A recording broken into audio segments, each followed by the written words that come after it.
preview time. So let's take a look at what's coming your way.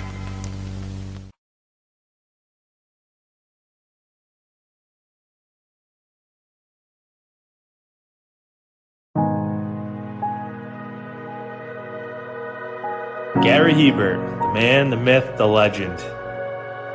I was amazed, and I was looking to become a better skater myself, and I wanted to be like Gary. When you look at a guy like this, he's one of the most talented people in his profession. He's been given gifts by God. It can get frustrating at times when you're trying things that, that maybe don't come as quickly to you as other things. And, you never really felt that sense of frustration with Gary. It was always about improvement and positive reinforcement. Was it really the end? Was that head injury really the end? God has called Gary to continue to be a blessing to others and to be a passionate example. My name is Gary Hebert, and this is the World Academy of Hockey, otherwise known as the Inside Edge. I would recommend anybody that have a chance to come to his hockey school. I think it'd be well worth it. It'd be rewarding to all the kids and anyone he coaches, from whether it's an adult, a professional player, to a little kid like a mite or a squirt. Gary, from day one, has been instrumental to my hockey career. I started out as a potential Division III player, and Gary brought me single-handedly through high school and into a top Division I prospect. I owe it all to Gary, the biggest legend on and off ice there's ever been. Listen, watch, learn, be confident, and have faith. Those are the answers I was brought to. Yet, I only now am really learning how truly important those 5 things are. Through preparation, through appropriate thoughtfulness and thinking, we can learn to untie the typical knots between our ears that drive us into underachievement and underperformance. And lo and behold, we can learn, I think, to fulfill our God-given potential. Gary has the innate ability to make people not only better players, but better people. The life lessons they learn from Gary are incredible. I can always remember leaving that rink knowing as a player I got better, or I had something to improve on to get better. And I think that's what you excelled on as a coach, is giving us the knowledge to know what we needed to do to get better.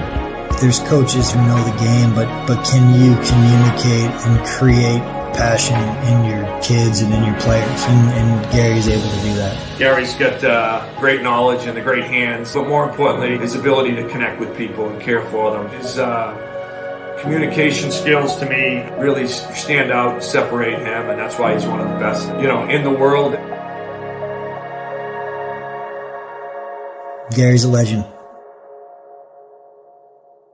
He's a special, special man.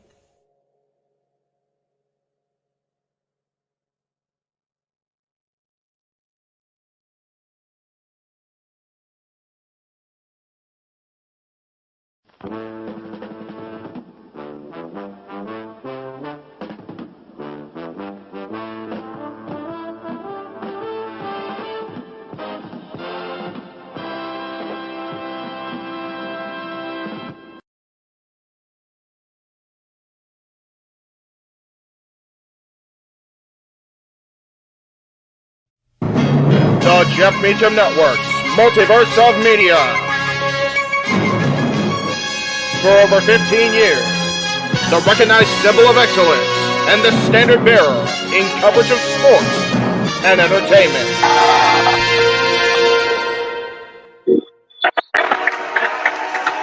And they bring me in as the King Score Engine Runner. Welcome, everybody, to our coverage of AEW Revolution here on the Jeff Meacham Network, Multiverse of Media. The Kings are going to win this game. It's a great way to start a Sunday. Joining me now on screen are WWE commentary team par excellence, but they are here to cover AEW for the time being. The Renegade, JJ Williams, and the Simple Man himself, Noah Foster. Gentlemen, I will be back as soon as I get home. Go Kings go, and Showtime for the last time. Enjoy. Yes, sir. Happy Revolution Day, I guess, everybody. It is good to see everyone filing in for this very special presentation. As Jeff has been calling it, it is Showtime for the last time, at least as last as things go in professional wrestling. Damn it. I mean, how many retirements did Terry Funk have? How many final matches has Ric Flair had?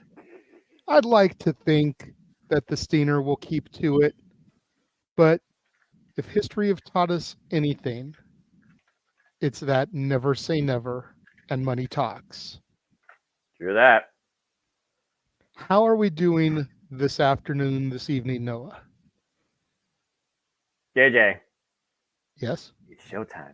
It's Sunday! You know what that means! We are together here once again at the JMN Multiverse of Media to kick off the AEW Pay-Per-View Cycle 2024, and even so much more is in store for us tonight, where, as you said, tonight we bid an icon farewell, because the only thing that's for sure about Sting is he has said his own words, his retirement is for sure. What started at Revolution 2021 ends at Revolution 2024. I am looking so forward to this night. I'm expecting a lot of change, a lot of surprises, and another incredible time of professional wrestling. AEW always delivers on pay-per-views no matter what you think about the environment, the person with the crazy hair, the Twitter twats, or what you think you see on screen where they may have lost it, but they're trying to restore that feeling. Tonight is going to be special, and I am all in on it. Simply put, if nothing else, thank you, Sting. I cannot be more excited for tonight.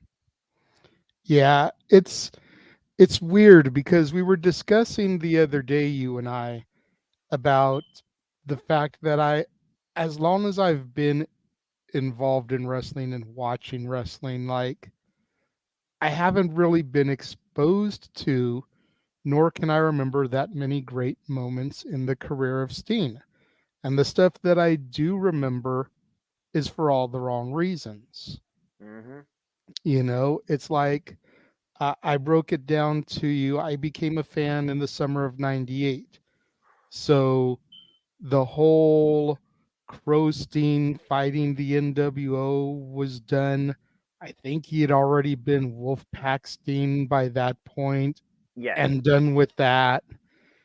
You know, I did get to see Steen perform live at that dreaded WCW Thunder that I was at in October of 2000 at the Long Beach Arena. He took on the franchise Shane Douglas in the main event. Looked that up earlier today just to refresh myself, considering it was the only WCW show I was ever at. That would have been the only time I ever saw him perform. Right. And I did get to see him there, so thankfully there's that.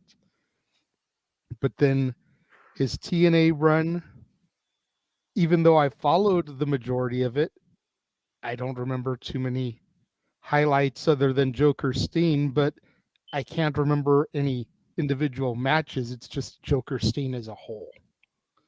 You know what I mean? It's like the entirety of the Joker Steen arc. Gotcha. It's hard to pinpoint one or two solid matches, and the only one I can ever come back to from TNA is Steen and Jeff Hardy. And that's remembering for all the wrong reasons. Yeah. We don't talk about that for a reason. I was on my hiatus when he had his 2 WWE matches. Gotcha. And then I've only been around for about close to 2 years of his AEW run. But can you really talk about a standout AEW match aside from maybe the match that we're going to have here tonight? And again, probably for all the wrong reasons. Well, again, as somebody who, again, follows all things, particularly his entire TNA run, whether it was Main Event Mafia, Joker Sting, Manager Sting, whether it was the unauthoritative, unhinged Sting, you name it. I look at his AEW career, I think he's had a plethora of incredible moments. I think about the face-off with him and Forbidden Door. I think about him and Malachi Black sharing that very unique storyline circumstance, which Malachi Black even says he treasures to this day. I think about him and the great Muta showing up at Grand Slam.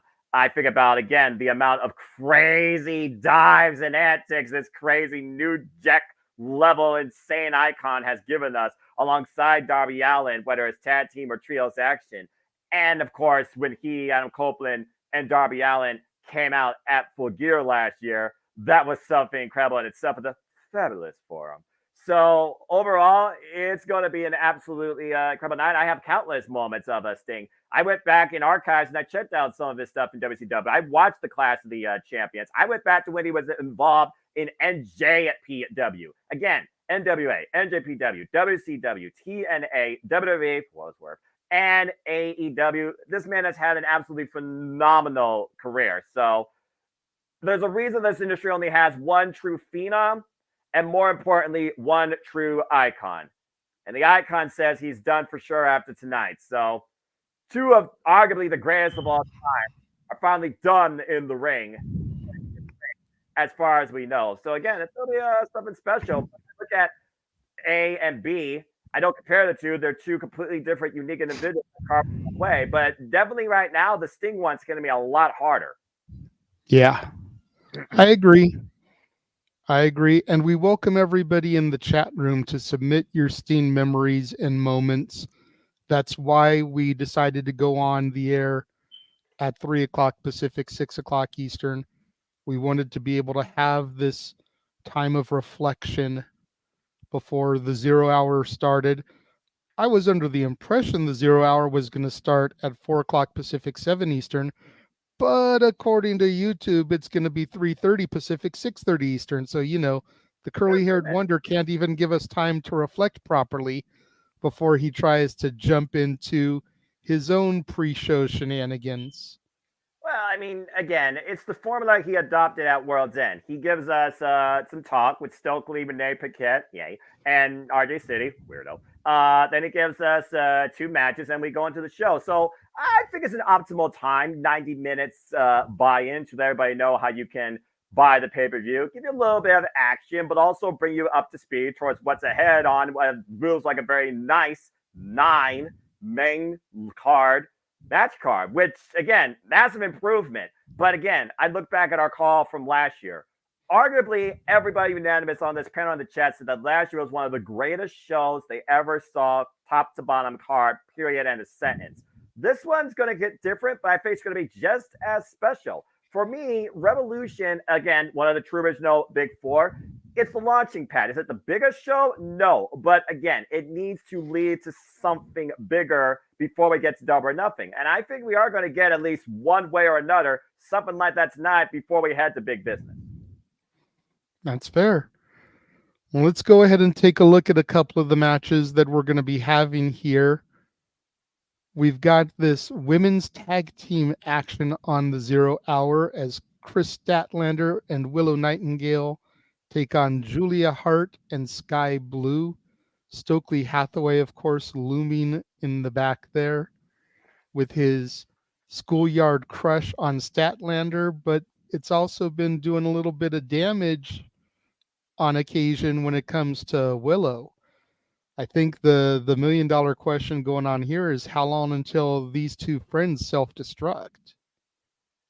And again, is Stokely the one to influence that? Because at first, Stokely Hathaway believes that he could invest in Chris Statlander to take her career to the next level. Take that for what you will. After Stat was where it's at with the TBS title, before Julia Hart and Sky Blue, Triple Threat instigated to remove that from her at AEW Full Gear. And we've seen now the most arguably dynamic duo in AEW for the women's side formed since then in Sky Blue and Julia Hart. Julia Hart's been an incredible TBS champion, but the bottom line, Chris Statlander has yet to be pinned or submitted since returning to AEW, where she was holding that championship. The only pinfall she actually just got was Sky Blue this past Wednesday, and it was because of Stokely Hathaway trying to get her to cheat. Again, trying to influence her style. And we all know Chris Statlander, she ain't about that. Stat ain't like that. So right now, we need to see if Stokely Hathaway can get on the same page with longtime running mate Willow Nightingale and Chris Statlander, another great dynamic original duo of friends. It's a battle of alliances of sorts, and Stokely Hathaway is going to be the X factor. But I think after what we saw on Wednesday, what I think the bigger picture is, I kind of have to go with Chris Statlander and Willow Nightingale here because I think they need to win more. While Julia Hart's been kind of pushing a narrative while injured, She's finally getting back into ring action after a few weeks. Good to see. But it is tag team. So obviously, they are saving the TBS Championship for something bigger, as it's become the title of Collision, which I thoroughly enjoy. So I think here, after Sky Blue getting the win on Chris, if Willow screws up again, Sky Blue might get another win here and get the better of Willow here. It's hard to argue right now that you might want to check in favor of Sky Blue and Julia Hart because you might think they need it more. But I think if you're going to build a challenger versus open challenge, you got to give the win to the other side. So I think here I got to go with Stat and Willow. Okay. And then we have this pre-show match on the 0 hour as the Bang Bang Scissor Gang take on Private Party, the Chocolate Juggalo Willie Mack, Jay Lethal, Satnam Singh, and yes, JEFF, JARRETT.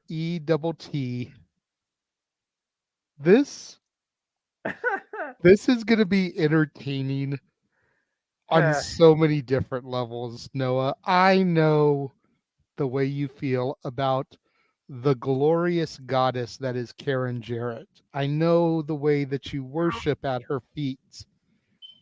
But you have got to admit, looking at this image, if the word entertaining doesn't jump off the screen, I don't know what word does.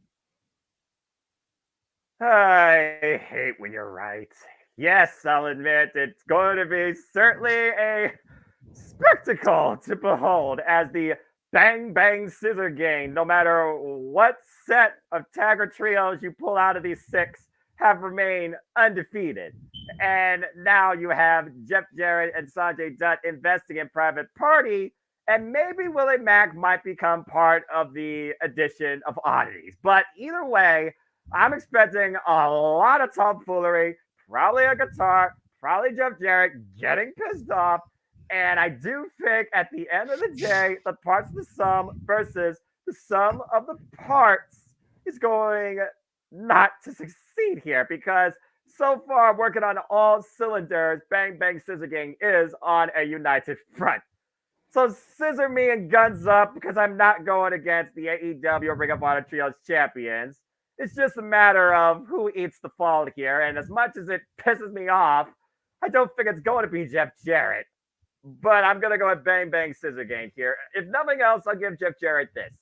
He does bring a sense of character and entertainment to the screen and also some subtle hate, but he's also well respected. Also, another longtime rival of Sting for those that follow TNA. He bludgeoned the man at one point before a match was supposed to happen at freaking No Surrender. I forget what year. So, yeah. Bang Bang Scissor Gang for the win. I'm not sure where we go from here. Yeah, I'm not gonna lie. I popped hardcore when I saw Willie Mack's face on this graphic. I know you did. Everybody who's followed the channel knows Jeff and I's history with Willie Mack. Of course. So to see him involved in this match, I mean, he's in the ring with Jay White. He's in the ring with Billy Gunn. He's teaming with Jeff Jarrett and Jay Lethal. Like, it's hard for me to not be proud of my brother from another mother, you know? That's your boy. Yes. And I don't know if you saw Dwayne's comment here, but put him down for the faces if this is part of our predictions. I left it out because if you're betting against the Bang Bang Scissor Game, you're foolish. And it's also the very last match that was announced because I do think that Julia Hart and Sky Blue and Chris Statlander, Will Nightingale is more polarized. It could go either way. It's not part of predictions. This is just fun. And sometimes that's all wrestling needs to be. Just fun. It's a passion, not a debate. For Pete's sake, people are way too critical about this business and think they know everything, but they don't know jack diddly because they don't even work in it, but they believe everything that they read. Just enjoy life and enjoy wrestling. And that's what tonight's all about, as we understand. For Pete's freaking sake. And ding, ding. Thank you, Catherine, as always. Yes. We love and appreciate you here at the JMN Multiverse of Media for our $5 super sticker. And again, folks, get your predictions in. You'll find the form all over my social media. You'll find it on the predictions videos for NoDQ. You'll find it on the Twitter. And you still have time, as I'm going to leave it open until 7 p.m. Eastern Standard Time. I'm expecting the first match to be like 7:15. So get your predictions in, have fun, and let's all just say a big old one last time thank you to Sting. We appreciate the love, Catherine. And no, Dwayne, Willie Mack, aside from fading me when he left Impact Wrestling and tried to charge me for an interview, Willie Mack and us go way back.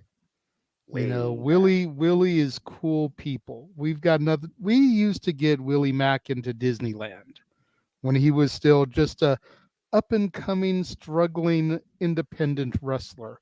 Wow. Before he was X Division champion.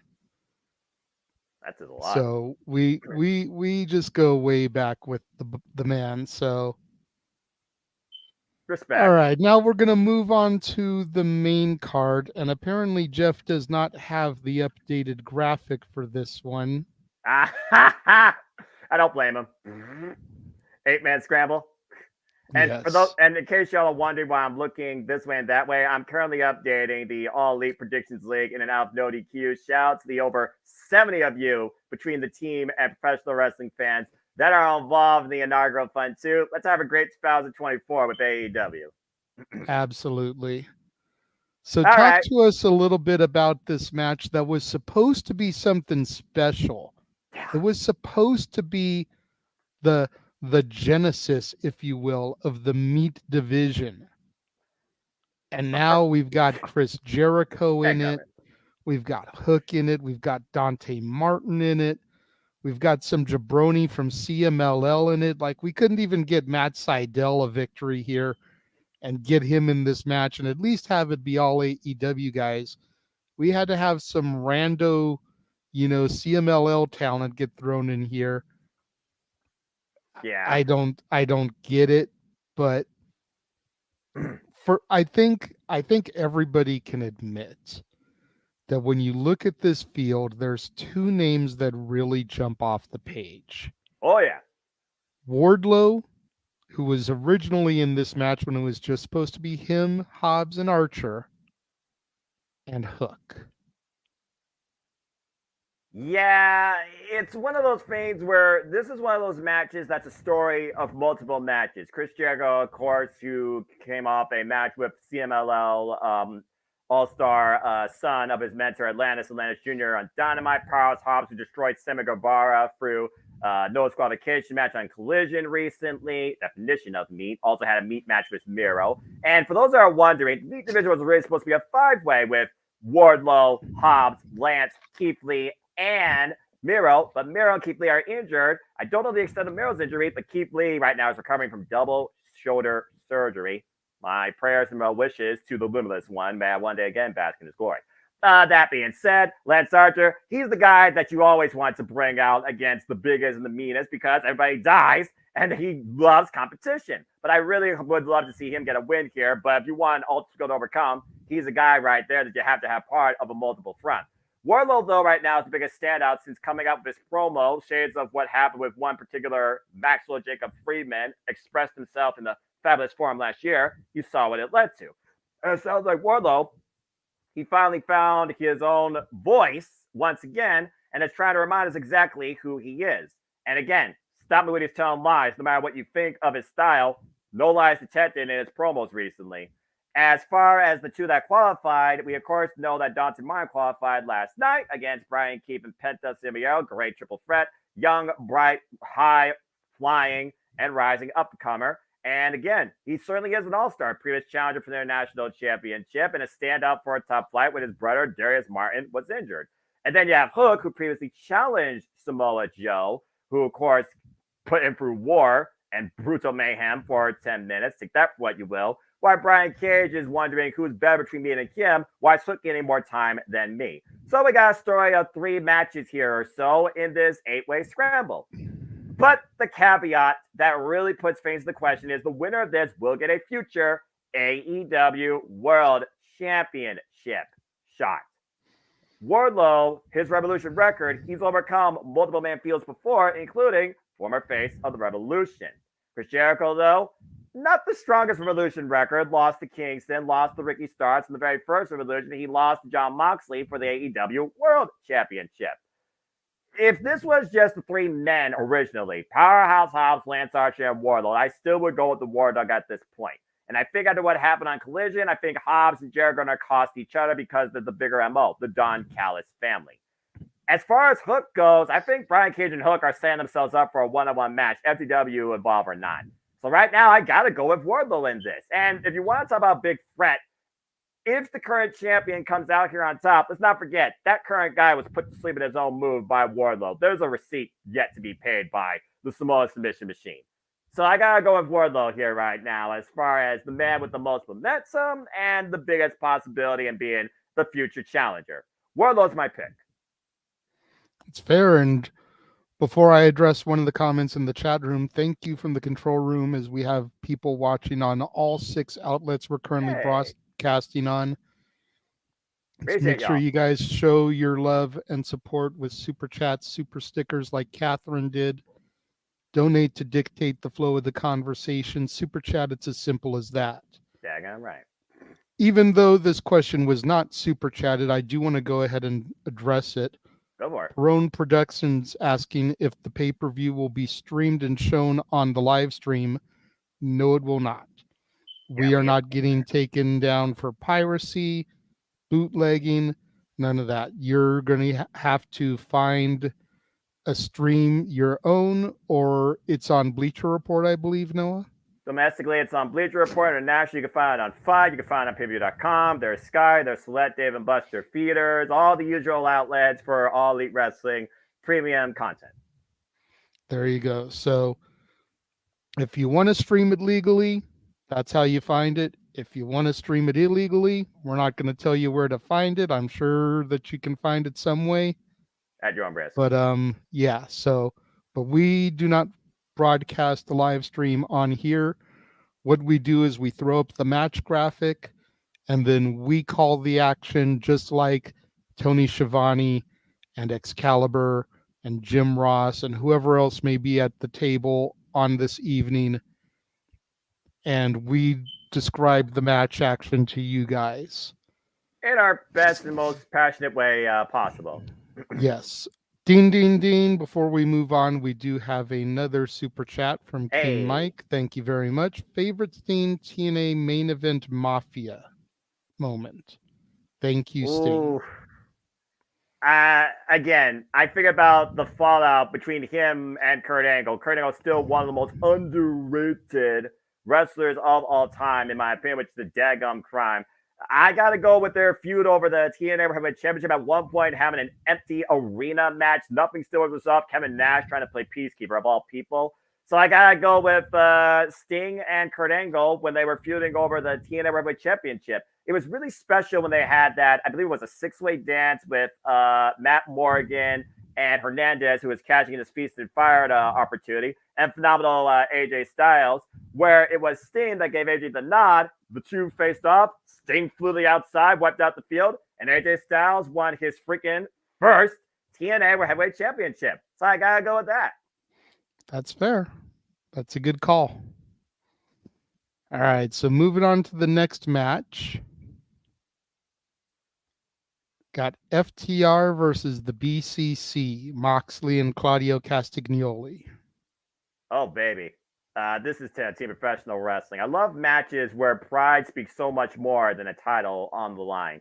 So as we know, FTR, arguably one of the greatest tag teams this generation, have held the AAA, the IWGP, the AEW, insert tag team title here. They have redefined what it means to be tag team wrestling. And yeah, they look back at tradition, but also they don't live in the past. They try to constantly create the future in the present. Blackpool Combat Club says that, again, to us, you need to step up or get stepped out. Shades of Athena. And right now, they are also that team that says they are disciplined in every art of professional wrestling. John Moxley, Claudio Castagnoli as individuals, no stranger to tag team accolades, but together have never held tag team gold.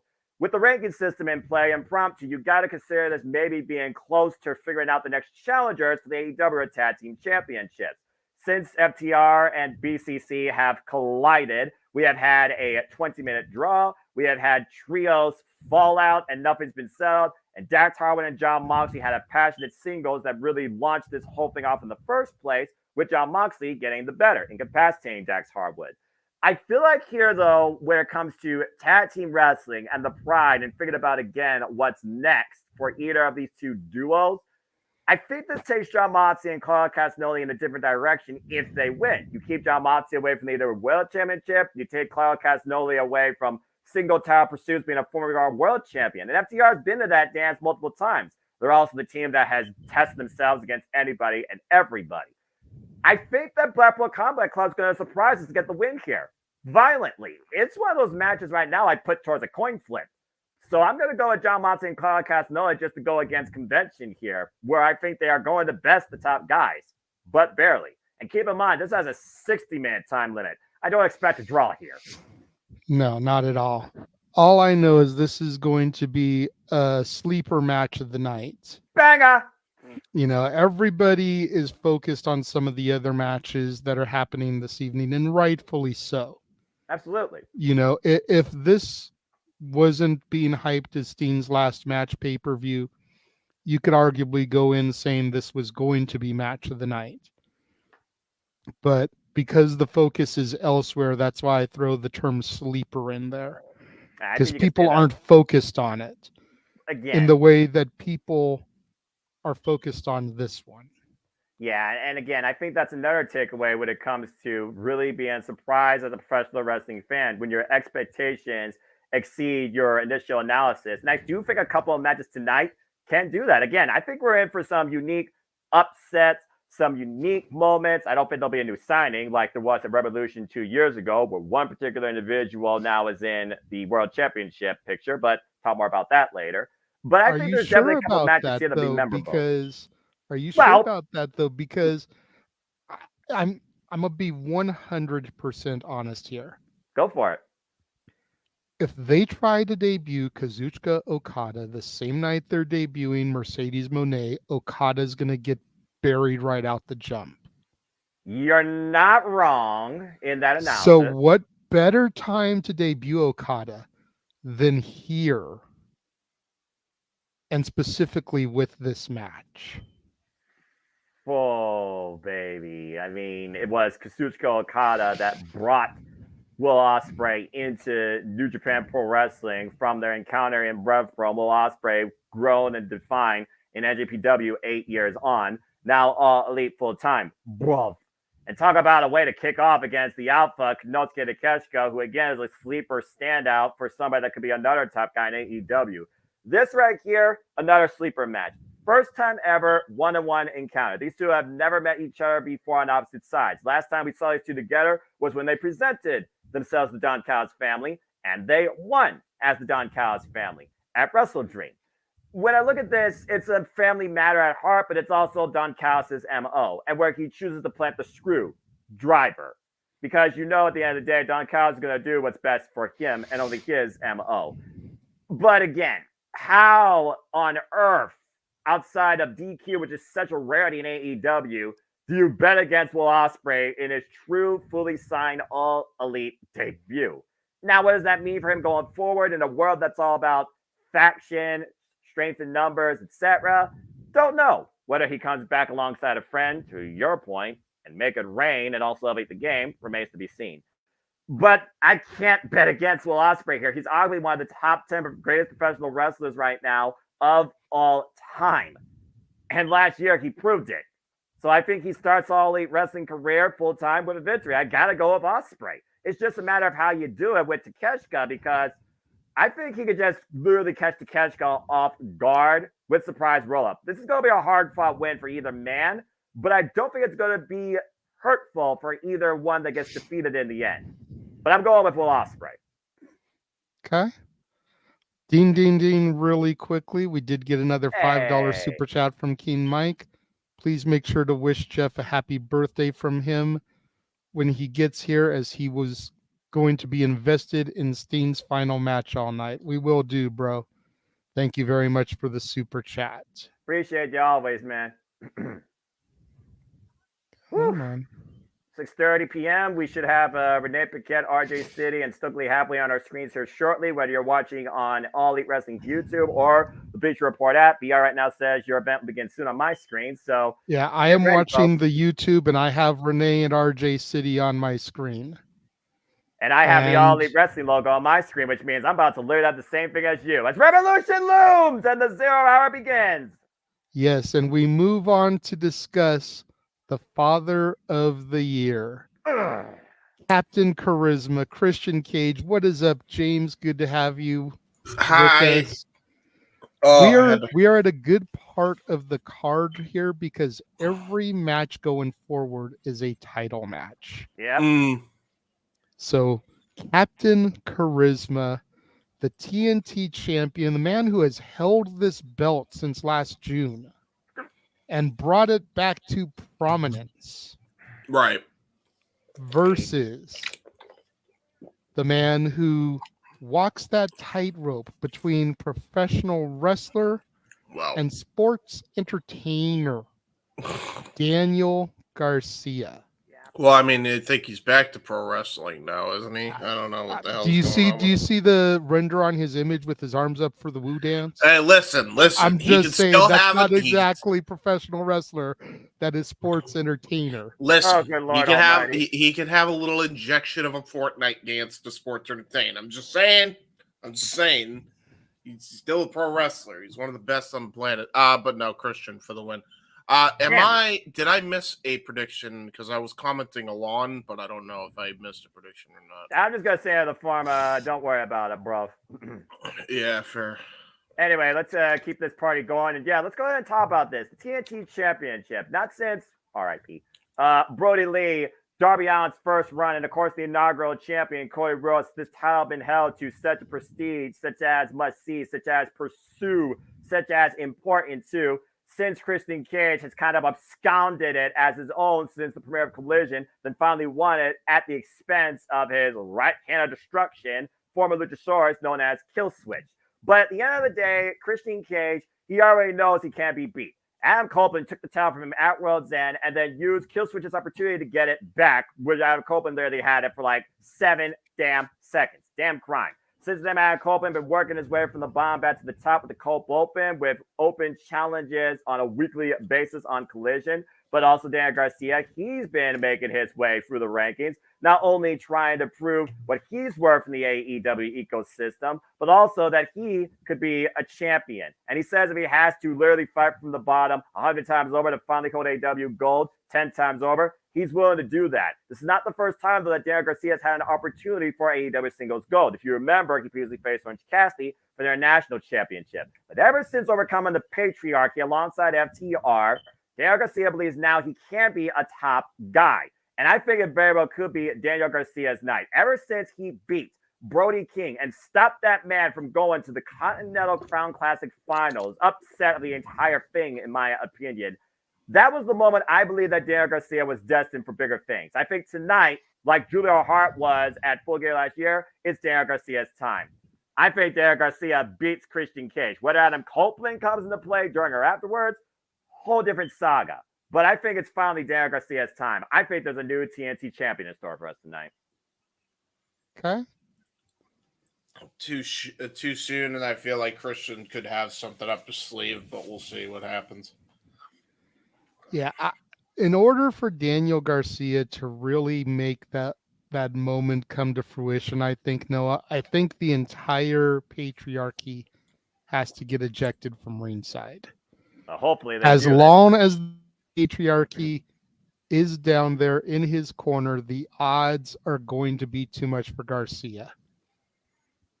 And even if Daddy Magic tries to get involved, as he tends to be on commentary for Garcia's matches. Oh, yeah. Even if Cool Hand Ange tries to get in there, even if Adam Copeland gets involved, I don't see it being enough if the patriarchy is there in full force. And again, I understand what you're talking about straight from numbers, a freaking Jezebel and the right hand of destruction. I understand where you're coming from, but again, stranger things have happened. History has been made before at AEW pay-per-views. And I think Revolution, we're in for quite a bit of history tonight. I hope this is one of them. And again, you say too soon.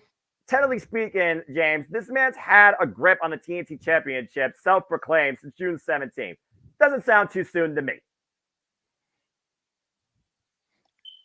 All right, moving on. The International Championship. Orange Cassidy defending against the Undisputed Era. I mean, the Undisputed Elite. I mean, the Undisputed Kingdom. I mean, the Mushroom Kingdom. I'm not even going to botch him on this. I know what he's doing, and I don't blame him. Continue. Roddy Strong. And we talked ad nauseum about this, both on the no DQ predictions and on Simply Predicting. Yep. If Roderick Strong does not walk out of here with the title, they may as well break the group up and bury them. Yep. Yep. So that being said, I've been talking quite a bit. James, go ahead and lend your voice. Your thoughts on Orange Cassidy in his second run as international champion and Roderick Strong, what he could be if he wins the championship. How important is it for Orange Cassidy to retain it, but also for Roderick Strong to gain it? Oh, man. I agree with JJ. You got to go with Roddy here. Like, what are you doing if you don't finally give him the belt? Like, they've been building this up on TV for a while. They got to get the belt to this guy. Like, enough. You want everybody to get the championships in that group. You better start with Roddy. Yeah. And by the way, may I say this is a very much a bargain bin undisputed era compared to this.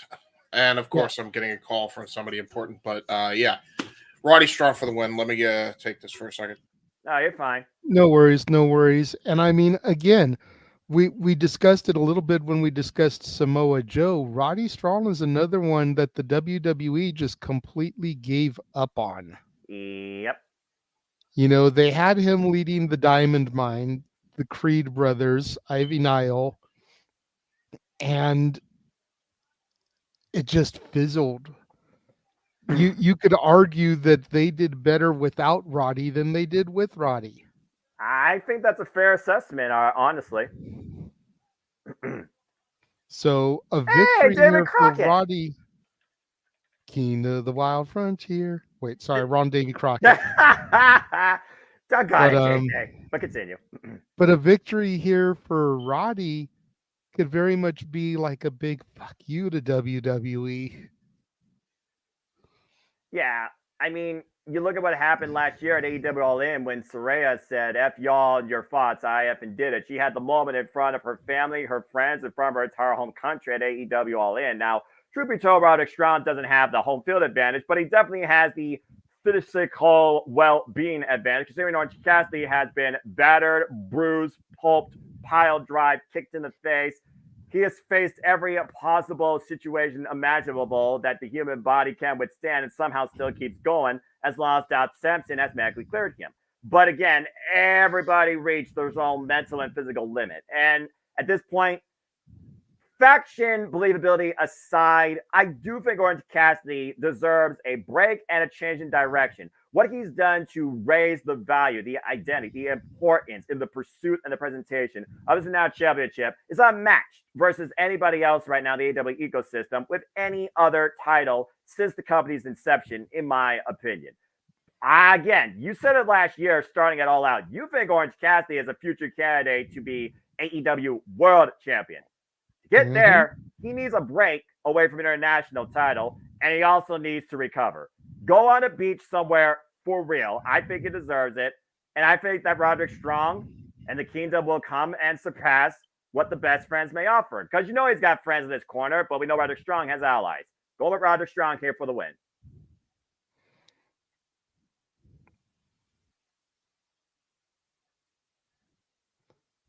Anyway. A match being contested for championships that is in reality all about pride. Yeah, that's the Continental Champion, Eddie Kingston, defending his 3 titles against the American fucking Dragon, Bryan Danielson.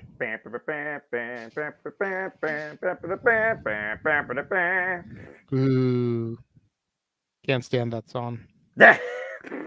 Diddle-doo, Do-do-do-do-do. Hey, he's on his final countdown. Do-do-do-do. That's the song. Damn I, it. I know. But again, again, it's one of those things. Well, again, the word here is respect. The other word to consider here is potential. For the entire duration of Eddie Kingston's career, it's been all about the potential that he could have showcased, but didn't. And everybody believes that he took way too long to finally present it. But you cannot argue, since coming to AEW this last year in particularly, he not only finally showed what sort of greatness he could offer, he has also strongly presented it and honored it based on his love for Japanese professional wrestling. Out there, shades of his hero Kawada with the America version of the Triple Crown. We think about the the All Japan Pro Wrestling Triple Crown, of course, held by Kazuhiko Nakajima. The bottom line, it's not about the titles here. It's about one thing, respect. Sometimes there's something more valuable than the gold around your waist or on your shoulders, or the 30 pounds of gold that literally Eddie Kingston right now holds. How do you go against Eddie Kingston here? 2 years ago, he won the big one against Chris Jericho, and arguably last year was the best year of his wrestling career. Bryan Danielson's on his oddity, and necessarily it's not about the results, it's about the moments. Think about what he's done so far this year. Kazuchika Okada, Zack Sabre Jr., Yuji Nagata, Jun Akiyama, just to name a few. And while we think we know what the final countdown may lead to, I think he gives it back towards somebody that finally showed him what back then they wasn't sure he was ever going to show. And that was his potential. Because remember, if Eddie Kingston wins this, Bryan Danielson has to shake his hand. And verbatim, Bryan Danielson has said he does not respect Eddie Kingston. I think respect is finally earned and shown tonight, whether kayfabe begrudgingly or actuality. I'm going with the King of the Bums, the Mad King here, the ultimate underdog. I'm going with Eddie Kingston. I also go with Eddie Kingston because it's way too soon for him after he won the belt last year, which was only like a few months ago. So yeah, I'm gonna go with Kingston. Here we go. All right. Still coming in. Again, I'm doing two things here, folks. So No, you're good. You're good. For the next match, I have 5 words for you, Noah. You ready for those? Yes. Long may she fucking reign.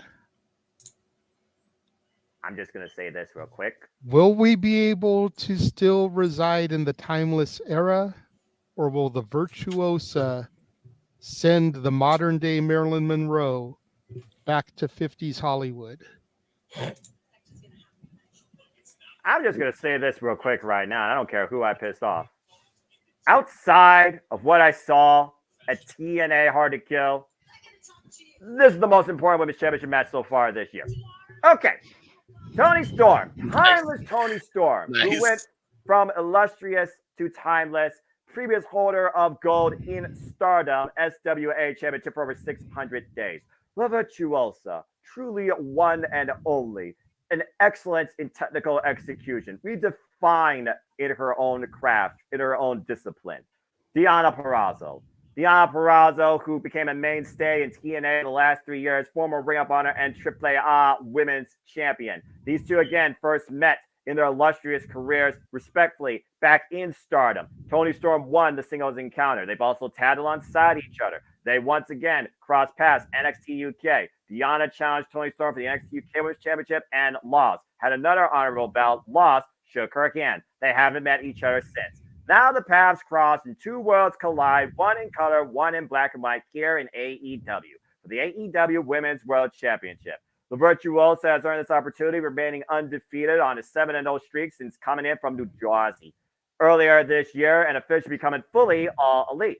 Why timeless Toni Storm has redefined the women's landscape in her presentation and what she calls herself in technical, ever since once again trying to remind the Virtuosa exactly who she is. Why she looks to kill her past, I think tonight we write the future, with 2 arms trapped behind the Virtuosa at the risk of being snapped.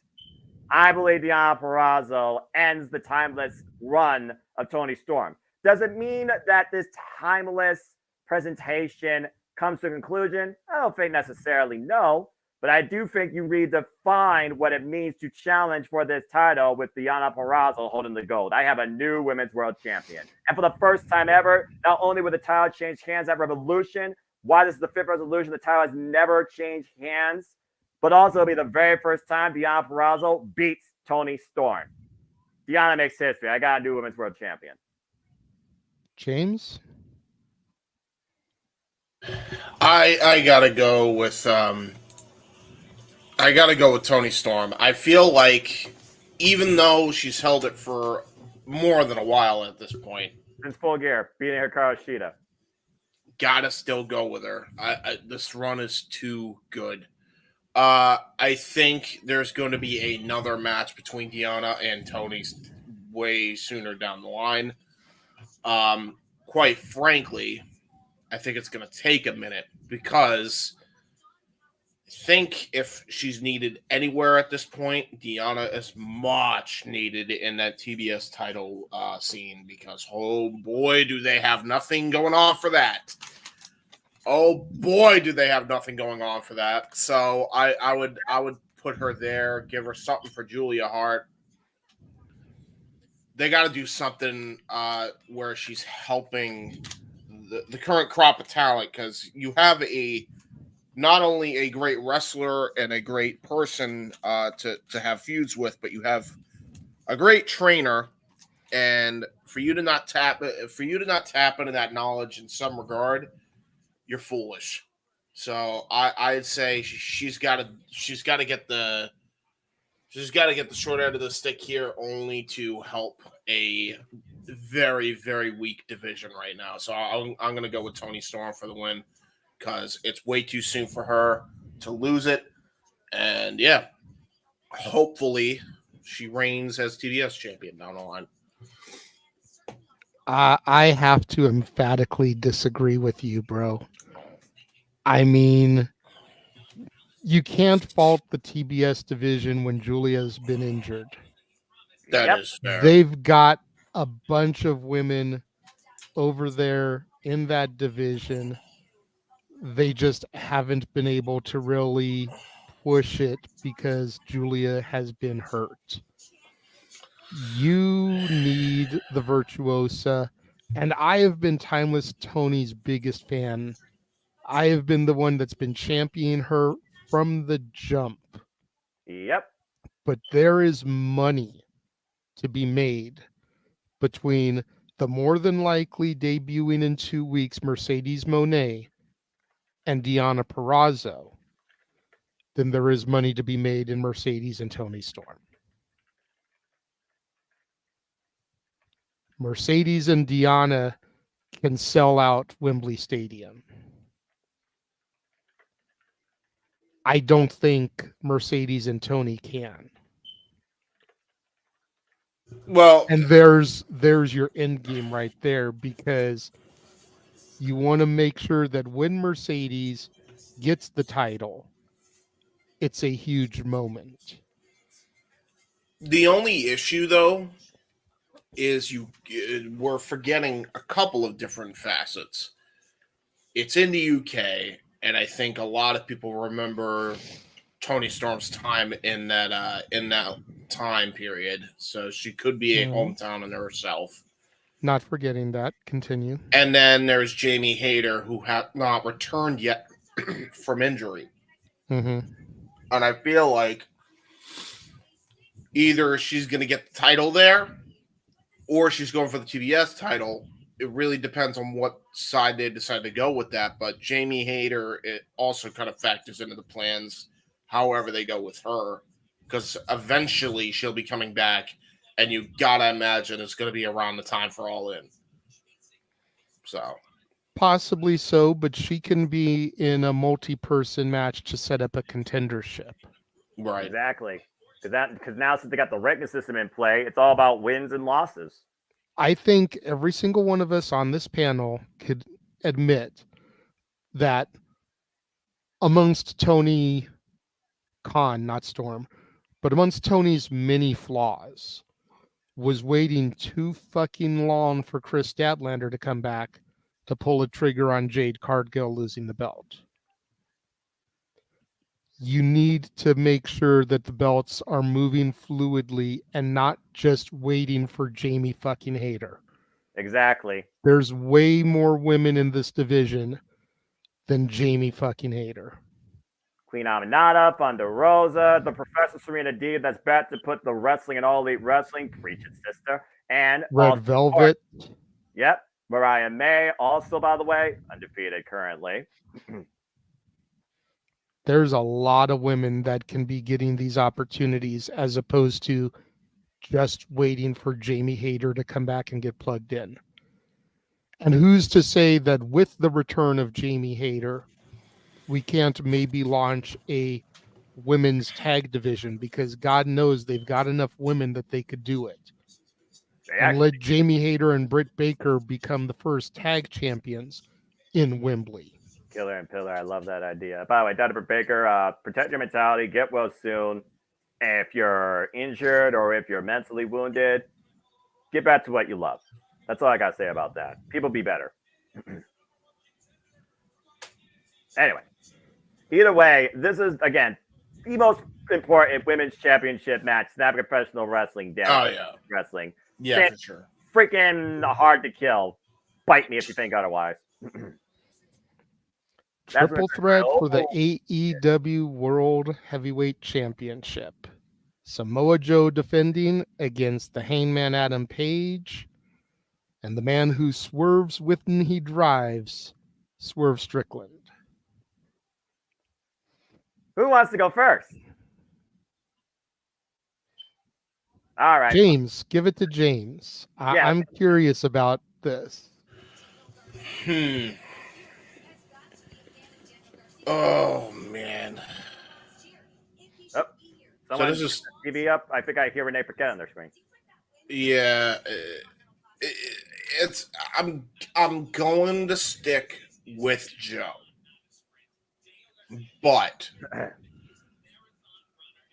with Adam Page going in this new direction with his two new cowboy friends, Cowboy Shiznak, which, by the way, I am a humongous fan that they just went full in with that gimmick, man. Like I'm really looking forward to seeing more of that.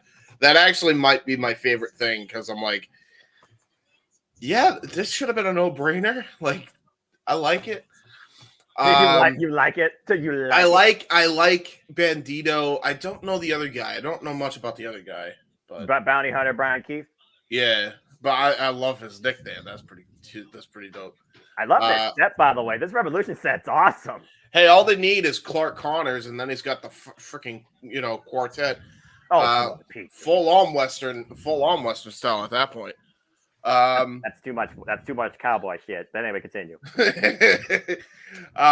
I wouldn't be surprised if they give it to Hangman, but I'm gonna stick with Joe. But do not be surprised if Hangman walks out of it. And I only say that Hangman gets it because you kind of have something built up with Joe and MJF, but I feel like when MJF returns from injury, there's something gonna be that's naturally there between Hangman Page and MJF, considering they were the last two in their first ever Battle Royal, which was their first ever match on AEW soil.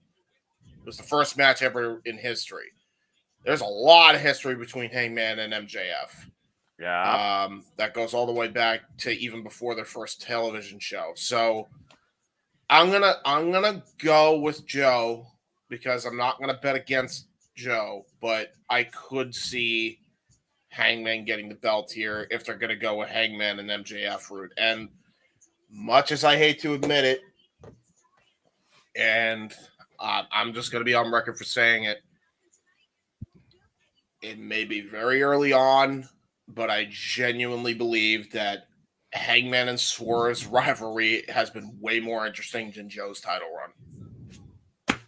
I think you got way more mileage for the championship than you have Joe with the title.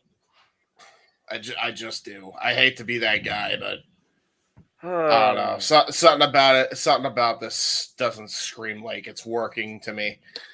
I don't know what it is, because I love Joe. I love Samoa Joe. I've always been a fan of Joe, but I don't know. Something about it just doesn't feel like it's working. It feels like they were in panic mode at the time, so they had to get the belt on someone. So they picked Joe. And I love Joe. I mean, Joe, if anybody deserves it after all the BS he's had to deal with over his career, it's fucking Joe. But accurate. You know, I'm gonna stick with Joe because I feel like Tony is gonna stick with the long-term champion thing. But I don't know how well that's gonna work. I wouldn't be mad if Hangman won it now. Again, it sounds like from interviews I've listened to recently, he actually did want to work with Punk, and certain EVPs blocked it. Good job, buckaroos. Well, I will say it's easy to say that now, but I'll go ahead and digress on that one. I approve. I spoke ad nauseum on simply predicting that I feel that this is going to be Swerve's night. I kind of feel like you do, James, that the Joe thing isn't really working, and it was just a plug and play. MJF was too far injured to keep going, and Joe was a believable challenger to decimate him, destroy, and become champion. Yeah. And then you just move the belt to Swerve, because this has to be Swerve's year. But you don't want Swerve to have a short reign before losing it. And with the addition of Will Ospreay full time as of tonight, if Will Ospreay is not challenging Wembley Stadium for the AEW championship, you've already fucked up, and you may as well let him go to WWE. Yeah. So the way this sits in my head is, does Joe retain and Swerve get the belt at Double or Nothing and only get a 3-month run before he has to dump it to Ospreay? Or does he pick it up here, get a respectable 5 to 6 month run before having to drop the belt to Ospreay? Maybe. I could see that. So, question, are you going with Swerve then? Yes. And I assume, Noah, you're going with Samoa Joe? 2 years ago, to the day, 2 years ago, to the day, Swerve Strickland signed his contract at this stage. Revolution. Last year, wasn't even a thought, wasn't even a mention, wasn't even a part of it. Pissed him off so much, he decided to go after a prominent spot in former AEW World Champion Heyman Adam Page, where not only did he was trying to take his spot, I said he didn't take his spot, he cemented one of his own. At this point, Swerve Strickland is truly a guy that you make history with in AEW. I've been thinking about this long and hard, watching this video package and thinking about what you've all said, and it does really speak a lot of values that Swerve's out to make history. But why, again, do you have a triple threat? Buffer, fall person, protection, continuation. What's to continue after this? Samoa Joe as the champion, Swerve and Hangman. But if Swerve and Hangman continues, where Hangman says he'd rather die than ever see Swerve as champion, do you involve the championship with them? And do you maybe run that at Double or Nothing? Where it seems that Hangman and Double or Nothing are synonymous when it comes to the AEW World Championship. I'm completely torn between Samoa Joe and Swerve Strickland because Samoa Joe, he's the status quo that you may not have wanted, but he became what you now know. He's always been that. And I just can't really put the word transitional with him, not even in this day and age. I think that Swerve is due to become the AEW World Champion. And arguably this might be the grandest stage, but the triple threat factor keeps me second guessing. So with that being said, I go with my brain than my heart, and I'm going to say that Samoa Joe wins, incapacitating the Hangman. Because I think after this, you will not see one of these two challengers involved in the AEW Championship picture again for a long time. I'm going to say Joe retains somehow, especially after his loss last year. All right, I made it interesting. Screw it. I'm going with the Hangman. I changed my pick. I'm going with the Hangman. We all have different picks.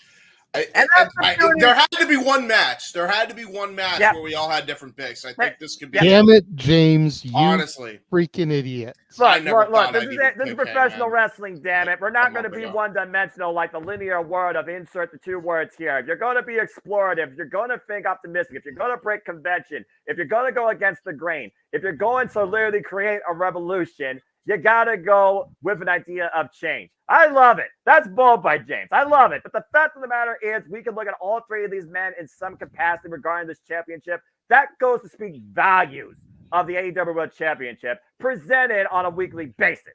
You could argue this actually might be the most unpredictable match on the entire fucking card, to be honest, because like it really actually could go either way. If you really truth be told, it's the World Championship, and now with that in mind, this might actually be the main event. Now that I think about it. Well, according to Sandy, she read on Twitter that this will be the main event. What?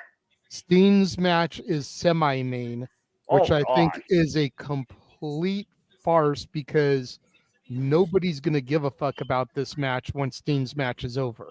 However, that's if they keep Darby Allin babyface. And he doesn't attack Sting after the fact. Look, there's no point for that. There's no point in Darby turning heel. Unless they're going to have Sting's final match at Wembley instead. I think people would be more pissed off about that because there are people that have flown across the country for this show on the strength of it being the final match. Look, man, it's how many bait and switch have there been in pro wrestling? I'm just saying it's not going to go over good if that's the case. And you both make a compelling argument. But again, the only thing that's for sure about tonight, we're going to say thank you, Sting, and we're going to be left with all sorts of emotions, whether the good or bad, once this show concludes close to midnight. Speaking of thank you, Sting, let's go ahead and move into it. The fucking Miami Vice cocaine drug lords taking on Sting and Darby Allin for the AEW World Tag Team Championship. Oh, who wants to go first? Well, I know that the fans don't want me to speak on this. I will save my blood pressure for the actual match. Yeah, if I'm going to have a heart attack, damn it, I'm going to do it live on the air. I see my doctor after 1 year on Tuesday. So, again, Lord be with me. All right, folks, let's be real here. Let's talk. Sting. First off, again, can't say it enough. In chat, just go ahead and type it. I don't care how many times you do it. Just simply say thank you, Sting. The Icon, 25th title accolade in his illustrious career, going into a 2,156 match. Started AEW back at Winter is Coming. First match at Revolution 2021. Last match 2024. Sting and Darby Allin undefeated 26-0 record. The Young Bucks are former two-time AEW World Tag Team Champions. They had a guaranteed shot last year, and they squatted it against, get well soon, Kenny Omega and Chris Jericho going to Jets after beating them at AEW Full Gear. Haven't been seen since. Now the Young Bucks are incorporating their corporate power as AEW EVPs to insert themselves in this picture at the expense of the Icon Sting. And while they appreciate what Darby Allin is, what AEW was founded on, he is an OG. They are out to say that Sting, though, is what's wrong with this company and remove it emphatically. And they probably made it personal as possible, attacking his own two sons. Regardless where this is on the card, there's going to be a certain emotion left afterwards, and I don't think there's going to be a point of return. But I just think right now it is not about AEW EVPs. It is about Sting. I'm not even thinking about the titles. I'm just thinking about Sting. And that's why I can't go against Sting and Darby here.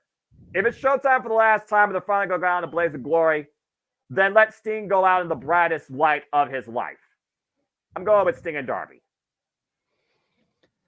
We'll get James's thoughts in a moment as we are getting ready for 12-man tag team action here on the 0 hour. Damn right.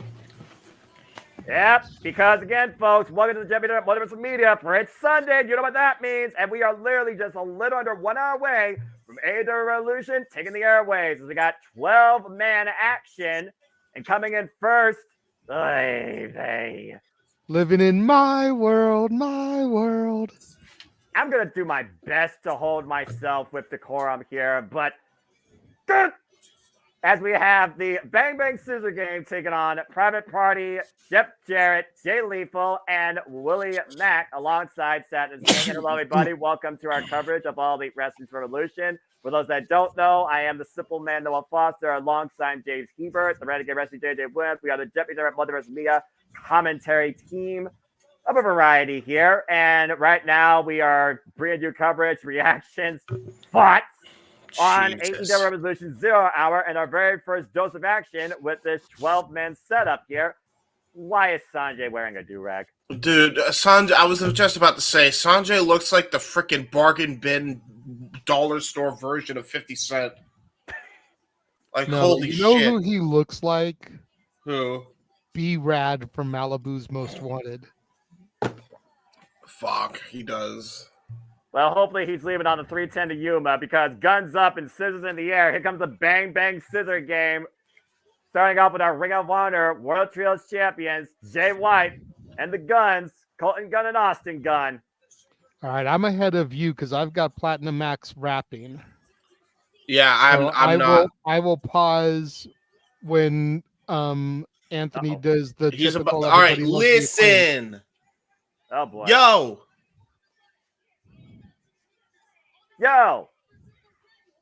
Listen. Oh Lord. Yo. All right, go ahead.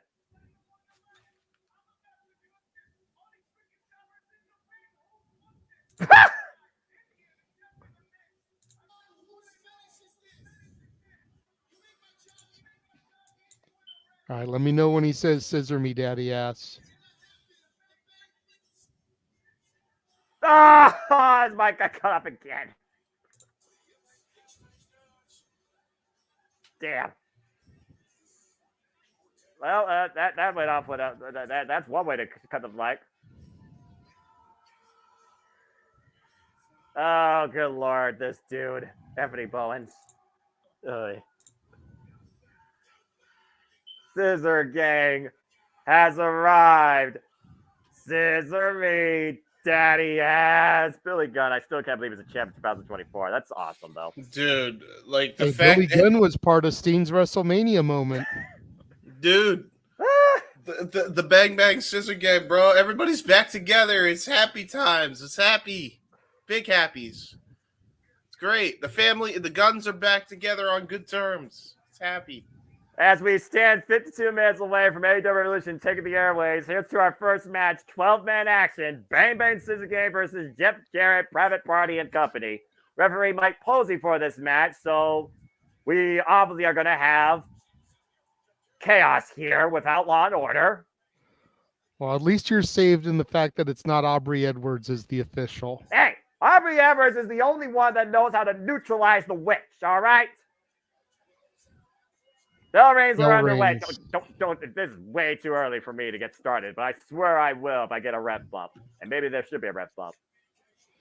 Of course, we saw last night in Collision, Private Party getting a tag team win with the assist of Jeff Jarrett and company. It's almost like Sanjay Dutt's been investing in Private Party. Around double time in the early going here with Brother Zay, aka Isaiah Cassidy. And I believe that's Austin Gunn. The thing about this that really just baffles me is the fact that so far I look at the Bang Bang Scissor Game and they've been working on all fronts. There was like one miscommunication and that's it. Besides that, they pretty much have had no stutter steps. It's almost like freeboard rule times 2. There's been like, no possible errors though. Good grief. By the way, what a great drop kick by Isaiah Cassidy off that pop-up. Isaiah Cassidy. And let's also keep in mind, we talked about, the proverbial main event, the most important thing on this card. We talk about, Sting's last match in the AEW Tag Team Championships. It was Private Party, one of the very first teams signed to All Elite Wrestling that beat the EVPs. Isaiah Cassidy looking like Montez Ford from Wish. Let's see what sort of heights that he reaches. And it's good to see Mark Quan, by the way, back from injury. Again, to anybody out there in the industry that's injured, get well soon. Hey, to be fair, that's the wrong private party member. That would have been Mark Quinn. Because he wants to pretend he has Haas, but then he can't run as good as Montez. Oh! Well, he's definitely got some octaves with that scream off the back by drop and a great drop kick by Colton. Everybody calling for a ref bump just so we will see Aubrey Edwards in this match. We need integrity! Well, I mean, hey, Mike Posey might have some integrity. You don't know. I mean, he is the Ring of Honor pure official, so I suppose if you're able to, manage those matches, you got some sort of integrity. Uh-oh. Bowen's up on the second rope, and right now might be looking... just drop kick. Oh, no. Well, someone just got scissored feet timbers. Jeez. And Bowen's now with the cover. Look at the leg. One kind of able to kick out. I think you're ahead of me, Noah, because you're way ahead of me out of nowhere. I don't know how that happened. Oh, okay. Whoops. All right, we're just now getting the scissor me timbers. Yeah, I got you. And then there's one, two. Oh, kick out.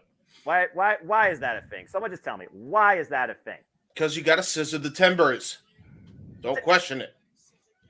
I'm not. You know what? There's some things I don't. Oh, come on! And Jay Lethal gave a big drop kick. And again, this is what happens when you have this many bodies in the mix. It's absolutely ridiculous. Of course, we have Najee McGinnis and Excalibur on commentary. I'm sure Najee McGinnis will be unbiased at all against Bryan Danielson and Timeless Tony Storm. And Christian Cage, the friggin' floss fodder pick of America. And the witch getting involved. Dadgummit, Posey, turn around. I have not seen the witch get involved yet. Now I'm seeing her get involved. Oh, and I'm sure JJ's gonna talk about this. Fargo Stride. This match. I still haven't gotten there. Now I see her getting involved. Oh, good Lord Almighty! Everybody's doing the Fargo Strut. Oh my God! This is not great. This is a madhouse. Seriously, I'm gonna lose my. I'm gonna. That's awesome. That's ridiculous. Willie Mack and everybody on the outside doing the strut. I've never in my life. Moment of the night, right there. I never thought in my life I would see, of all people, Willie Mack doing a Fargo strut. That just doesn't sound. Hey, right. he is a former X Division champion. Hey, it makes sense. Showing some props to the man who originally created TNA Wrestling. All right, fine. And again, I did speak verbatim about Jeff Jarrett and Sting's, of course, history back in TNA. So, fine. I'll give you that. I'll actually give you that. Big Willie Mack, of course, so agile, though. Previous challenger to Eddie Kingston's kind of crowning a Proving Ground match. Eddie Kingston's got a lot of respect for Willie Mack, of course. See, that's something I don't understand about AEW is you have these Proving Ground matches, and if you defeat the champion, then you can actually get a title shot. But 95.9% of the time, you never defeat the champion in the Proving Ground match. Right. It's like, so what the hell's the point? Get a showcase and see what it leads to, like Bounty Hunter Brian Keefe, who got his All Elite contract. Okay, but at least let them win the Proving Ground match, get the title shot, and then if they're going to lose the title shot, that's fine. But what's the point in getting a shot to prove you're worthy and nobody is worthy? Well, again, you know what I mean? It's like, it just kind of defeats the purpose to me. I agree. As I got 46 minutes exactly on my clock. Where are you all at? 49, 45, 47. Okay, you're ahead of me. 45, 52, 1, 50, 49, 48, 47. Okay. 45, 50, 45, 49, 45, 48, 45, 47. Okay, we're all good now. And again, folks, you can join our coverage in action. You can still buy AEW Revolution via the Bleacher Report app locally. You can go check it out, Select David Busters, internationally on Fight, Sky. We promoted Moses and Miscommunication there by Brother Zay. A shout out there by the Hardys. Konigawa was able to get out of the way. Now looking for the tag. Fends off Private Party. There's a tag! Anthony Bowens. He's on fire. Again, Anthony Bowens, he's one of those athletes that brings a little bit of everything to the dance. Whoa! Rolling elbow strikes here. Jay Lethal coming in now. And we've seen Jay Lethal and the tensions that have developed between him and Jeff Jarrett as of late. Jay Lethal has been saying that maybe I need to go after singles gold without you involved. And I honestly wonder if Jeff Jarrett's been a hindrance to Jay Lethal's career since coming to AEW. Oh! I think he has been. But, you know. Well, again, I'll say a lot of stuff about Lethal combination and Jeff Jarrett when it comes to AEW. That's a whole different conversation. Cover 2, no. Again, we got these many numbers involved, though. Honestly, anything could happen here. After we saw Sanjay Dutt. Is Sanjay wearing a pencil, by the way, under that do-rag? I can't tell. Or has his whole pencil been broken? Probably. He's always got the book. He's always got the Dixon Ticonderoga number 2 on the left here for whatever reason. I don't understand that. Seriously. That thing now involved. Education in that.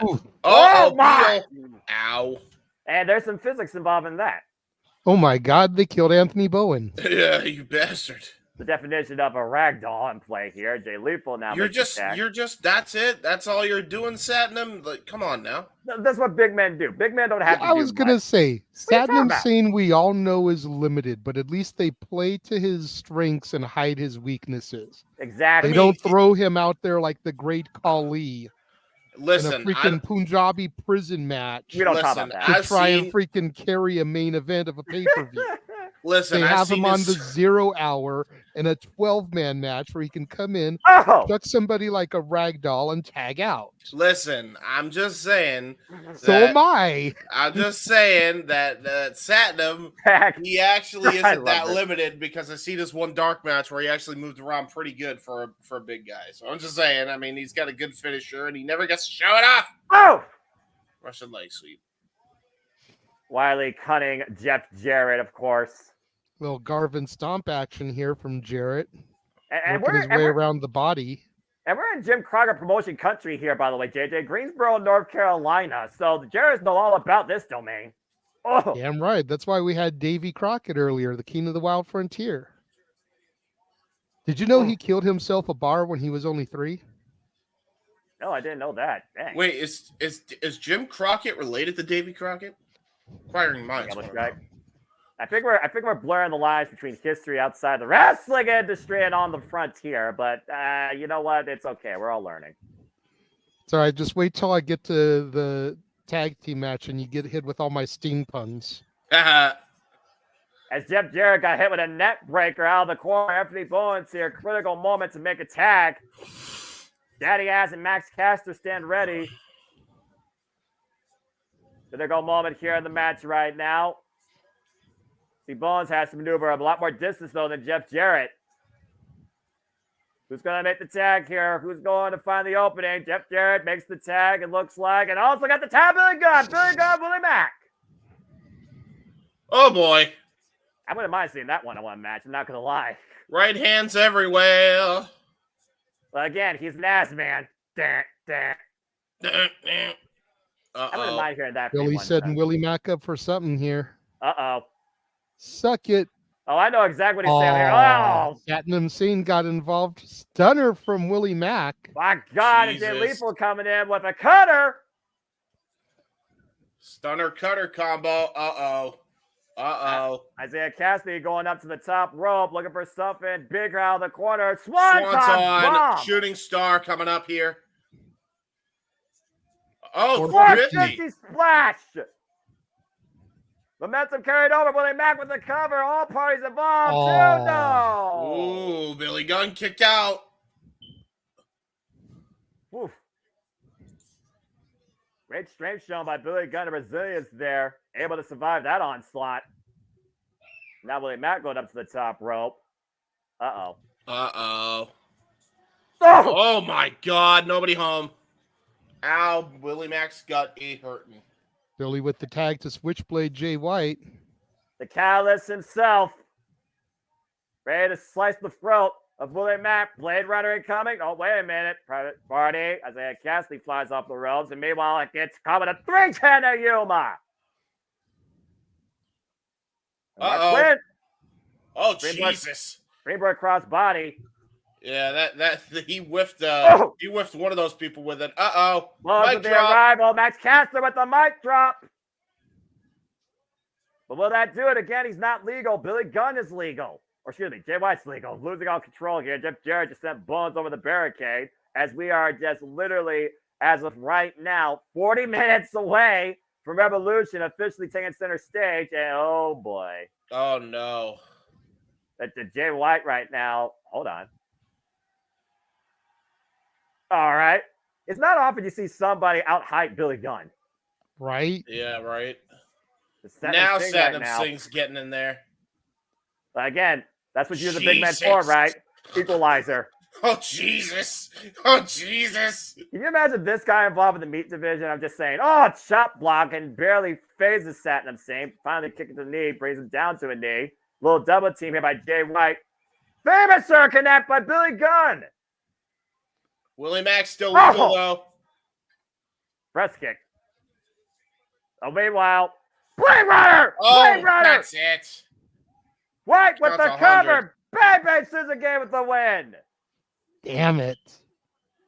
I mean, we knew the Bang Bang Scissor Game was going to win, but it sucked to see Willie Mack have to eat the pinfall. It was one of those things that didn't belong here. When I look at the graphic, I'm like, why is Willie Mack here? But he's never associated himself with Jeff Jarrett.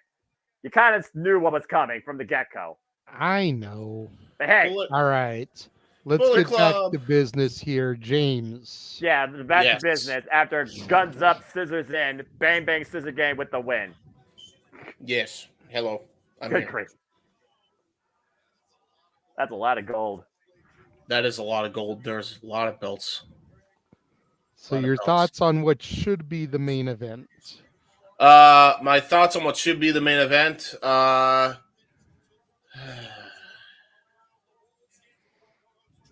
I'm going with Darby on this thing. I went with my heart, even though it's probably not the right method. I don't want to see these bargain bin jack-offs from Saints Row or GTA get the damn belts, please.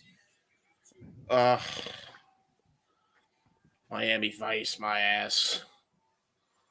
Dude, they're looking like a freaking poor version Magnum PI with their freaking pedo stashes, bro. I hate it. There's Jay White with the yo. Listen, we got to. The Jay White, always entertaining.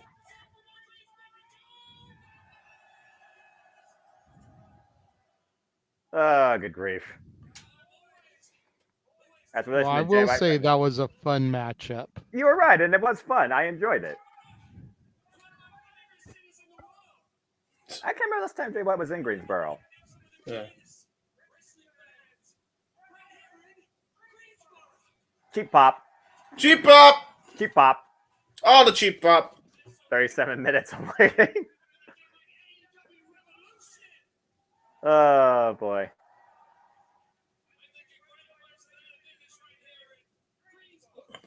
Okay, how many times you guys in Greensboro? You're cheap popping more than Mick Foley.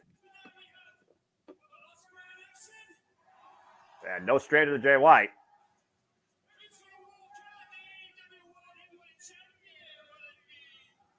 Jay White pulling the Eddie Kingston here right now, promoting the card. It's Joe's, it's Swerves, and Heyman. Who walks out with the gold? What do you think? There's a lot of people that want Swerve. Again, 2 years ago. Biggest pop of the night right there. Sting!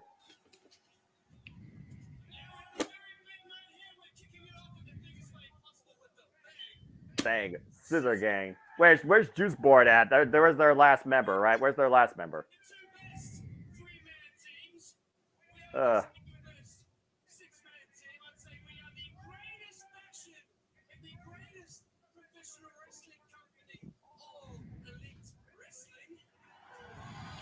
Man, the kiss ass from Jay White. Hey, What is look. going on? Get paid is all I gotta say, James. Get paid. This is not my Jay White.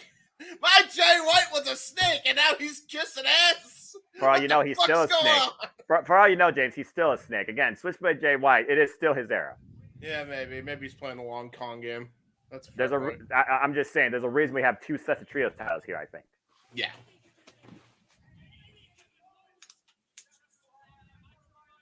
Yeah, let's go ahead and remind people exactly who Jay White is, shall we?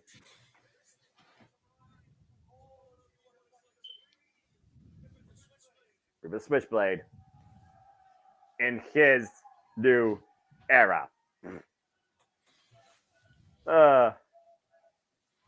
Too sweet. King always says, little Seven Nation Army, breathe with the Switchblade chant. I approve.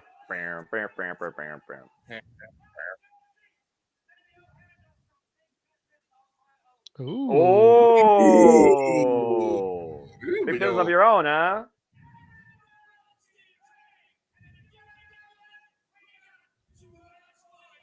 Guns up!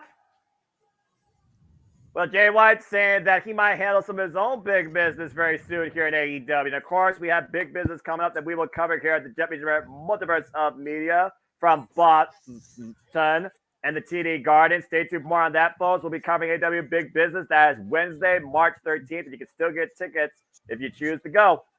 Big business. I'm looking very forward to seeing how business picks up starting tonight. Oh, man. Let's go to Lexi Nair backstage now. Orange Cassidy medical update. This should be good.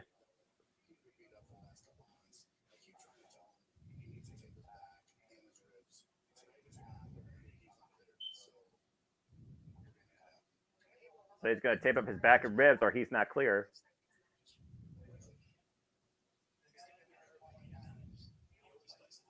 Yep. Chuck Taylor, Rocky Romero, and Triparetta. Huh? We're doing after. Ooh. Whoa. Orange Cassidy wants to fight this one solo. He does not want his best friends to be there with him. Wow. That's the real mark of a champion. Tonight, no matter what, he plans to do it on his own. And his friends honor that decision, no doubt. Everyone, hands in. Because this very might be the last time you see Orange Cassidy as the AEW National Lexi Nair, come on, AEW National Champion. That's the respect. That's the testament. That's the true mark of a champion right there. I love, man. I gotta admit, I love Orange Cassidy just because of how relatable he can be. Like, just simple shit like that, like, makes him a relatable dude. Like, yeah, absolutely. He's just a Chad. He's just a Chad, bro. Yeah, I love it. No kidding. I'm sure. Telling you, dude, Orange Cassidy has everything it takes to be the guy in AEW. And you look at him on the surface and you're like, the guy that puts his hands in his pockets? Yeah. Yeah, the guy that puts his hands in his pockets. He's so fucking entertaining. I would rather see Orange Cassidy every week in my main event as opposed to seeing Jon Moxley bleed on a weekly basis. Yeah. I'm just saying. But then again, one of these men has been AEW world champion multiple times, and one of these men has barely breathed the air of the AEW world championship picture. Yep. And Orange Cassidy, of course, previously challenged for the AEW World Championship one time back at Double or Nothing 2021. Came this close in the triple threat against Pac and Kenny Omega. In fact, it was AEW Revolution 2020, where we learned what Orange Cassidy truly was about when he had that revolutionary singles match against Pac. Matthew makes a good point here. Matthew reminding us that Roddy didn't want to face Orange Cassidy when he was at his weakest, only for Orange Cassidy to be beaten up anyways. And that was Orange Cassidy's own choice. Let's keep in mind, Orange Cassidy's been AEW National Champion now for 147 days, and he's going into his 13th defense tonight of that title. That tells you right there. He didn't want to just wait on the sidelines for the pay-per-view to showcase what this championship's all about. Yep. Whew. Good luck, freshly squeezed. You're going to need it. As, of course, they continue running down the card. And, of course, we'll do that one more time as we get ready for our only other match tonight on the 0 hour. We are 30 minutes and 20 seconds away from AEW Revolution taking the airways tonight on a stacked card of 9 matches. Oh, boy. And, again, hope you all will enjoy our coverage. Hope you all enjoy everything that we're here to say. Huh? Wait a minute. That's Pac! That's the bastard. Yeah, where you been? Visa issues or not, we haven't seen this guy since freaking the Best of 7 series finale. And that was almost a year ago. It was literally in January. You were there at the Fabulous Forum. I know. Seeing it. Oh boy.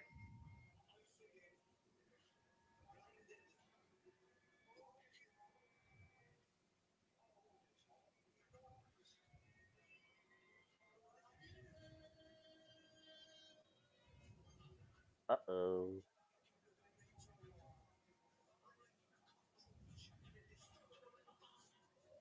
I mean, he's not wrong, to be fair. I like this because AEW has obviously taken the criticisms to heart. They are giving us a vignette package to hype up the return of the bastard and kind of build that suspense and that intrigue. I like this. he's I think every time I see a little bit of Pac, I feel like Pac just gets more and more like schizophrenic. Well, as if we don't have enough going on in AEW with business supposed to pick up big shortly after the pay-per-view, the bastard Pac is coming back very soon. Yep. Oh, boy.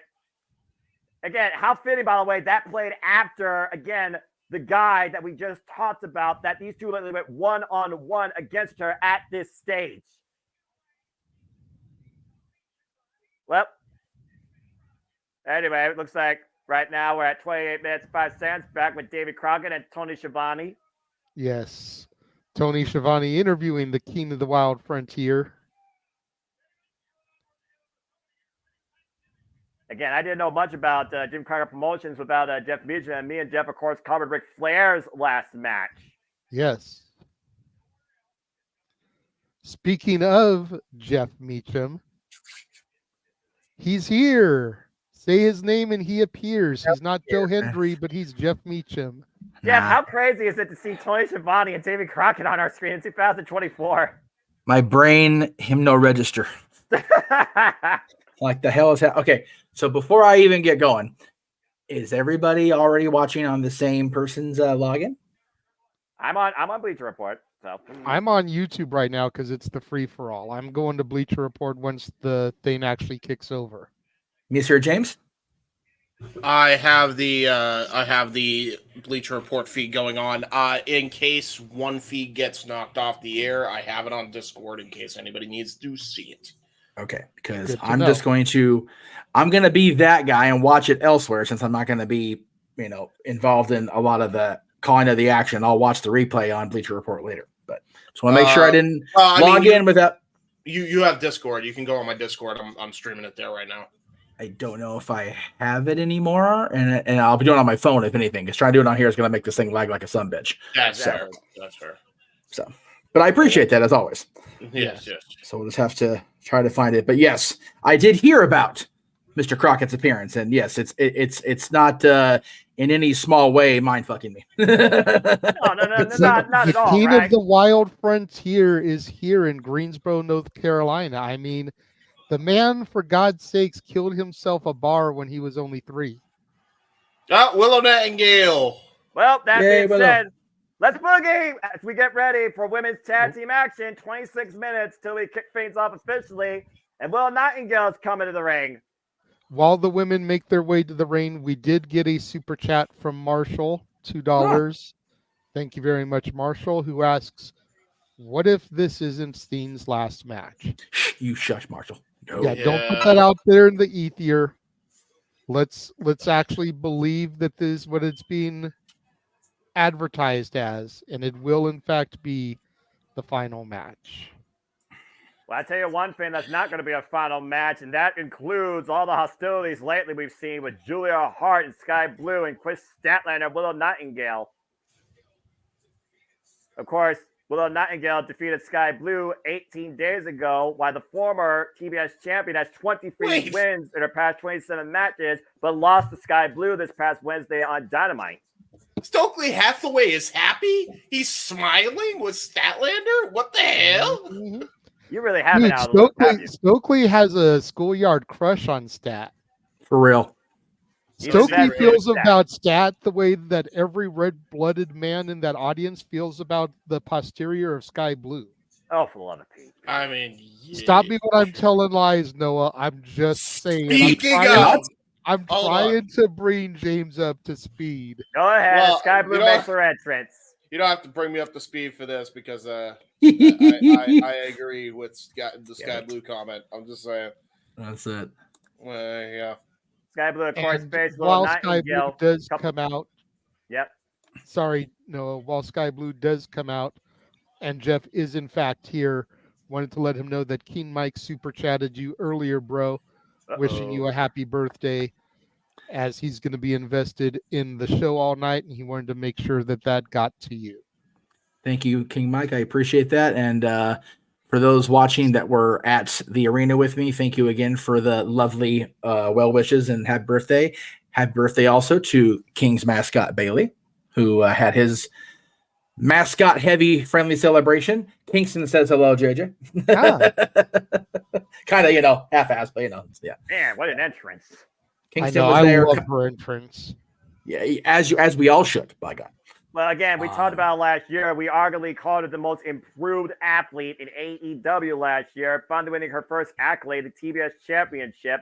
Now 106 days in her reign, and alongside Sky Blue, arguably the most dangerous duo in the AEW Women's Division. Man, I love BDSM Undertaker. What? I would say next to Toni Storm, she's the best presented female character on the whole fucking roster. That is accurate and a half, brother. Yeah, she's been presented way longer as such ever since joining the House of Black officially back at Double or Nothing 2022. But ever since Sky Blue and her have basically formed an alliance, again, they've been virtually unstoppable. As well they should be. They look like they like each other. I'm just saying. I like that they like each other. Again, when you come together for a common cause, whether it makes sense in logic or not, you can do crazy things. Again, it was triple threat action at Full Gear. Chris Statler came in as champion, lost, not involved in the decision though. Sky Blue was pinned, and Sky Blue finally got her win back against Chris Statlander this past Wednesday on Dynamite with Stokely Hathaway's poor assist. Bell reigns are underway. Jeff, the only match you've missed so far is the 12-man tag. I popped in briefly under the radar watching you guys on YouTube. I was like, no, I missed the Jarrett call. I'm so sad. Yes. Well, Jarrett did the Fargo strut in the ring, and the entire rest of his team did the Fargo strut outside the ring. So, okay, well, I'm definitely going back and watching it now. Definitely go back and watching this shit on replay now. By the way, shout out to our buddy Catherine, and thank you for the super chat to our buddy Cat for the bleacher help for the good old jam tonight. So everybody gets to watch in real time today. Well, again, we're all part of history tonight, regardless. Yes, my God. The history of Chris Statlander and Sky Blue goes all the way back to the pandemic. When it comes to how far these two have come, again, Sky Blue went dark. Chris Statlander, formerly the world's greatest alien in the galaxy, became more than woman and beat that bitch last year at Double or Nothing. Bro, Statlander wasn't doing chops, by the way. She did full on like camera fist. Whoops, tag. That seems like it hurts more, doesn't it? Damn. Well, I think Chris Statlander goes in with full force. I mean, you can look at their match on Wednesday again. And of course, this is the one-on-one match I'm waiting for. Tag. As Julia Hart has yet to beat Chris Statlander in one-on-one action. Big splash by Willow cover. Hook of the leg with a smile and a 2 count. Am I forgetting that Sky Blue was supposed to change her name at some point, or did I just No, I don't think she officially Imagine was that. going to change it. I just think the fans tried to change it. I think they tried to change it to Dark Sky or Sky Black or Blue. Black Heart, which arguably you might want to call what this team is. Ooh. Meanwhile, you got Strong Smile with the stereo. Stalling Virgil drops suplex Nice. to Heart and Blue. And Willow once again with the cover of the team as champion gets a 2 count. And yes, Marshall, I did see your super chat. Thank you for that. And thank you for super chatting tonight. It's much appreciated. All the super chats appreciated that I've missed in my hour sojourn up the freeway. Again, Kings won, man. Kings won today. It's a good way to start my evening. Tell you what, man, they beat the Devils. Our friend of the channel, Carlin Bates, says hello. Demi says hello, of course. It was too chaotic to get anybody on film because we were all running around like crazy. But No, it's all good. We need to try to get Carlin on an episode of Open Mic Night once the season ends. for real, if she had not been dashing downstairs, she was like, I would totally do it because I know how important tonight is. Because she gets it. She's a fan. So she knows how important this night is for everybody. So, but, duty calls. Well, again, you only could do so much in one time. Will Inigo falls in with the hip attack. Julia Hart's back. I will be right back. I'm gonna get a drink because I need a drink. You're gonna need it probably before the show starts and during it. You'll probably get a second one when they start talking about DraftKings and Taz hates his life. Face first, past the Sky Blue. Again, I'm just talking about the past. I know how AEW pay-per-views work, as we'll have that 3 hour, 58-minute, and 30-second runtime as per usual. And Sky Blue now falling in with a kick to the side of the head. If you can find a point in his life and career that Taz actually didn't hate his life, I will send somebody super chat money back. Cover. 2 count. He's been a miserable son of a bitch from day one. Well, I mean, again, Taz is Taz. I'm just saying. He is FTW for a reason. Sky Blue putting the boots right now. The Willow Nightingale in the corner. And again, Sky Blue still furious after Willow Nightingale beat her a couple weeks on Dynamite. Julia Hart taking advantage behind the official's back. And again, Stokely halfway and Willow, I still don't think right now they're seeing, each other on the same page. And truth be told, it was Stokely that helped Willow that night beat Sky Blue. Yeah, and we all know what Stokely's trying to invest in. That's Chris Statlander.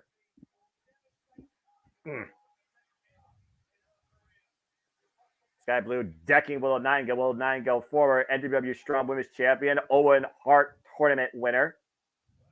Sky Blue yet again accolading her AEW career, though. Sky Blue working Willow Nightingale up against the ropes. Crowd chanting right now for Willow. Well, at least Sky Blue yet to get an official accolade in her AEW career. I can think of a couple unofficial ones that I'm pretty sure she's received, but that's a whole other story. And again, you guys can still get the pay-per-view as we have 17 minutes and 40 cents for Revolution Takes the Airways. Again, locally, Bleacher Report, call your cable satellite provider order, Dave & Buster's, select feeders. Internationally, you have Sky, you have Paper.com, you have Fight, Tom's locations, you got Triller TV, and YouTube and international markets, I think it's nice. That shot was not nice, though, to Julia Hart. Whew. Quick tags right now in succession, though, by Sky Blue and Julia Hart. Julia felt that one. Yeesh. Heavy kinesio tape on the right shoulder as well. Julia Hart recently cleared, by the way, for in-ring action as she has kind of been out for a little bit due to a short-term injury. Thankfully, it was short-term. I thought it was Julia that was out with injury, not Sky Blue. Just give me 2. Well, again, I see the 2 together. I get confused by 2 sometimes because they share a similar mindset, it seems. And yeah, you're right. Julia Hart cover 2, but Sky Blue also was gone a little while for an injury as well. Okay. Of course, it was Julia Hart that misted Sky Blue at one point, giving her gift, and it seemed like Sky Blue rejected it. Now it just seems like she embraces it. This dark, violent nature. By the way, shout out to Wendy's. I know people are giving them shit for the surge pricing. They carry ginger ale in their fountain, so good on them. Oh, nice. Yeah, what's up with that surge pricing, by the way? I don't know. But I just want to point out that I went there because it was easy. I spent under $15 on my food, and I got my ginger ale. I'm a happy birthday boy. I like hearing happy, Jeff, and hopefully we remain in that That's mood it. throughout the night. So we'll see what happens here. On the way home, we encountered a lot of derps on the road, but I said, okay, the douche quotient has to be kept down. We got douchebags in the main event tonight. I got to keep the shit balanced. Well, number one, unfortunately, from the reports we're hearing, Steen's final match is not the main event. The world title is, yeah. I mean, I get that. That's fine. Yeah, about to I say. I Round think the it's a credits! bad. I think it's a bad move because anything that follows Steen's match, no one's going to give a shit about. Yeah. Well, And secondly, if a ginger drinks ginger ale, isn't it just ale? Chris Statlander off the second rope. Double back elbow strikes, wipes out both Sky Blue and Julia Hart. And Chris Statlander is rolling right now. She is rolling. Keep rolling. Elbow strike. If it was ale, though, I'd be breaking the word to stay sober. So can't be doing that. I mean, it's like if a French person ate French toast, wouldn't it just be toast? It depends if they're in Oh, sweep of the leg and a DDT double special with the senton drop on both Sky Blue and Julia Hart. Cover by Chris and a 2 count. Very lackadaisical cover there from Stat. That pinfall was not where it was at. Yeah, she hooked the outside leg, didn't really hook the inside leg, and you saw that Sky Blue got the right shoulder up, to your point. Fundamentals, sometimes, again, adrenaline, you kind of lose sight of common sense. Waist lock, but again, Chris Statlander, arguably one of the strongest players in the entire W Women's Division. Chaos Theory. Great Chaos Theory suplex. Shout out Doug Williams. Julia Hart clubbing clothesline back of the head, though. Yeah, Statlander wasn't looking at Julia Hart where I should have been in that moment. Uh-oh. Heart lock. Oh, wait, reversal. Reversal pressure, but shoulders down. Oof. Almost caught the TBS champion. And now Willow Nightingale tagged in. Of course, Chris Statlander and Willow Nightingale shared a one-on-one match on the 0 hour at World's End, and Willow got the win. And they've still been on the same page since. Wait a minute. Sky Blue on the top rope, though. That's the clothesline. Sky Blue flies. Oh. That was not smart. Oh, no, that was not smart. Oh, my. Double fallaway slam. I'll say it once. I'll say it again. Team Strong smile on full display. Oh, no. This is going to be vicious. Incoming! Well, Julia Hart avoided disaster. Yeah, Sky Blue didn't. Got all that cannonball. Oh, no. Still hung in the tree of Willow, though. What's Willow looking for here out of the corner? Oh, deadlift with that power slam position here. Oh, Jesus. Looking prior for the running. Whoa. Ooh. Was that an arm drag counter? That was exactly an arm drag counter. And a toe trip. Drops Willow now against the second rope. Sky Blue missed with the run-in. Drop face first on the apron by Stat. Willow and Hart, by the way, the two legal competitors inside the ring. And up in the fireman's carry. Death Valley Driver! That could be it. Willow Nightingale with the cover, center of the ring, and a near fall. Mm. You see Stokely halfway watching on with bated breath. Again, is he watching on for Chris Statlander, or is he watching on for Willow Nightingale and trying to find a weakness to separate these two and their friendship? Why? His impression to their heart, those short-range clotheslines. She can have other friends. That's very controlling, Halfway. No, I was about to say, Stokely Halfway only cares about one thing, and that's himself, all right? But that's toxic masculinity. Don't do that. You're talking about Stokely, all right? I don't do that, but he does that for a living. Literally. That's actually fair. That's fair. Uh-oh, Dr. Bomb. Looking for the Dr. Bomb. Wait a minute. Sunset flip. Whoa. Julia able to roll through. Oh, it's a super kick by Sky. Yeah, right as she thought she was out of harm's way. That was a bait and switch there by Julia and Sky. 2. Great bait and switch for a near fall. Do you know why Stokely does that, Noah? Why? Because he's a raggedy bitch. That raggedy bitch. He is a raggedy ass bitch. Yes. That is accurate, and I do agree. Exhaustion might be coming into play right now. Sky Blue. Raggedy ass bitch. You raggedy bitch. Will not go up in the second. It's one of the greatest Twitter reuses in the history of the universe. Yes, it is. You know, I'm not because it applies to everybody. I'm not for uses and gifts and all that stuff, but I agree with you actually. Yeah.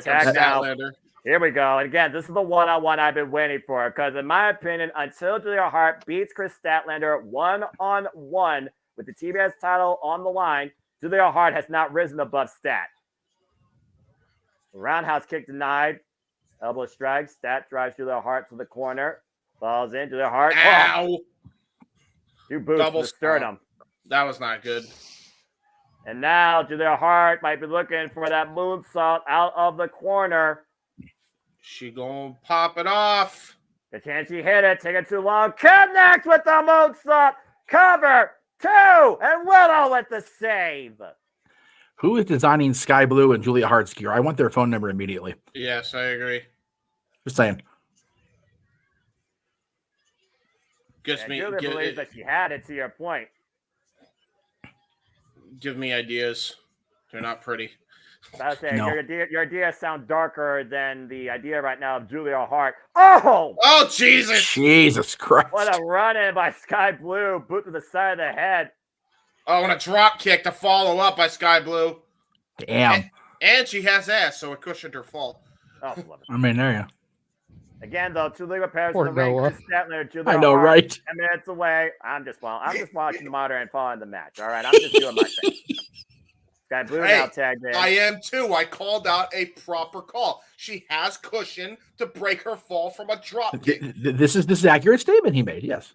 I feel like you fall on your back first versus your posterior, but again, She actually falled on her posterior, so don't even. Not with that ass, she ain't hitting the back first. She ain't hitting the back first. Ben's got clothesline drop Julia Hart and Sky Blue. Golly. That was brutal. I don't care where you fall first. That shit hurts anyway. Big boot. Super kick. Ooh, good. Sky Blue will not go now. The 2 legal competitors here. Very game competitive women's tag match here, as we've seen as of late on AEW.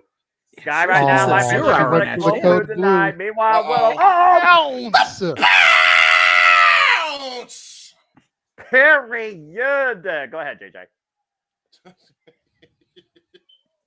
Good grief. Sorry. Man, she passed her into freaking Charleston. Did I scare you, JJ? I'm sorry. No.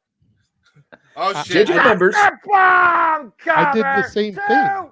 Willow and Chris Statler with the win. Oh, we both did it. Okay, go. Yes, that's why it was did so it, loud. And then you did it. That's right. That's why I said it so loud, because y'all did it almost together. Well, while she was pounced to the other state, she was planted in the match tonight. Willow Nightingale and Chris Statler with the win. Take a look at this. The cold blue counter, then Willow Nightingale. Look at this. Good God. Talk about change momentum. Drive your opponent all the way to the other side of the ring and then plant her with the The Hathaway. Look at Hathaway. He all bubbly now. He happy. He got he's feeling the positive vibes. Happily Stokely is a dangerous Stokely. Keep that in mind, folks. And keep in mind, Stokely wasn't involved at all in this match here. Willow Nightingale He wasn't? got it done on their own. Dude, I love Renee's jacket. I need to get that in guy form. That is tremendous. Bro, she's happy. He's happy that she's got the title shot. There you go. Look at that. Well, again, I do think that Willow Nightingale and Chris Statlander are probably working their way towards another shot against Julia Hart for the TBS Championship. It almost makes me wonder if Julia Hart's going to try and use that as leverage to try and separate their friendship and maybe add further to the Stokely Halfway agenda. Either way, Willow and Chris Statlander, great hard-fought win. Great match. Listen, if anything has proven anything, if MJF can change his evil ways, so can Stokely Hathaway. And I think he's going to keep that friendship alive and well. So I believe in Stokely Hathaway. I believe in Stokely. Well, while you believe in Stokely Hathaway having a change of heart, will we see a change of the guard when it comes to the AEW World Championship tonight and so much more? I believe it like 80% of the way. There's still that 20%. Here's the reason. Right. Here's the reason I say I believe more than I disbelieve. After MJF turned face, I don't anymore. That whole last year was crazy, bro.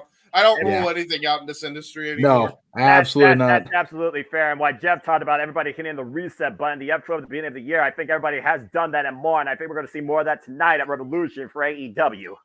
Yes. Question for the team, since I was not. Do we have an updated graphic for the 8-man thing? Because I think the one I had missing peoples.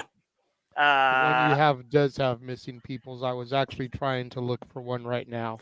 Yeah, because the one I can find is it's there, but the actual wording at All-Star 8-Man is mid transition and like a awful screen grab. Look, it's we have no, it's not. Peoples. Hey, it is not. No, it's okay. No, shh. It's okay. My name, I'm Mark. No. Okay. I'm just trying to help. Yeah, I did talk. Get the stress. It's not stress. I asked a question. If I was stressing, I'd be stressed. Yeah, I have to get my hair out, but that's redundant. Simply put. Nope, can't do it. Simply put. Can't pull my hair out on air. I'll get in trouble. We'll get thrown off YouTube. Anyway, well, dude, I'm about to say. The statute of limitations there. And again, Jesus Christ, you went a direction, Noah. Wait a minute now. Boss man. Si, senor.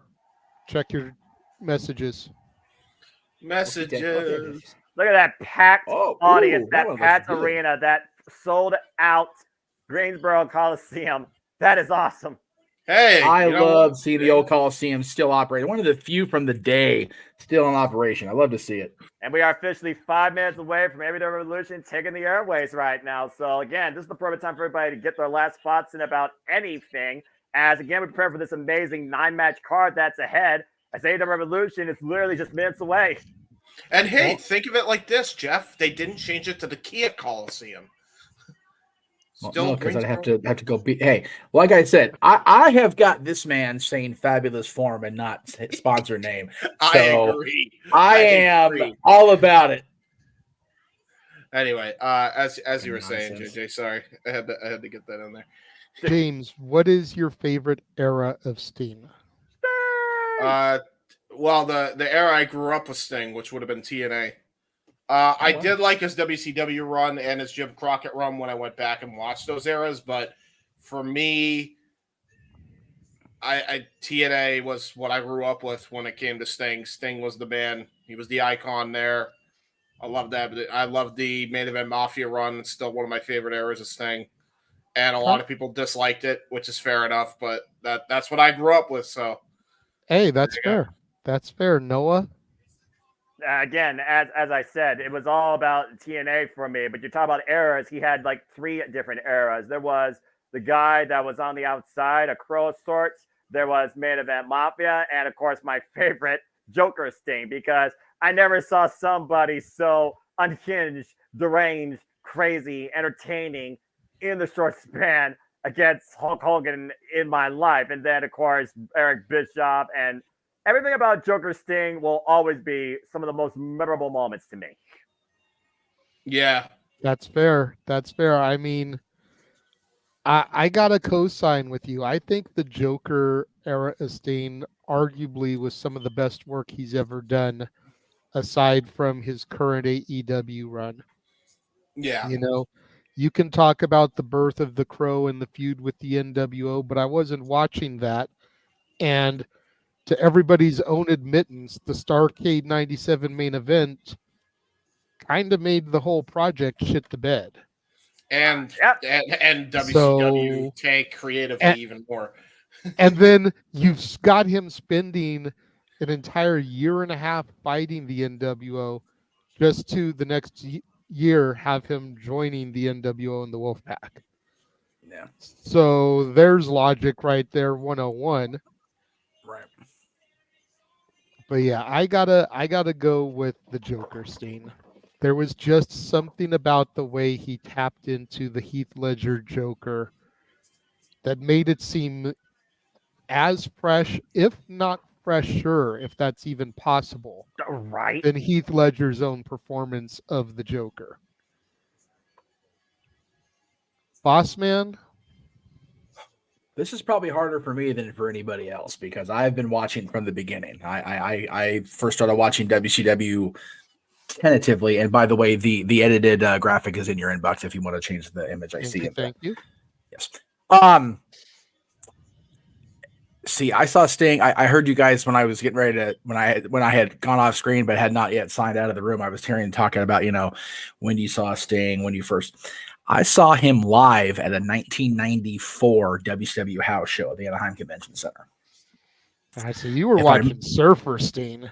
Yes, I saw Sting with that redonkulous flat top that you look back and go, ooh, 80s, not a good look. It was the 80s, to be fair. I think the bleach blonde flat top is still better than a mullet.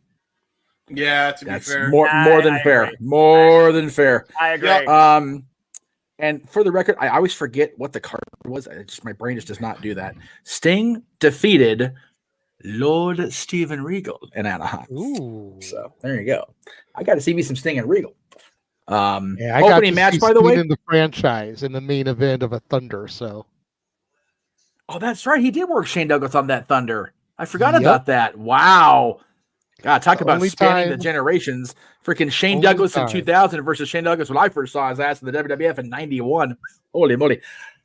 By the way, the opening match of that house show, Johnny B. Bad retaining the WCW TV title over Jean-Paul Levesque. Okay. Just saying. That was the opener.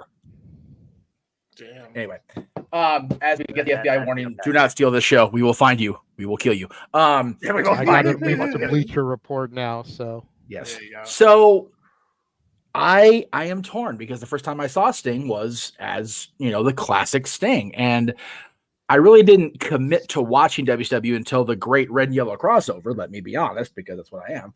But I always liked Sting. My favorite will always be the Crow, only because to this day, when that narration comes on for that entrance to Starrcade, yes, the match and the finish shit the bed, absolutely. But that entrance, even with him walking out, like whatever, like he walked out and it was kind of lame compared to the rafter drop, but when a man's heart is full of deceit and that whole little narration, it gives me the goosies every single time, as does seeing this site. The Greensboro Coliseum is sold out, not a seat to be had in the place. Noah, do your thing, brother. I do it not for me. I do it for the love of professional wrestling, damn it. But yes, once again, it is that time, and truly, it's showtime. It's Sunday! You know what that means! We are finally here. We showed up for the last time from the Greensboro Coliseum in Greensboro, North Carolina, and this is AEW Revolution. Hello, everybody, and welcome once again to the WWE Live on the events here at the WWE Multiverse of Media. You know what this is, fam? The Samantha Simba brand and the voice of the JMN. Favorite grade of professional wrestling, damn it! And my name is Noah Forrester. With me tonight is the illustrious panel, Jeff Motherfucking Meacham, JJ Williams, and James Hebert, as we kick things off with that TNT Championship. Gentlemen, are you ready to go tonight? I'm ready. And look at this, a little tribute to Sting, the icon himself, as Daniel Garcia makes his way down to the ring in Scorpion-themed gear. Arguably, JJ, right now, would you like me to... Oh, sorry. Ahead. No, go ahead, Jeff. Would you like me to go take a producer since I'm home, brother? That's up to you. That way you can enjoy and call along with the boys.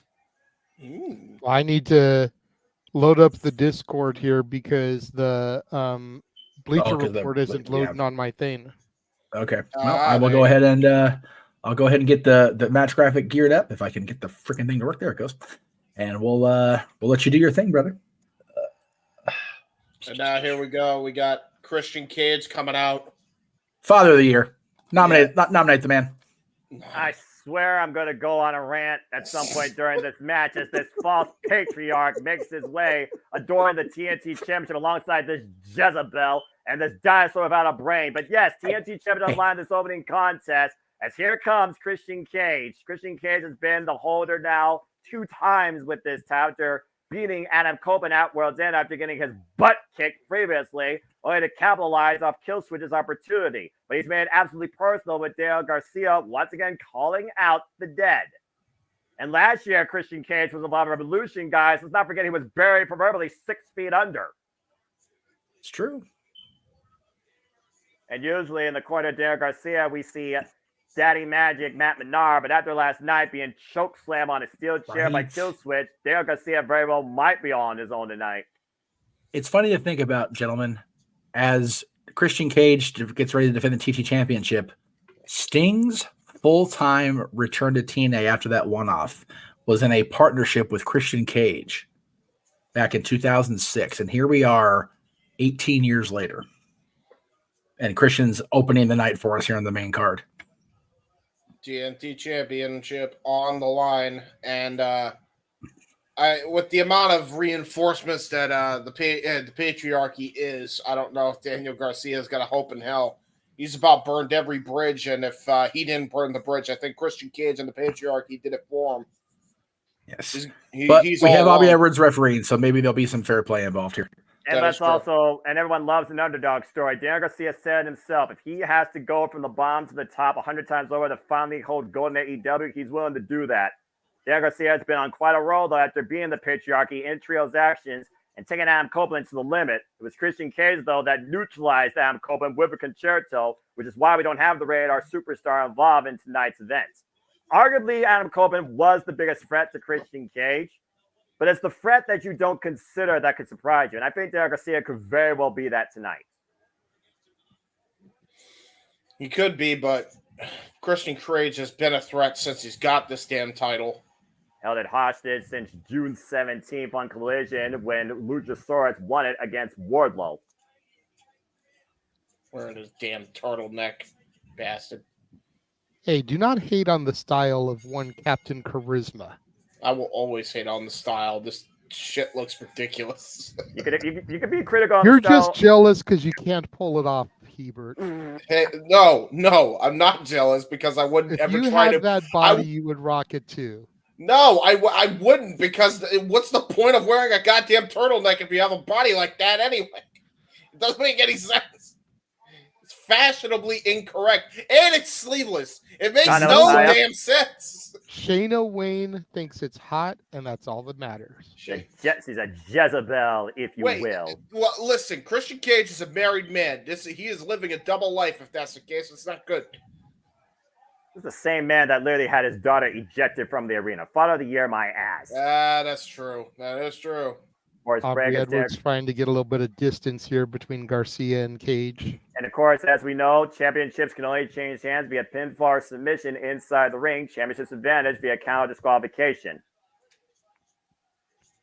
Christian Cage literally under the learning tree alongside his friend of 40 years, Adam Copeland, Edge, as many people better known. An opportunist in his own right, his entire career. Let's not forget about the collision that he used to run with in TNA. And by the way, I mean, listen, like, just the fact that there's 3 people outside, like, ringside for Christian Cage, this is going to spell disaster for Daniel Garcia as the later part of the match progresses here. That's why Daniel Garcia has to keep Christian Cage at bay inside the ring. We all know that Daniel Garcia has the strength in his favor if Christian Cage is on the mat, because Daniel Garcia is technically proficient. There's a reason why he's called Red Death, as Christian Cage right now having a huddle with his patriarchy.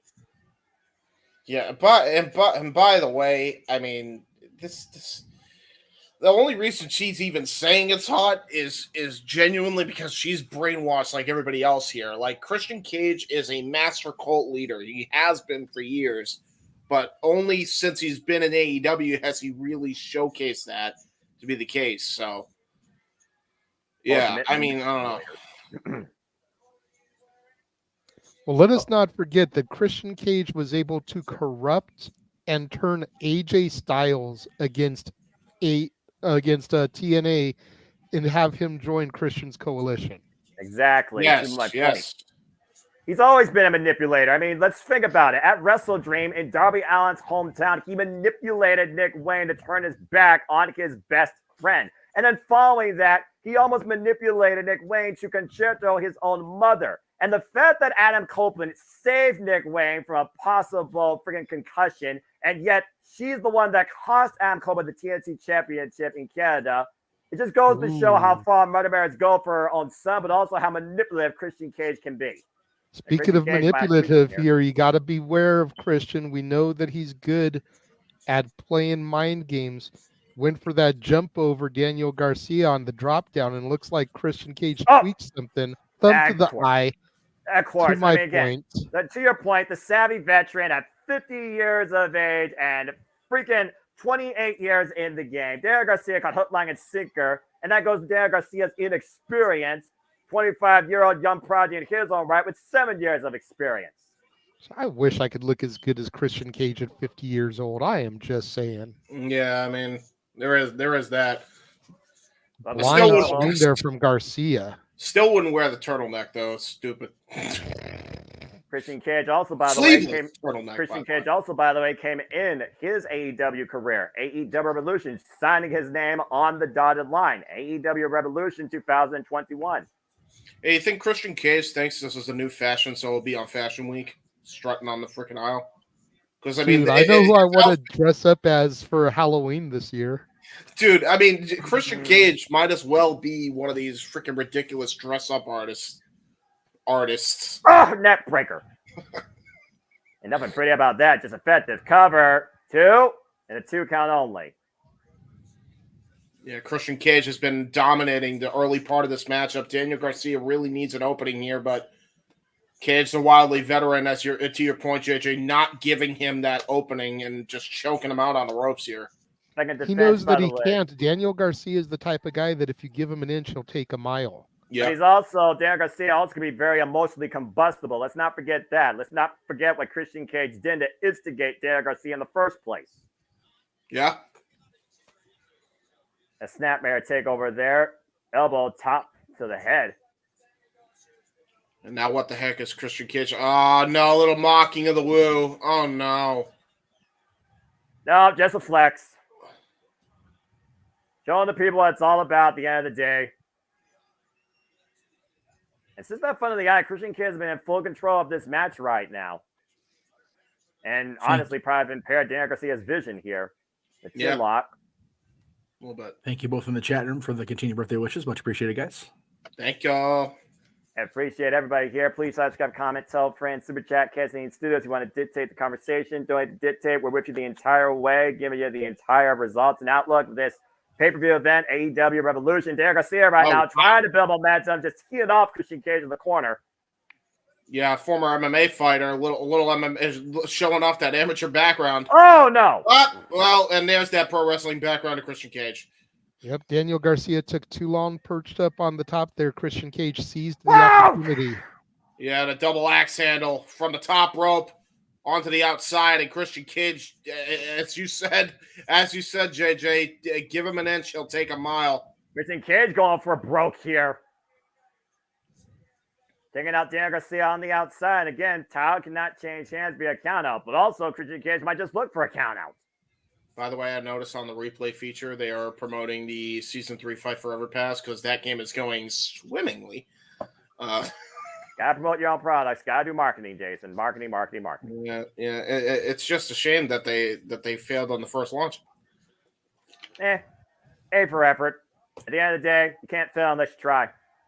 Absolutely. If I find it at GameStop for like $20, I'll pick it up, give it a shot. Same. I don't spend more than $25 on a video game nowadays. 60 and 70, you got me stuck in gear stupid. Yeah, well, we did pay full price for 2K23 when it dropped. Got the Bad Bunny download and everything because the kids were like really feeling it. And we've definitely gotten our money's worth out of that. But with everything I've heard about Fight Forever, yeah, I'm not paying more than $20 for it. Again, don't spend a whole lot of money. It's Christian Cage looking to send. Looks like he's going to lock him up here. Oh, and a chop block, disengage the kill switch and drop the TNT champions. Daniel Garcia might have finally found his opening. And that's the thing. That's the thing. Daniel Garcia is super veteran-like in his own right. I mean, this is the same guy. We got to remember. He beat Danielson, Brian freaking Danielson, one of the best technically proficient wrestlers in the world. And he knows how to take apart a body part. Daniel Garcia, though. Great count by Christian Cage. Gets to the midsection. Daniel Garcia sent to the outside as Christian Cage is hobbling. Awkward landing for Daniel Garcia. Daniel Garcia, PWG World Champion, former Pure Champion, by the way, beat with a unit for that title. Has also hung with the likes of, to your point, James, Katsura Shibata. And let's not forget what he gave us during his run in the Continental Classic. Going up against the likes of Kyle Castagnoli, Eddie Kingston, Brian Danielson again, and eliminating Brody King. Yeah, he's done a lot. He's done a lot since his time in AEW, and he's really showed what he could do in his first couple of years in. So Cage can't take this kid lightly, and I think he's starting to realize that now as he's hobbling on his leg. I don't think he expected that much damage to be done in that short amount of time. But again, Daniel Garcia proficient when it comes to joint manipulation. I think Christian Cage has underestimated Daniel Garcia since the get-go, figuring that he's less of a threat than Adam Copeland. Blindside shot once again by Christian Cage, keeping Daniel Garcia on the outside as Arbor continues her 10 count. Up to 4. Daniel Garcia has to find his way back inside the ring. Yeah, even he's trying to just buy himself as much time as humanly possible because he's just tossing him into everything, hitting the snap back on the ropes. He's trying to get feeling back in that leg so that way he doesn't have to hobble on it anymore. And I think it's slowly working, but it's not by much. He's still kind of limping a little bit. Well, watch out with Nick Legs, set up and over. Oh my God! I think he just got guillotined on a chair. Oh, that's a shame. Coming down hard, an awkward landing, but that might neutralize one part of the patriarchy for now. Derek Garcia once again tries to crawl his way to the ring. At this point, Christian Cage might be looking for Derek Garcia to just give up. But if there's one thing we learned about Derek Garcia last year, he will fight until he can't fight no more. Here comes Kill Switch around the side. But again, Christian Cage meeting Derek Garcia on the apron from the inside. Derek Garcia fighting back, though, holding his ground, and both these men teeing off right now. Derek Garcia getting the better, finally coming up and over. Series of shots here by the challenger. It's just well and away against the Patriarch. Finally creates distance and back inside the ring. Yeah, to Cleaver and Catherine, I totally know what you guys are going through. The Bleacher Report site was not loading for me as well. Okay, good. I'm glad it's not just Cat and I, because all of a sudden it just completely went. So yeah, just I have it on Discord if you guys really need it. That's what I've been using. Yeah, I'm just gonna try to find like I said, find one of those sites. I'm gonna have to, unfortunately. It's already paid for. It's like whatever. I don't care about it at this point. Derek Garcia teaming up against Christian Cage blindly. Oh my! Oh no! See, this is why you pelvic don't thrust that really drives him insane. See, this is why you don't wear a turtleneck, because then you just risk getting teabagged because you can't see. I mean, I don't even know what to say regarding that. Dragon screw leg wedge. Damn, that move has to suck. Dragon screw suplex? Anyone? Looking for the pile driver. Christian Cage, though. There's the bat drop, though. Derek Garcia reverses the pressure. Shoulders down. Gets a 2 count. The dragon drag. I hate Garcia the dragon again screw. with the cover. Hook of the leg. And 2 count again. Again, Derek Garcia's breathing new life in this. Oof. With pitfall attempts here and a shot to the bread basket by Christian Cage. Just standing on the spine and the neck of Daniel Garcia. He can't even hop over the top rope like he usually does. Again, he's still feeling, like you said, he's still feeling the effects of all that damage done earlier to that left leg. And that's been the target for Daniel Garcia. It has been that leg, even with that top rope dragon screw. Ow. Oof. Up and over the steel steps there. Yes. And there's Kill Switch once again. God. That was a nasty way that he went up and over there. And again, Kill Switch neutralized Matt Menard. And we all have to be aware of Kill Switch here. We know Christian Cage will engage that right hand of destruction without a brain anytime he wants. Or instigate Mrs. Wayne for his own advantage. Back in the safety of the ring, if you want to call it that. Daniel Garcia looking to follow up on the attack. And just like Christian Cage is begging, trying to fend him off. Went for the kick. Garcia looking for something. Christian Cage looking to once again engage. Kill switch. Daniel Garcia fighting back elbow strike. Oh, you got a little bit. You got a little bit behind. Cover. Us, 2. No. Okay, so I just gotta pause. Let me know when he's about to scale the second rope. Like when he gets on the second rope exact. I don't know how wise that is on a bad leg as he's on the second rope going up to the top right now. Christian Cage going for broke. Diving headbutt misses. And Garcia grabs the ankle lock. All right, pause for like 2 seconds, Noah. Sorry, I hate to do that, but this Bleacher Report's bringing it back towards center. Derek Garcia once again applying the pressure, sense of urgency, being sensed by the patriarchy, and again trying to keep Christian Cage in the ropes. Whoa, Aubrey almost got bumped. Yeah, James, wait till the match is over. No play by play, so we got it. We're good. Yeah. Uh-oh. Grab hold of the waist. And what's this? Christian Cage holding up a dear life, unable to hold on to the top turnbuckle. Garcia right now. Planet of Champion. Jesus. Cover. 2. No. Took a lot of strength out of Derek Garcia to do that, though. If nothing else, Derek Garcia is wearing down Christian Cage. Double leg. Oh, damn it. Garcia sent up and over, catapulted face first in the top turnbuckle, thankfully not exposed, and I bet those were Christian Kids going for earlier. That kill switch, though. Aubrey, turn around! Dodge choke slam! I'm there. I got it. As Christian Cage had the attention of the official. And now I think he's going for it again.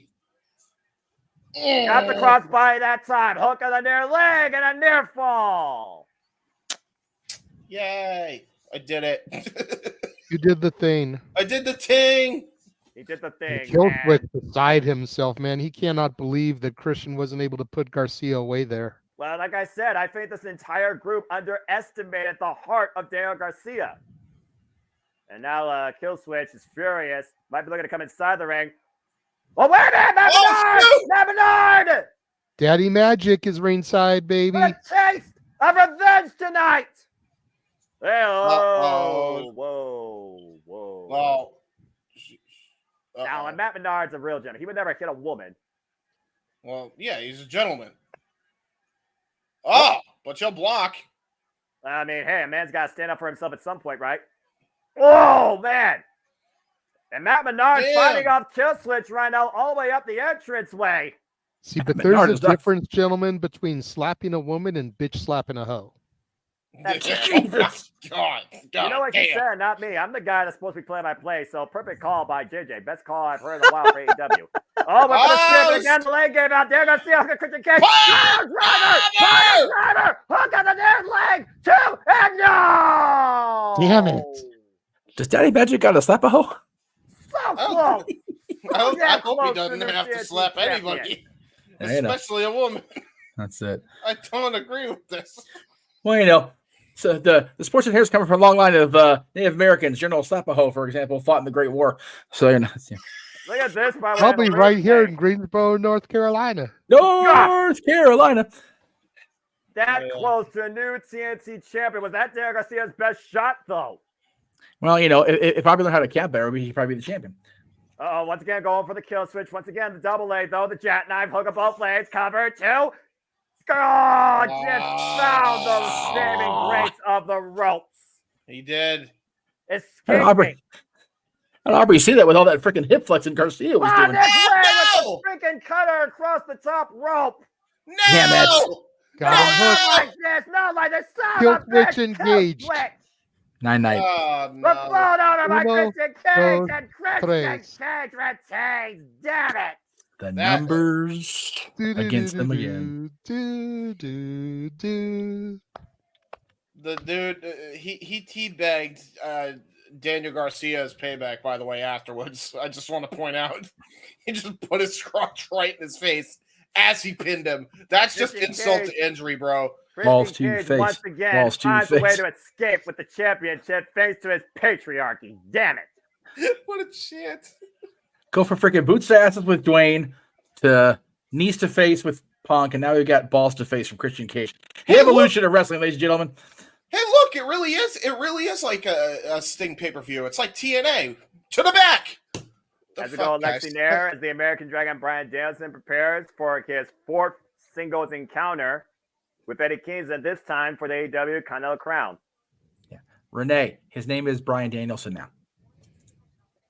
It is Bryan Danielson. You know what? Renee. There's enough people I know, male and female, that still botch names, and I don't hold it against them. And they'd be wrong for that. I agree, but again, it is what it is when it comes to humanity's short-sightedness. What is this? What is coming out here? All right, 60 minutes. Oh, here they come. Well, shit. All right. Well, again, this is AEW. We don't waste time here. We keep going. After that freaking farce of a champion was able to escape thanks to the help of his patriarchy, the American Dragon Bryan Danielson singing his first AEW championship. Isn't that not only that, Noah, he has a chance to regain that Ring of Honor World Championship from all long ago. Exactly. Oh, one of the men that made that Ring of Honor World Championship the most synonymous in the entire professional wrestling industry, up there with Samoa Joe and CM Punk. If Bryan Danielson wins back the Ring of Honor title the same night Sting's last match, I may have to be hosed down. God damn it, this is going to be great. Breathe your breathe, brother. What a description I see. No, you know what though? Does Eddie Like, Kingston's render look like a video game character? because he is a freaking character. Yeah, he is a The king of character. the He's been a character his own life. He's been his own character. He's like saying, he's like Def Jam Fight for New York, except it's real life. Damn, I remember that game. Yeah. I do too. Jesus, that was a hell of a callback. Very nicely done, sir. And Eddie Kingston, a man of all action, way less talk, and proudly making his way to the ring. Well, good, because when he talks, he's an asshole. So, you know. Hey, you got to knuckle up, bro. Bumps, ultimate underdog, our current AEW Continental Crown Champion, current Ring of Honor World Champion, WWE Strong Openweight Champion, and of course, the first ever Continental Classic Champion. This freaking feed better kick back in. I want to watch Brian's match here, damn it. I don't know what's going on with you. I haven't had like a one fit except for like a little bit of quality latency, but again, yeah, like I don't know what the heck's going on. It's probably yeah. No, you're fine. 64-day reign so far, holding this North American version of the Triple Crown Championship, of course, made in All Japan Pro Wrestling. Then you see Eddie Kingston. Shout out to his hero Kawada with the black and yellow attire. By the way, I saw that screenshot side by side. That was freaking awesome. Right. Let's see how this Continental Crown graphic looks like. I'm curious. Well, the Continental Crown in particular is that newly minted title that he won, of course, at World's End. It's just the inclusion of all three titles as one thing, even though he's defended all three at once and also all three separately. Bell reigns were underway. There should be a graphic for all three belts. It's a sham. Yeah. Semantics, James. Semantics. Cat makes a good point there about BR. Maybe BR broke. Maybe people aren't used to. Maybe they're not used to this many people paying this freaking $50 for an AEW show. They went, what happened? That's also a good point, considering the importance of tonight. Yep. Brian Danielson is usually very smug, of course, when he first comes into the ring. And again, we've seen the American Dragons run so far in 2024. Hechicero, Kazuchika Okada, Zack Sabre Jr., Jun Akiyama, Yuji Nagata. Yeah, and the problem is... I love how you both like great minds think alike. Go ahead, JJ. I just said God bless you because half those names I can barely pronounce. Oh, well. He's honest. Again, I'm the guy that watch all things wrestling, so if people don't know that by now, you know who I am. Happy to introduce you. I am the Superman Noah Foster. And now, listen, all I know is this is going to be hard-hitting about here. Like, these two aren't going to hold anything back, man. Well, considering Eddie Kingston's discipline in the King's Road style, and Brian Danielson is about as legit as a perfect wrestler goes, I think you're on point there, James. But it just goes to show, again, the fact that Brian Danielson is basically 3-1 against Eddie Kingston in their affairs as far as one-on-one matches goes. How important is this match, though, when at the end of the day, it is about a man's pride. It is about respect. It is about Brian Danielson showing Eddie Kingston respect, whether he wants to or not. By the way, we had a little bit of an MMA-ish standoff there because we had Brian Danielson kick the kneecap, literally the kneecap of Eddie Kingston, trying to dismantle him. And now look at this. Oh wow. Little palm strike action by Eddie Kingston in return. Again, we talked about slugfest here. That's exactly what this became. Well, again, referee Stephon Smith's going to have a hard time keeping these two men apart, let alone bludgeoning each other. Exactly. This was probably going to be our most legit fight of the night. Oh, yeah. Not a doubt. Of course, Nigel McGuinness talking about Brittle Bryan. I knew Nigel McGuinness was not going to be unbiased during this. Ooh, trying to go for those Kawada chops and Danielson avoiding it. Nice takeover, though, by Brian Danielson into the attempted cover. But again, Eddie Kingston getting the shoulder up here. This is dangerous ground for Eddie Kingston. You do not want to be on the mat when Brian Danielson is your opponent. No, he knows that firsthand after being incapacitated in that triangle, not once, but twice. Yeah, and the hamstring. He was trying to make sure his legs kept getting tangled so Danielson couldn't get an advantage. And Danielson just returned with kicks right to that injured leg that he's been working on. This is Eddie Kingston's fourth defense, by the way, of the Continental Crown. He's been Continental Crown champion for 62 days, Ring of Honor World Champion, 163 days, NWA World Strong Champion, 240 days. Oh, and another chop there. And Eddie Kingston, He's been against the ring, the likes of Shingo Takagi, Wheeler Yuta, Gabriel Kidd, Bounty Hunter, Brian Keefe, big chop there. Willie Mack, and another knife-edge chop there. Katsuri Shibata, just to name a few. Danielson trying to avoid those chops, but Eddie Kingston finally getting the better of the American Dragon in the corner. Now the machine gun chops wearing away the chest, American Dragon. Brian catching the arm, though. See, here's the problem. Ever since the Greatest Royal Rumble, Roderick Strong kind of like just softened them up for future chops. Saito suplex, though, by Eddie Kingston. Backdrop driver, for those that may not know what Saito means. Again, this early in the match, so I don't know. Again, Eddie Kingston right now going for broke with the tope. But again, bad landing to that leg kicked earlier. Yeah, to the left knee. And he landed tough on that left knee, too, Noah. Good call. Yeah, it's hard to fight when you got a bad wheel and you don't have a firm vertical base. Oh, no. Uh-oh. Oh, no. Ow. Oh, did you hear that? I did. I think Greensboro's cheap seats could hear it. That's just a full-on... Oh, no! Oh, he banned him. Danielson banned him. That's not good. Yeah, Danielson right now hooking up Eddie Kingston. Oh, Lord. On the apron! Splat. Yeah. Ow. A suplex from the apron to the floor. Goes to Kingston. Yeah, at this point, this very well might turn into Def Jam Fight for New York. That was a snap suplex onto the outside, man. Oh, and Jeff, God. this isn't even the second. This is the second Kingston you've seen today. That's true. That's true. That's true. Yeah, but which Kingston's worse for wear at this point? I'm just saying. Well. Oh, that's right. Mascot. My bad. I'm thinking Kofi. You're right. My bad. Brain part. I'm tired. I need memes as soon as the show's over. Sunday. We kind of wish it was on Saturday. I get it. I'm still getting used to doing stuff on Sundays. I prefer doing stuff on Saturdays and Fridays, but that's just me. Well, no, it's one of those. The Kings don't usually play at 12:30 in the afternoon, so I was up where I needed to be today. So, Oh, my God. American Dragon betting the digits of Eddie Kingston. He's pulling a little bit of Pete Dunne there. Eddie Kingston able to find his foot to the rope, force the break. Now the elbow planted. It stops. Oh, my God. This is why Danielson is the American Dragon, man. He's a submission specialist for a reason. And think about this, James and JJ and Jeff. That is the same arm and fist Eddie Kingston uses for that spinning back fist, the Hurricane. Yep. That softened up and damage. That softens the impact of that. Yep. And it softens the impact of the Kawada chops, which have definitely been having an effect on Brian. So every bit of Kingston's arsenal is kind of affected, especially his striking ability. Best wrestler in the world. Just saying.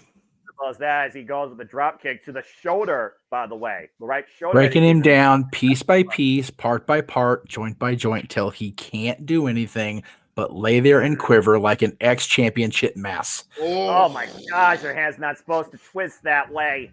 Yeah, it's really not. And you can see there's a bruise about to form on the wrist there. He is really working on those joints bad. Going back to the elbow. Another vicious stomp. Dissection by Danielson. If you ever wonder what human anatomy is like, don't go to school. Watch this match. Yes. Up to the top rope goes the American Dragon. Look at the Sorry Kings up to his feet. Catches Brian Danielson with the exploder. Vintage counter right there. Textbook by Kingston. Again, how much of that hurt Kingston, though, as he's trying to rearrange his hand. Probably trying to rearrange his knee as well. Take a look at this. Perfect execution on that exploder. I'm just not sure that Kingston can spell textbook. Well, his own admission. Well, his own admission. He is not exactly the most educated man. He's educated in certain things, to be fair, though. Again, this is the guy that said that Japanese personal wrestling saved my life, DDT. Educated Arsenal 101. Leg and a 2 count. Hey, at least he's street smart. And no! Struts plum. Oh, this is Brian always Danielson tied not up pretty here to look at. Because he wrenches the neck and he wrenches the arm. That's a brutal submission to be in. Yes. I don't know if he's able to grasp that with full strength with all the damage Brian Danielson's done to that right arm. And to think about this, Brian Danielson's coming in here with a bad right arm too. Let's not forget, that right arm is still braced by a steel rod after the damage done by Kazuchika Okada. That is very fair. That's great, though. He's God. Roll through by Eddie Kingston. Both of these men right now just trying to find a grip. Yeah, this is very... Brian still holding the wrist, though. Driving elbow, side of the head of Brian Danielson. James of Blackpool Combat Club. Yeah, think about the history of concussions Danielson's gone through, and that was brilliant there by Eddie Kingston to exploit that. I'd be looking for the half and half suplex here. Brian Dale's able to counter with the arm drag, creating separation. Brian falling in, drives his legs in. Man, that was a vintage Danielson. Yeah, thank you both for that. Well said. Golly. To kill the boot, meaning Eddie Kingston's jaw. He kicked through his face. That was beautiful. That might be looking for a follow-up here. Kingston once again pro in the corner.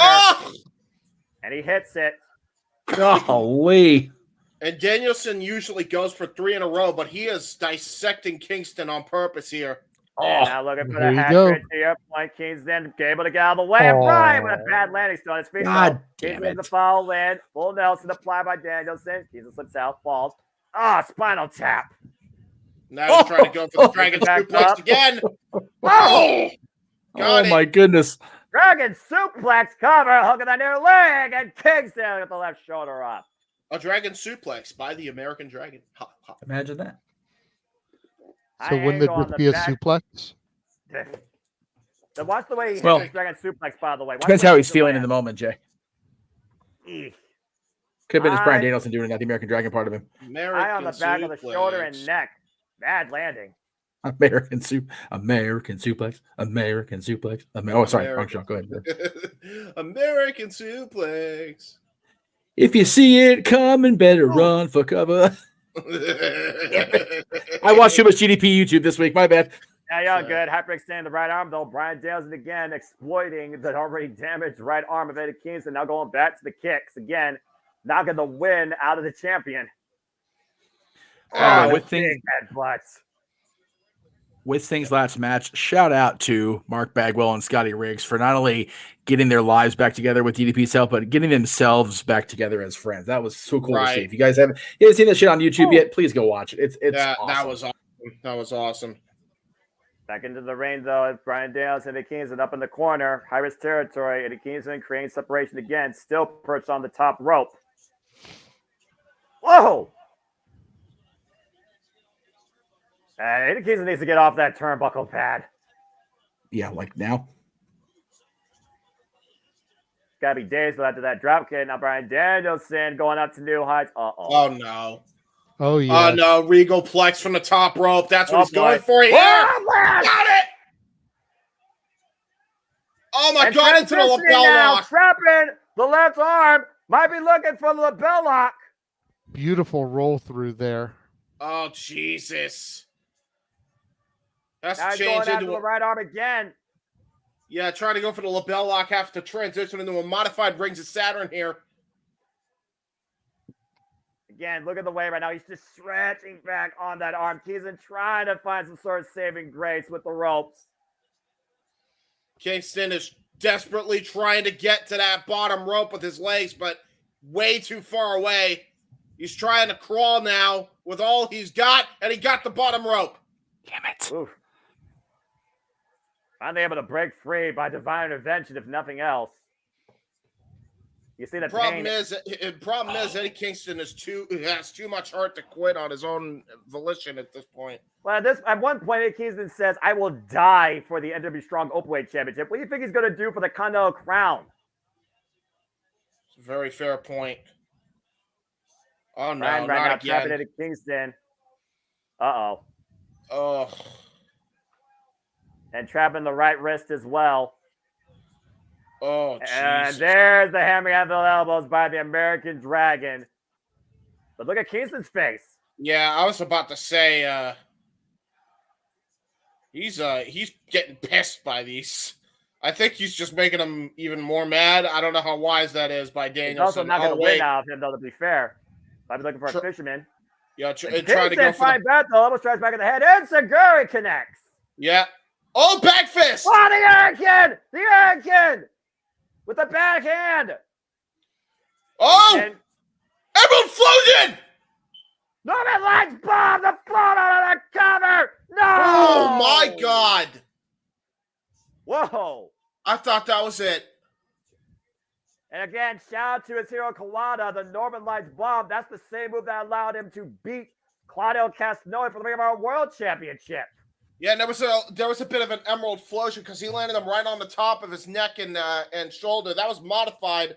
Obviously, I don't think Kingston's used to hitting it that way, probably due to his arm being all screwed up. Continental Crown Championship on the line tonight. Eddie Kingston, Bryan Danielson, but also respect on the line tonight. Oh, wait a minute. Look at that. Him up. Bryan Danielson out the back door, creating distance once again. Oh, runs into another Hurricane. Yeah, that wasn't smart, though. Kingston immediately drops to his knees because of how bad his arm's hurting. And Bryan sees it. PK kick to the right arm. He's then back up to his feet by force, in pain. Psycho knee! Psycho knee! Kingston collapse! High stack to cover Bryan. Wow! No! Kingston got out. I'm shocked he's even conscious. What's it gonna take? You can see there's a cut above Eddie Kingston's eye, a small cut from that Psycho knee. He caught him flush with that high stack matchbook cover, still a 2 count only.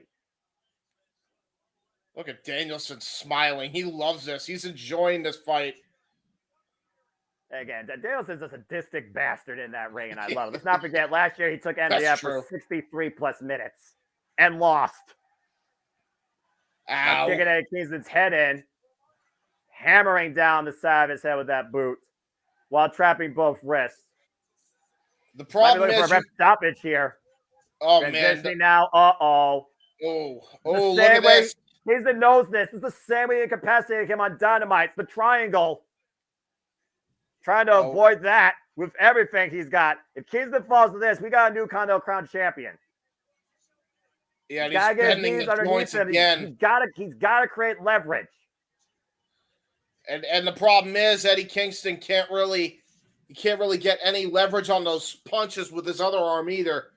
Because Danielson has his nerves trapped. Center of the ring, Kingston might be going out here. Again, Bryan Danielson promised he will choke him out. He very well might do that tonight. Stephon Smith's right there. He might call it. Kingston, though, saying he's still in this fight. And now look at that. Got one knee off the ground. Look at the knee off the ground to alleviate some of the pressure. Got to the ropes as a result of it, too. Got to break the hold.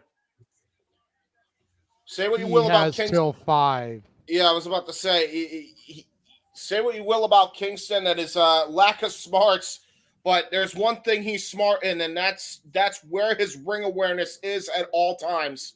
And that just showed on display there. And again, what's going through Bryan Danielson's mind right now? Is he enjoying this, or is he pissed off about this at this point? Is he surprised that Kingston is this far still in the fight? On one arm.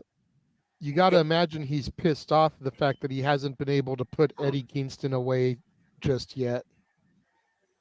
I was about to say, like Danielson, you could tell there's frustration in those kicks. And look at Kingston, man. He's just taking them. He's eating them like they're breakfast here. He's asking for them. He took the straps down, and again, he's fighting with one arm, quite literally. Well, breakfast is the most important meal of the day. Well, he's getting a healthy dose of breakfast right now if kicks are what's serving here. This last shot might do it. Kingston blocks it with the bad arm. And again, Bryan looked for another kick. Kingston denies it. Half and half. But he got out of it, I think. He rolled through. Feet, though. And the shoulder capture suplex. Kingston's still on his feet, though. Hooking up Bryan. And another half and half exploder. I was about to say, here's the thing, though. Is Danielson playing a little bit of possum because he landed on his hands, not his face? Well, either way, this crowd is standing up for this incredible fight both these men are displaying tonight for the Continental Crown Championship. This is strong spirit. This is King's Road. This is Eddie Kingston's discipline. This is professional wrestling. This is for the Continental Crown Championship. This is AEW Revolution. This is one hell of a fight. And we're only in the second match of the card, by the way. Well, again, this the is main Revolution. card, anyways. I'm about to say, yeah, but this is Revolution as we talked about. I think we're on a good pace. Crowd chanting, this is awesome. I firmly agree. Bryan Danielson looking for his first AEW championship, by the way. Let's keep that in mind. This guy has done so much for AEW, but has never won any gold. Both men to their feet right now, literally holding each other up. Fighting in a war of attrition right now. A firefight breaking out. Body shots exhibited by both. Kids are getting the better of the exchange for a moment. Bryan Danielson teeing off, though. Yeah, and you'll notice that Kingston actually has the faster hands as opposed to Danielson. Oh my God! He's landing those shots. Paintbrush pimp slapping Danielson. What the hell? Oh my God! God! Looking for the power bomb. And now knees right to the head. Kawada knees. Oh. Jesus. Oh my God. Well, Eddie Kingston might be Muhammad Ali, but Danielson freaking striking like Mike Tyson. Oh my God. You were saying? Well, then he hit that out of nowhere jab. Can Kingston do it though? Bryan Danielson count with the bat drop. He's going to try to go for that knee strike. Once again, might be looking to set up Kingston for another psycho knee. Crowd on him with a yes chance. And Bryan caught with a clothesline. Yeah, that was just a vintage lariat there. Powerbomb! Powerbomb! High stack cover to Kingston with the win! Kingston won with a classic powerbomb in Greensboro. Fucker. And a high stack on it, too. He literally folded Bryan Danielson up. He put all his body weight forward on down in the powerbomb, making sure Bryan couldn't kick out. Eddie Kingston wins. And still, our AEW Continental Crown Champion, the AEW Continental Crown Champion, the Ring of Honor World Champion, and AEW Strong Openweight Champion. And more importantly, whether you like it or not, Bryan Danielson, Eddie Kingston has definitely got his respect, and now must literally shake his hand. Well, was that a stipulation that he has to shake his hand? Is this like Ring of Honor ECW style where he has to shake his hand? Was that in the contract? Correct. Oh God. Bryan Danielson, though, had a great strategy coming in the early going, but Eddie Kingston was able to fight through the pain and somehow find a way to victory. Where's your other title? There's two more. Or there's one more. He's got two of them there in his hand. I was saying, he can barely hold them up, all right? Let's give the man a freaking break, okay? He just went through a fight with the American Dragon, Bryan Danielson. Eddie Kingston even said himself, his problem is not with Bryan Danielson. The problem is Bryan Danielson's problem with him. Talking about the potential that he lacked, that he never capitalized until now, that pissed him off so much, made him sick, etc. Again, it wasn't about the title. It was about respect. And more importantly, it was about Eddie Kingston proving a point. Eddie Kingston just beat Bryan Danielson, clean as a whistle in the middle of the ring. Who his? Care.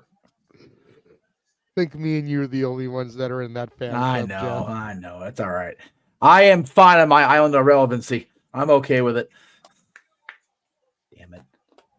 Bryan shakes his hand, whatever. I'll be good. But Ring of Honor was built on respect. Disciplines of Japanese professional wrestling was built on humbling a person and finding respect. What these two just did tonight at Revolution for the Continental Crown, you have to respect both men's efforts.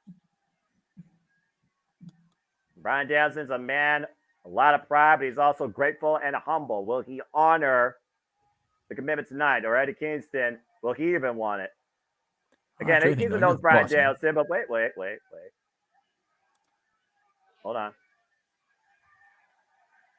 I mean, again, just do it, man. Come on now. It just goes all the way back to Ring of Honor. Look at where you two have come to. Look at what Eddie Kingston's become. Seriously. Bryan extending his hand. But then he steps back. Again, it looks like he couldn't do it. Or is he just playing with him? Oh, hold on. Huh? There we go. And that's the only thing you need to see out of these two. Again, a bad hand, Bryan. Yeah.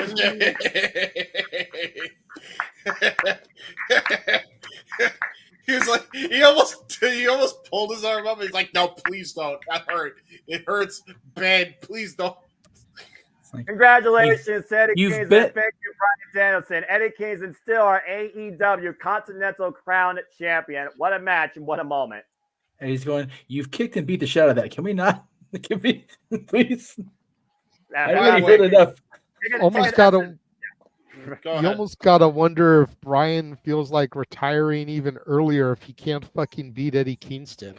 Damn right. No, it's Eddie. Hey, listen, he's a fighter at heart. To be fair, but by the way, I just want to point out that Danielson almost tripped and fell off the apron. I was scared for a second that he was about to face plans. Oh, looks like next is going to be the All-Star Scramble, sponsored by Denny's here. What? Wait, it should have been the. No, it's not really. Is it?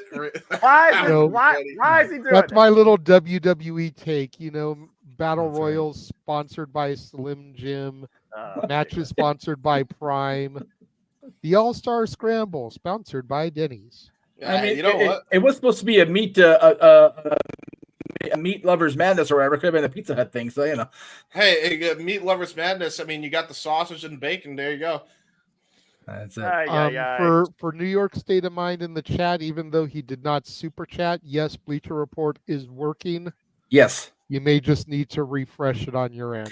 Yeah, that's Yes. what I need to do. Yeah. It was a Bleacher Report mostly system wide thing, but everybody seems to have it back under control now. So I do want to just say, if this is sponsored by Denny's, does that mean Jericho's going to come in and be like, "What the fuck is up, Denny's?"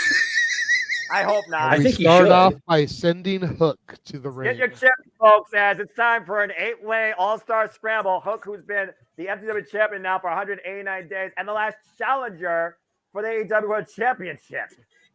I don't have any chips ready, but I do feel that for sacrifice on Friday, I will have some Cheez-It. How dare you? I wish I had Cheez-Its. Now I'm hungry for Cheez-Its. Okay, I'm going to say this right now. I don't care if I piss off. I don't really care about Cheez-Its. I'm a Ritz Bits guy. Hey, how dare you? Cheez-Its all the way. I stand by what I stand. Ritz Bits are superior to Cheez-Its, and Powerhouse might be more superior to most of this field. Overall, I will give him the Ritz Bits, but that's not the gimmick in TNA. Fair enough. Cheez-It. So I believe in Nabisco. Okay. In an old record right now, Powerhouse Hobbs, after destroying Sammy Guevara in a no disqualification match with a World Strongest Slam for a table off the apron. I'm going to agree with Sandy here. It's like we've got Jericho, who's definitely an all-star, like a long-time legend. We got this Lance Arch. Hey, Jacob St. Roberts, he does exist on TV.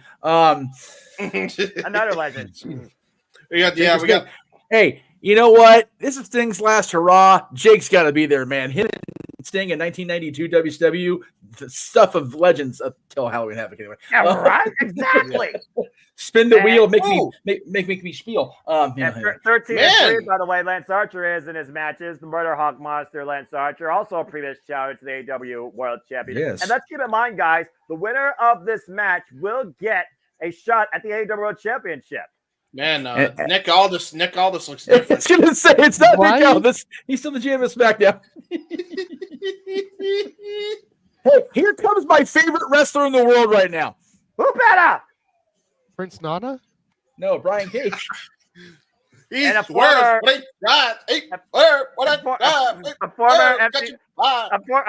FTW champion, by the way, coming out with the Sting paint. Yep, I was say. And Brian Cage right now because he beat the shit out of the Vegas Golden Knights mascot. We're gonna have fun with this match. This is the fun match. I'm glad that we're doing it early though, because things are gonna really get that damn Gila monster into freaking Utah. Oh, here we go. Here's why this match was called the Meat Madness, because this dude right here.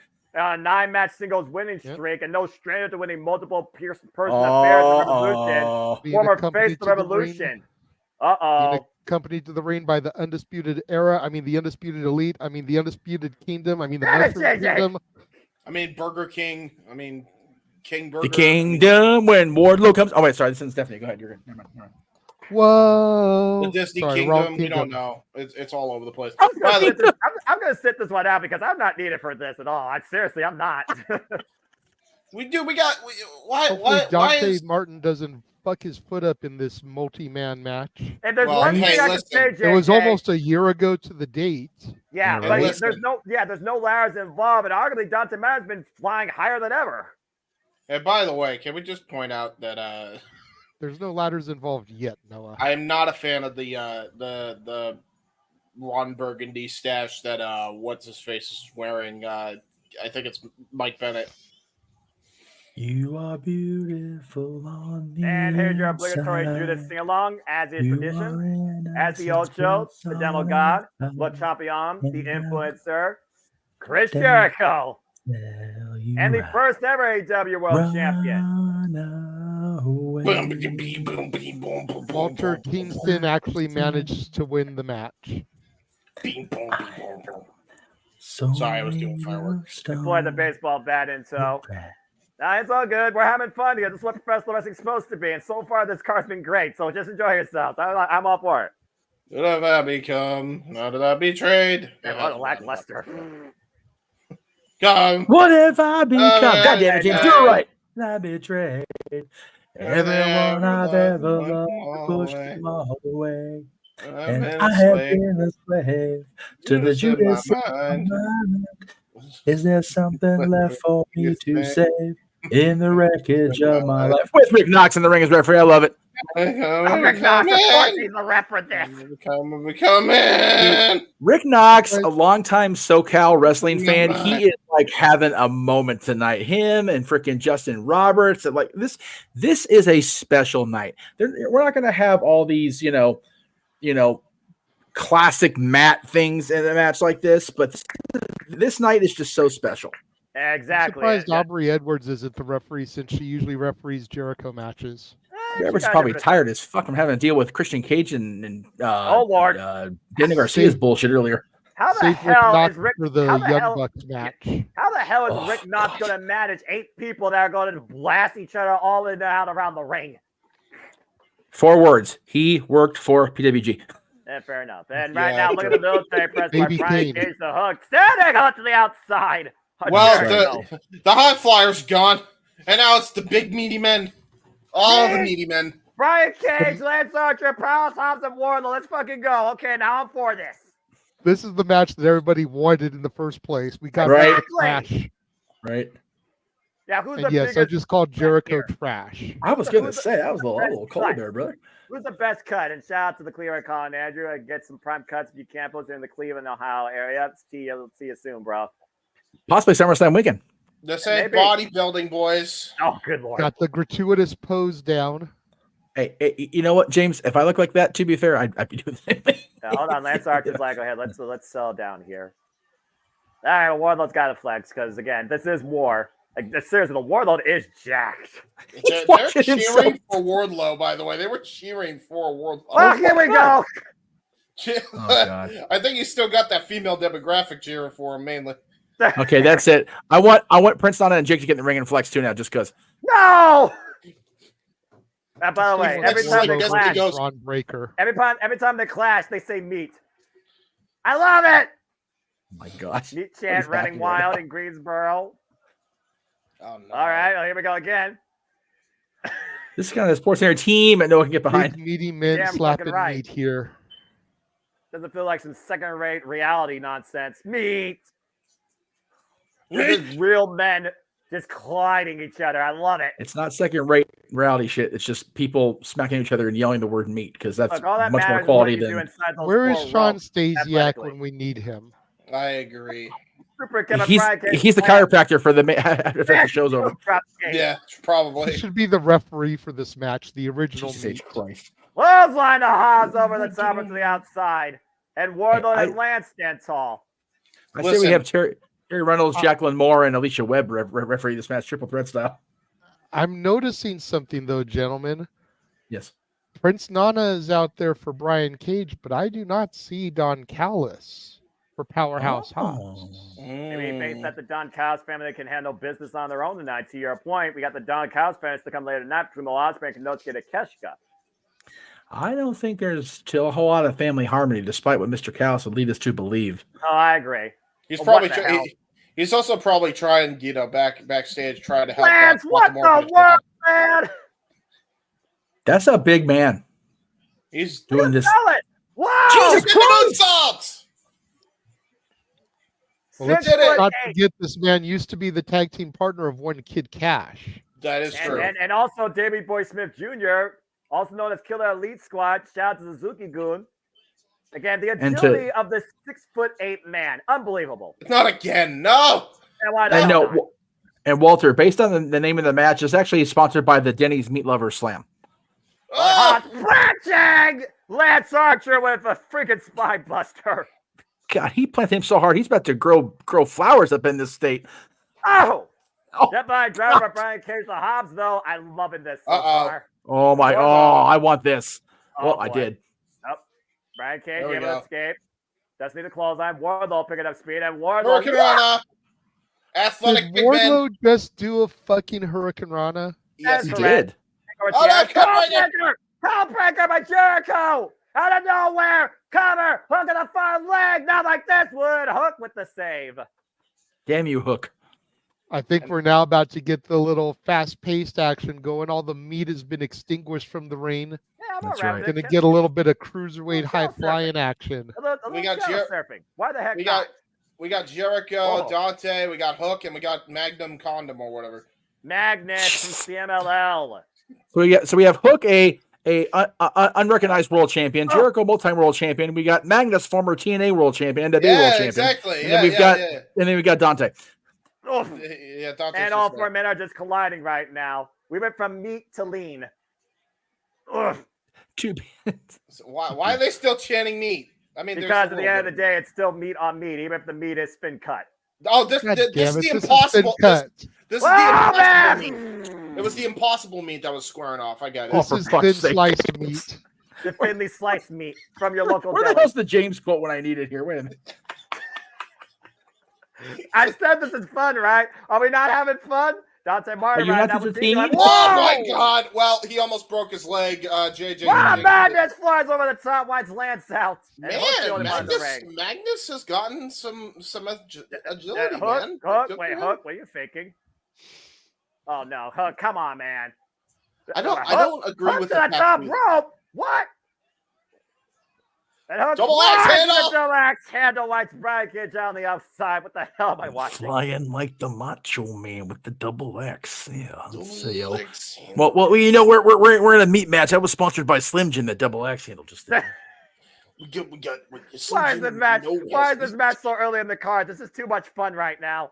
There's so much more serious stuff to come. Oh man, Nick Aldis is so athletic. It's crazy.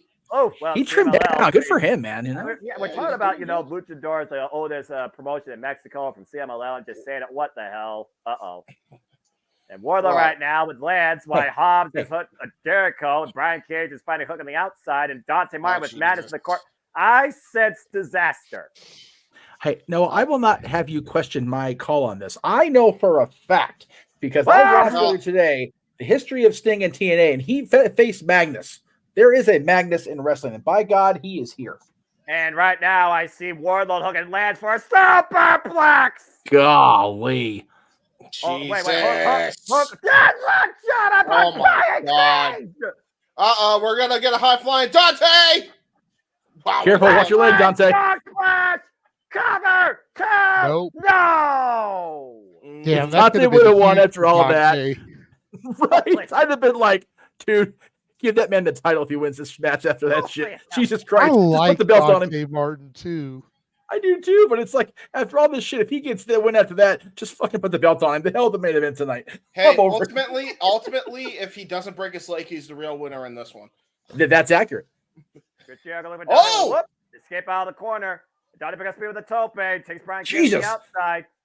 And Dante flies over the top. Oh, my God. That was a little flop dollar spot right there. Yeah, well, to be fair. Dante, though, still bringing it up.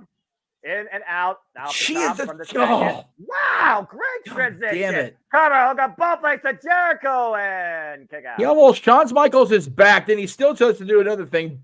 Oh my God. Dante, slow the fuck down. Jesus. Dante doesn't know what it means to go at half speed. There's a reason why 619. Oh my God. It's not Nick Aldis, Rey Mysterio. Roll Phil Connor. Why did he take Nick That Aldis. was Cody Rhodes. Who is this man? Magnus with the lateral press and a 2 count on Dante Martin. Magnus is a mysterious individual, I suppose. Whoa! Right now we're down to He's only Dante smoking Magnus in the mirrors. middle of the ring. And now it's Madness, double underhook.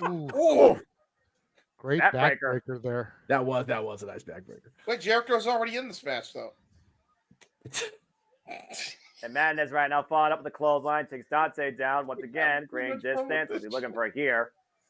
And Magnus following in. Oh, Meteora. It's Kenny Omega. Again? Damn it. You're supposed to take time off, Kenny. Stop it. That's our Oh, my God. Jesus. Well, rising knee strike. I don't know who he was before, but his name now is after that shit. And now Whoozy What's This is really seeing stars. It's bad. With a friggin' hip toss from Tuning the top up the rope. band. Uh-oh. Could he be looking for some sweet chin music? Oh, no, he's saying that he's looking for a choke slam. Got him hooked and planted. Oh, my word. The hook up off legs by Lesnar, kick out. I could beat a former NW World Champion like that. Come on now. I love this. I love this fucking match. It's just way too You much fun. would. Awesome. This is 14 team that Noah can fucks with. This is showcase For real. I can get behind. Mr. loves professional wrestling and can't stand sports entertainment is freaking taken by That's the right. fucking meat division match. Yeah, because it's men fighting in the ring. And meanwhile, It's that's Archer sports taking up and over. entertainment. What's that demon? 2-for-1 suplex, and right now. Jericho surprised himself with that shit. Lion salt moonsault. Stereo Lion Salt. That was Covered slick. by Jericho, no. I'm impressed. I am impressed with Nick Aldis being able to hit the moonsault from the bottom rope. God. I'm more impressed that Rick Knox was actually in position for that pinfall attempt. I agree. I'm more impressed with Jericho and Magnus didn't smack each other on the way down. And now we got Powerhouse Hobbs and Lance Archer in the ring. What's going to give here? Oh! Well, I guess I know the answer now. And he's not done yet. Down business. He got it. Running power slam. Shades of the British Bulldog. I was going to say, freaking Lance Archer's former partner's father's move. That's crazy. What happened? What was here? Oh, God. God damn. Power slam by Hobbs. The cover on Dante. 2 counts. See, this is why you should slow the fuck down, Dante, because you just got slowed down by Hobbs. Right? Yeah, from 100 to 0. Brian Cage now squared up against Powerhouse Hobbs. This is so damn fucking good. Ooh. Oh! Sano God. suplex by Brian Cage. Little former Team Taz action. Oh! Speaking of which. No hook. Taz, No hook. That's a bad hook. Hook and Cage right now squaring off. And Brian Jesus. Cage been talking about Hook. A lot of jaw jacking as of late. But Hook ducks underneath. No way. Ooh, trying to go for the Tazplex. Yeah, no. And Oh my Put the God. lariat. Now we got Wardlow and Cage. Just gets denied. And a suplex by Wardlow. Paging Taz. Your son is dead. Over. Splash, Danny switch. Wardlow with the suplex to Lance. Now Oh no, Magnus Nick Aldis, back in the ring. no! Oh my God. Don't kill Aldis. We need him in GM SmackDown. And Dante. Super kick. Wardlow Jesus. counting everybody right now. Uh-oh. Ow. Wardlow, one-man wrecking crew. Brian Cage pop up. Jesus. Oh, God, sit down with the powerbomb. Powerbomb Marshall, Symphony. We appreciate the super chat, Marshall. We people were having BR problems earlier, but it's good to know it's still happening for some, unfortunately. Hook with the sleeper hold. I would refresh Marshall. Yeah, I restart your whole device, then refresh. Yeah. This is probably the most bought pay-per-view in AEW history. For real, that's what I'm saying. BR's probably going, I don't understand. Damn, Hook just got the ledge run. What the hell? On Wardlow. Chris Jericho, though. Wait, oh, no! Double submission? Wait, who wins? Oh, it's Jericho and Retro. Oh, Jesus. Who wins here? And Oh, Wardlow, no. though, able to keep his body off the mat, though, try to alleviate some of the pressure.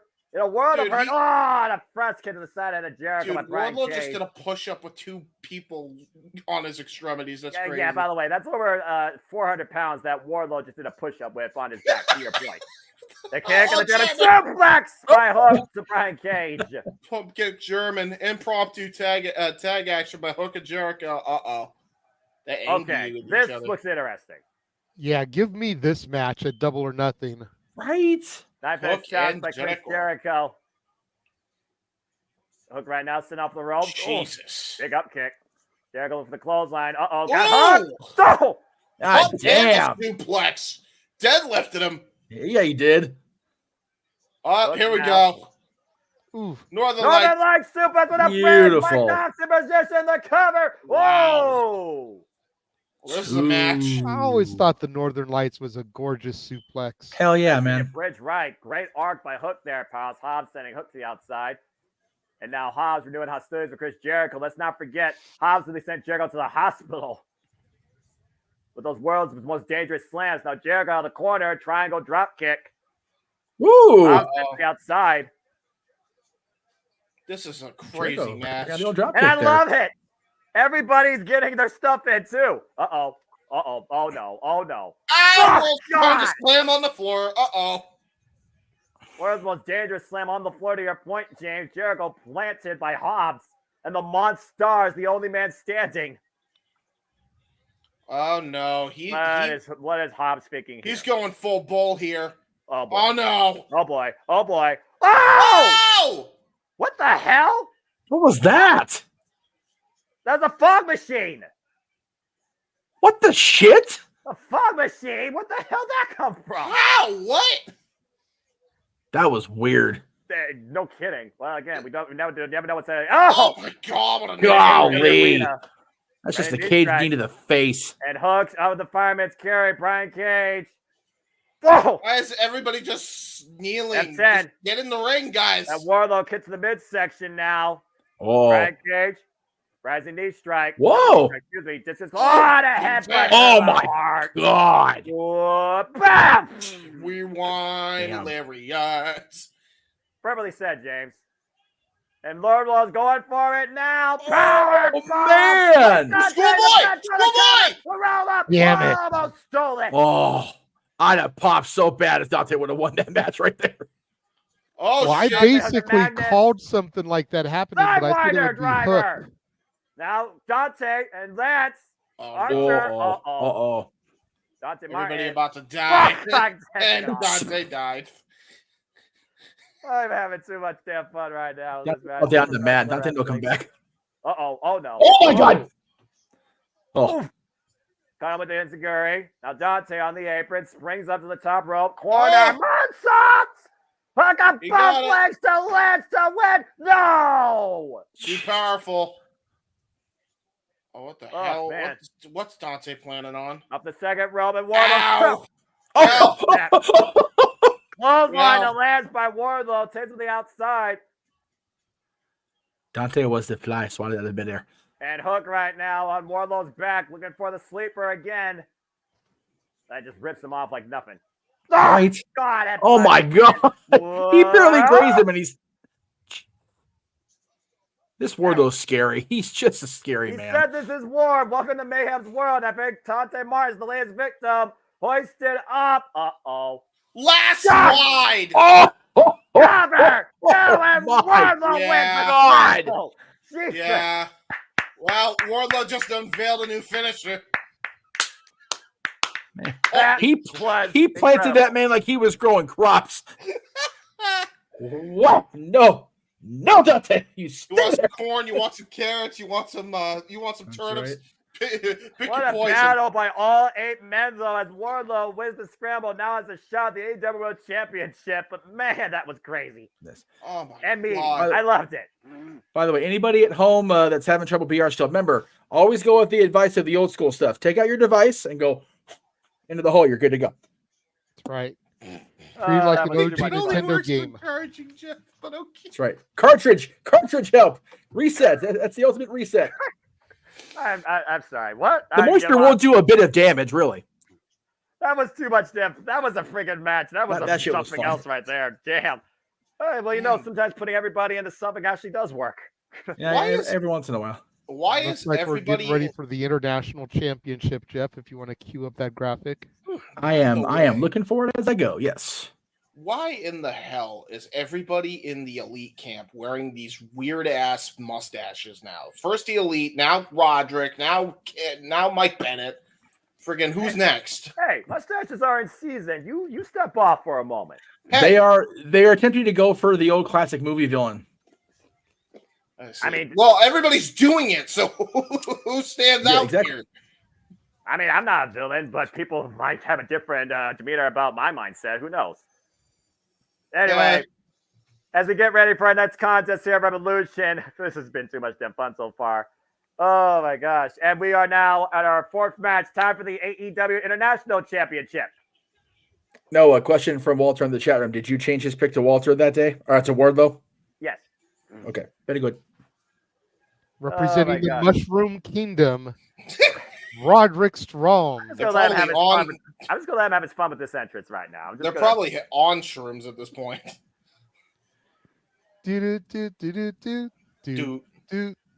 And not copyright. We are going to get copyright strike. That is so copyright strike. Hey. When you have your name on the marquee, you can do that. I'm gonna do the Mario theme. I think it's funny. All right, and by the way, Noah, it's in parody, so you know. That's right. Okay, fine. You want to do Mario? Fine. Doom doom doom doom doom doom doom doom doom doom doom. My other love. Oh my god.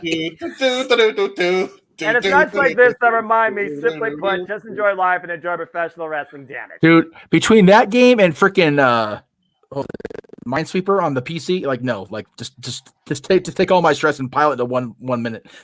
Hey, you gotta give the people what they want, and we'll see if Orange Cassidy gives the people what they want tonight as he goes once again to another defense of the AEW National Championship. Here comes our brutally battered, freshly squeezed champion.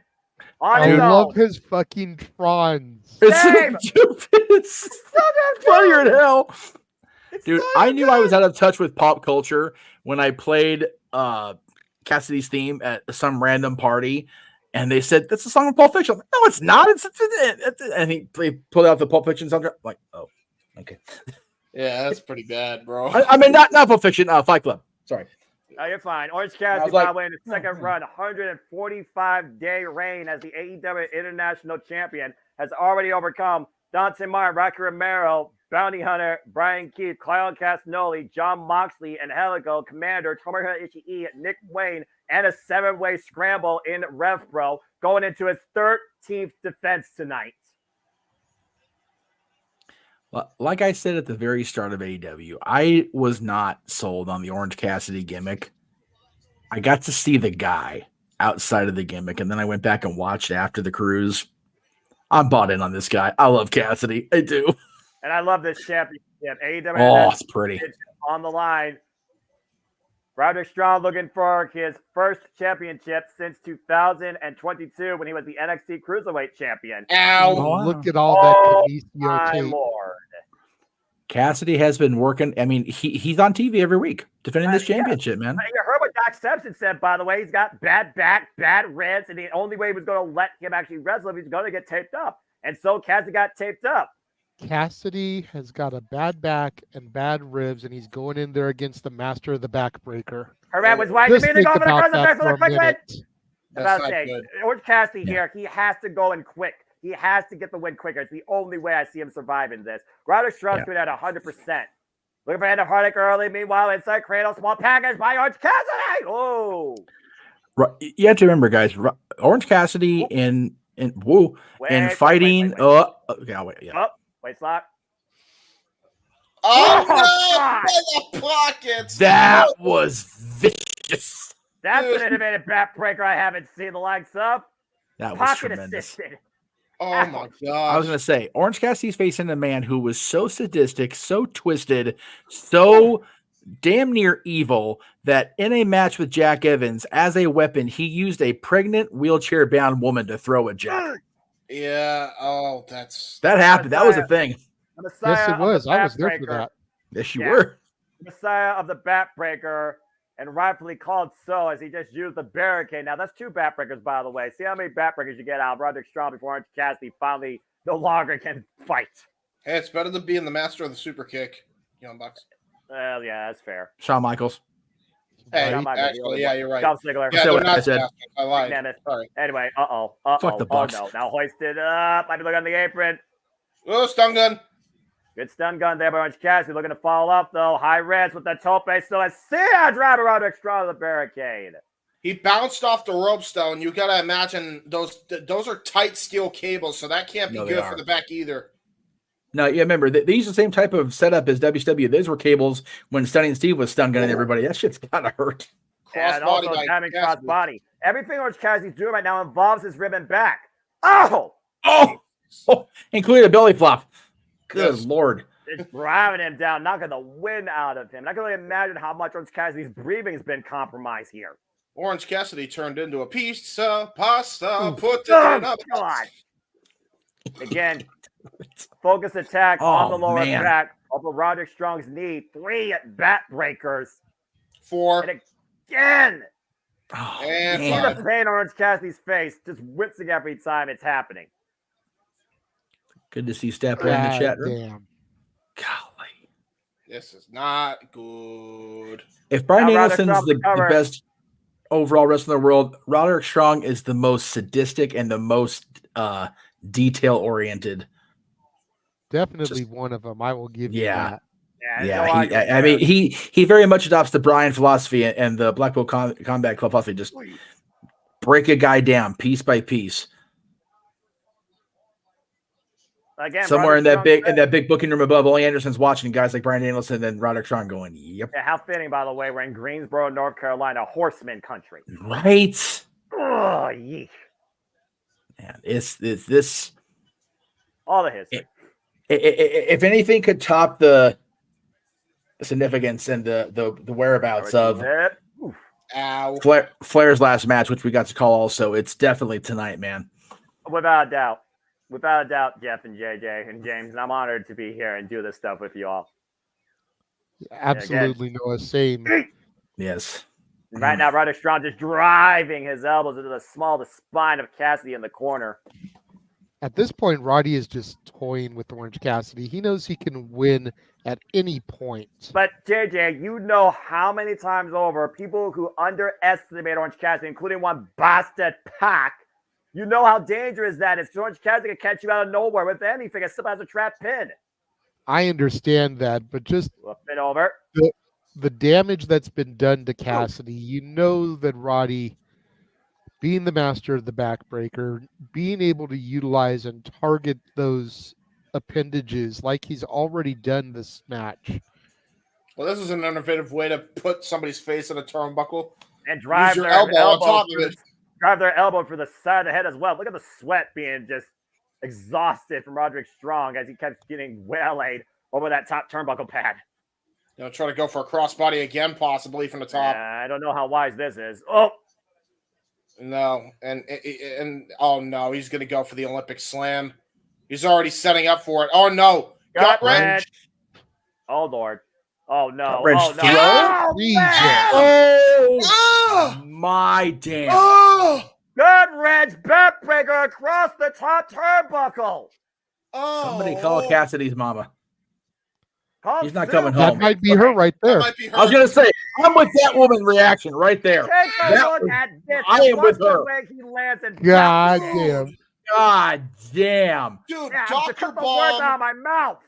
Dr. Bomb, turnbuckle, and Orange Cassidy is all 10 ways of fucked up here. I'm going to take this back to an old school Casa original. That's how people get fucked up.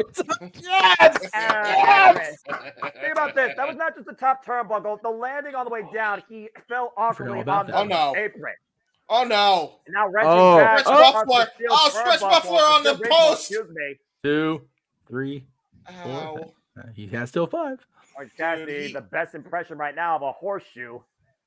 Dude, that's a square turnbuckle too. That shit hurts. You there's know, there's a corner instead of a rounding. Yeah. Oh. Thank you, Stat Boy.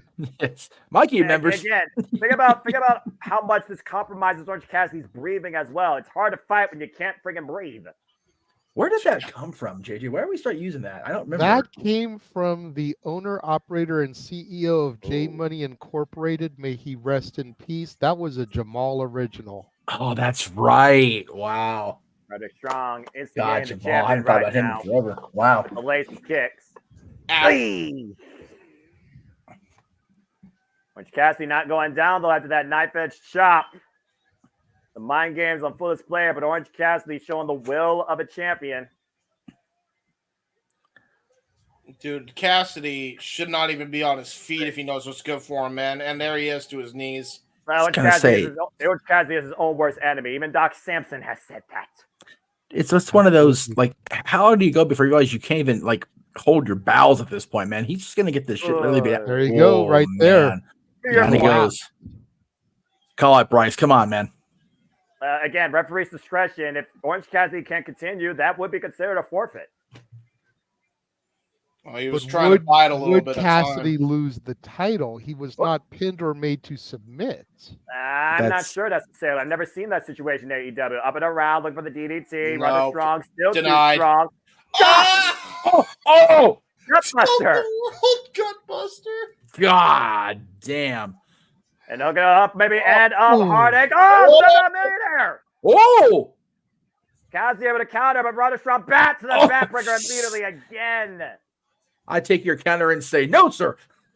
Well, the problem is Cassidy's still landing on his spine, and now really grazed him. No. Boston Crab. Boston Crab. Sitting in deep right he now. may Is pass rather out. strong on the lower small of Orange Cassidy's spine. Hey, Again, hey, you know imagine what? how brutal this is when you don't have a compromised ribs. Hey, you know what? So- 2/5 of the kingdom, the Undisputed Kingdom, are from Boston, so it makes sense. But a rope break by Cassidy. So, Walter, are you saying Cassidy has one shot, one opportunity to make this happen? And desperate Orange Cassidy. Walter's misspelling this fun. Preserve himself. Cassidy is just own worst Eminem. God, jeez, ripped off the ropes into another backbreaker. Immediately right now, might be going for a lion tamer, high angle variation that's of the racist. Boston Crab. Orange Cassidy tapped out. Oh, Bryce Rensburg, per position. Look at the angle of the body of Orange Cassidy. Sorry, I didn't mean to break James. On the lower back Walter's typos again. are just going to just Pressure. have us rolling the rest of the night. Mr. Sweet baby Round. Jesus.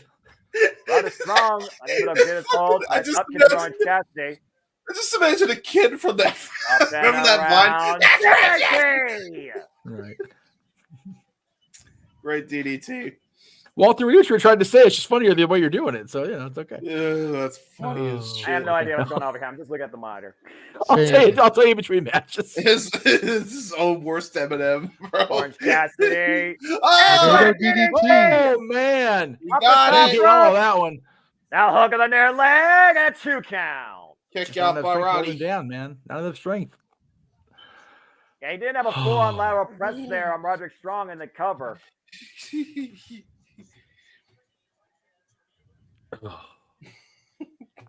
Roderick Strong's right now feeling the wear and tear of that DDT. Orange Cassidy somehow back up to his feet. And the fact that he's on his feet and actually able to stay without having to man. Oh, devastating the kick kick. in the industry. The most no. painful Not. kick. Oh, wait a Oh, minute. no. He's getting serious. Yeah, he's going to try tonight. He's going to try tonight. He's Stop stomping on on- Roderick Strong, quite literally. You're They're stomping gonna piss a this man off. mudhole. What? Orange Cassidy feeling something. If he, again, I wonder if Orange Cassidy even has the form momentum that he can deliver with the orange punch with all the damage done to his back. Up the second one. What? No way. No way. Oh, No go down and freaking close. way. Get him a Cassidy sunrise. sways uphill. Oh! Sunrise. He got it. Oh, my And God. Roderick Strong cover. No. Orange Cassidy a 2 count. Man, that would have sent the Undisputed Kingdom into the ring and just had them had a coronary. Take a look at this. Ooh. Oh, my Beautifully God, bro. executed Panama Sunrise. That's about as good as it gets right there without actually being Adam Cole, baby. Yeah, and again, Adam Cole, Petey he's still Williams. not medically clear to compete. Yes. Might be looking for the orange punch. Roderick Strong able to catch him, though. Uh-oh. Ah! Oh, Another backbreaker. Vicious backbreaker. Oh, no. He's Damn. going for- what the hell is he going for here? End of heartache. Clearly, the double underhook. Oh, wait a minute. Orange Cassidy might be looking for a beach break. And again, the damage to the back. Oh! Rising knee. Oh, Right. my word. Orange punch connects! He got him. Jesus. On the run-in! Big haymaker by Orange Cassidy. Hook it up, Roderick Strong. Can he get it? No. Beach the back, break, the couldn't back, get it. The back again. Could not get it. That's not good, is. He's trying to use the ropes, though, for assistance. Can he get him up? Got Big spread connects. Can he go the cover? Cover. Right back on a strong. He's all up in the ropes already. Yeah, I don't know. But that was a desperate situation for Orange Cassidy right there with the beach break. It was. Absolutely. He's just trying to end this match, and I don't blame him. This is the most legitimate threat, believe it or not. No, it is. 100% is. Roderick Strong came in here with a perfect game plan so far, and somehow Orange Cassidy still finds a way to keep fighting in this. You know, God, if Cassidy even makes it through, his next defense has got to be it, man. He's just beaten down.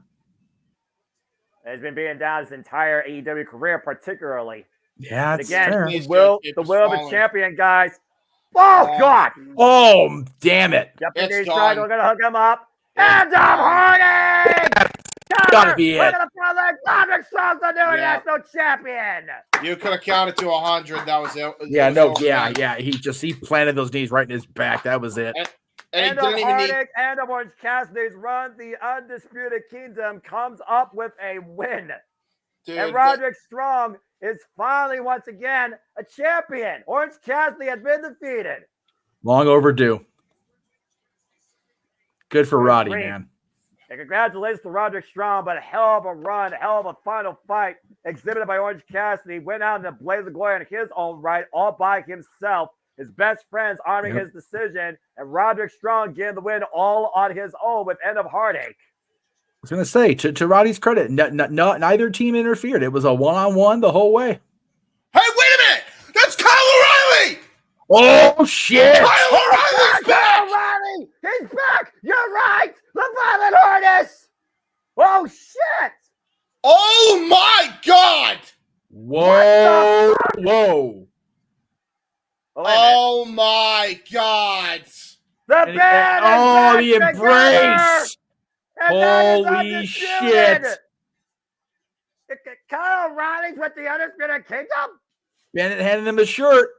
The Kingdom handed him a shirt for the Undisputed Kingdom. No freaking way. Don't do it, Kyle. Come on, man. It's 3-on-1. I was going to say, might do not just be a damn fool here. Kyle O'Reilly's also been somebody to go his own way. What is going on here? Gonna give him a pass, are they? Ooh. They're gonna give him we all know the history of Kyle O'Reilly, Adam Cole, and Roderick Strong. Former tag team champions, of course. Kyle O'Reilly, former Ring of Honor World Champion. But either way, welcome back, Kyle O'Reilly, and congratulations to the new AEW International Champion. Oh, look at that man's face, man. The emotion all over him. That he's back in the middle of that ring. Kyle was another one of those guys that shouldn't have been back in wrestling, man. He was so beat up and injured. That, and he actually suffered a couple seizures in that time. That's what I'm saying, man. It's like Kyle's had a long, long road back just to television. Yeah, and clearly he's conflicted. Either way, welcome back, Kyle O'Reilly, and congratulations to Roderick Strong, the new AEW International Champion. And thank you, Orange Cassidy. I hope you give yourself a finally well-deserved break. So, Noah, as we go into the next match, I just want to fill you in on what happened. So, during the title match with Cassidy, Walter tried to type Cassidy's own worst enemy. He said his own worst Eminem. So then I said, you tell me he has one shot, one opportunity, just to make the lose yourself joke. And then Walter put this comment trying to type, and I said, that's racist. And then he finally said, enemy, what the hell, fat finger syndrome. And do you know what the abbreviation for fat finger syndrome is? FFS. For fuck's sake. Anyway, there you go. But for fuck's sake, here comes the Fuckable Combat Club and FTR. God damn, this is going to be shit too. Well, what again has been an incredible card so far. We're about to see one hell of a tag team fight. We went from FFS to NFG. No fucks given. Well, that's what you definitely say about these. Neither one of these teams, man. Well-being. Yeah. Man. Ooh, I'm looking forward. I'm gonna say this type of match gives me hope for the tag team division in wrestling. Period. Ain't that the truth? Oh boy. And I guarantee you, they're not going to go to a draw, but they're not going to go shorter than 20 minutes. Yeah, it's fair, Joey. Kyle also had a bout with diabetes. Diabetes doesn't go away unless it's you treated, but it's treatable. Oh Are my they? God! Are you what? Wow! Dude, they're coming out to Legion of Doom shoulder pads in Greensboro Coliseum, bro. That is tremendous. Do I need to say anything else when it comes to these two that have dominated AEW for who knows how long with a record right now of 10-1? Dude. They're coming out old school Road Warriors, by the way. That's old school Road Warriors shoulder pads. Yeah, straight that up. ain't the WWE style. No, this That's is the Crockett. Road Warriors. That's Crockett style, bro. Look at Greensboro Coliseum's going, what happened? I mean, again, these two wild things ready Dude, to give us one. the Road Warriors against. I'm sorry, no, you talked to her. No, go ahead, man. This is awesome. I was saying the Road Warriors against the team that many have compared to Arn and Tully. We got the Road Warriors and the Horsemen. Holy shit, let's fucking go. How much are we honoring professional wrestling tonight and elevating it so far? Yes, right? This is my favorite show of the year so far. Like, honest to God, it is. AEW, again, you can say what you want about Twitter twats and the madmen behind the pen and pencil, but when it comes to pay-per-views, James, you separated him too. He does not fucking miss. It's like, you know what? Well, we nice to see that fan, by the way, back. Good to see her front row. Y'all know what I'm talking about. Yes. Kelsey, And hello, Christine. I hope Shani Polaris is having a great time there in her all-white ensemble. Again, folks, be better, and at the end of the day, just your life and enjoy wrestling. Fuck the haters. I'm glad she is back. I really am glad she's back. Oh boy, this is gonna be fucking awesome. Reincarnated Road Warriors versus the top guys. This is tag team wrestling at its finest. Let's fucking go. There's a reason why I love AEW pay-per-views so fucking much. We need the old track jackets, like the old Arn and Tully track horseman jackets. I'm just saying. Something. I think you just got your wish. Look at that. Look at that. Look at that. Basic black. Matching jackets. Dude, I am here for this match. The old soul in me is going, yes, please. Yeah, you got to consider that based on their old school mentality and honoring the past, FTR's probably got to be considered a favorite here. And they also have defined tag team wrestling for the last 2 damn years. Yep. Horseman throwback style, but they love this Heart Foundation. The pink and black smoke here definitely factored in. Oh, now we know what the fog machines were. Right? Oh yeah, that makes sense. Like now, Jericho, you almost screwed the pooch of this entrance, damn it, Chris. What the shit? Hey, you know what? You gotta do what you gotta do to win. Heavy kinesio tape on the right shoulder of Dax Harwood. Oh, Dax Harwood, man. Patch Wheeler, FTR, former AEW, AAA, Ring of Honor Tag Team Champions. Cloud Castagnoli, John Moxley, former Ring of Honor World and AEW World Champions. Bell raises are underway. Here we fucking go. 60-minute time limit, by the way. Paul Turner, our official. Really? 60 minutes on a non-title match. Interesting. Well, considering the two teams involved, I don't blame them in the slightest going to 60 minutes. But 20 minutes wasn't enough. They went to a damn draw. I say these guys can go 90 and still not be done. Look at this, man. Look at this. Off. Stiff condo tie by Dax Harwood and Claudio Castagnoli. Dude, if you are a Jim Crockett Promotions WCW fan, this is your match so far. Like this is your match right now. By Dax Harwood. Claudio again reverse the pressure. You count by both. JJ, were you able to watch? Were you able to get a screen on the show itself while you were disposed? No. Freaking Moxley and Claudio came out in Road Warrior, like Crockett era black Road Warrior shoulder pads, bro. Nice. Tremendous, dude. This is great. Kyle O'Reilly also returned. This is professional wrestling. Sunset flip by Claudio. The roll up on Dax and a 2 count again. And the jackknife reversal by Dax gets a 2 count. Reversal by Claudio again. Going for the fall. Near fall again. Both of these men just trying to catch a grip of the other. Crucifix here. Near fall again. Building chance. FTR, BCC. This is tag team professional wrestling. Yeah, and you got two of the most proficient technical wrestlers in Claudio and Dax here. Castagnoli, of course, raised the bar in WWE. Also one half of the former Kings of Pro Wrestling alongside Chris Hero. Damn right. Yeah, absolutely.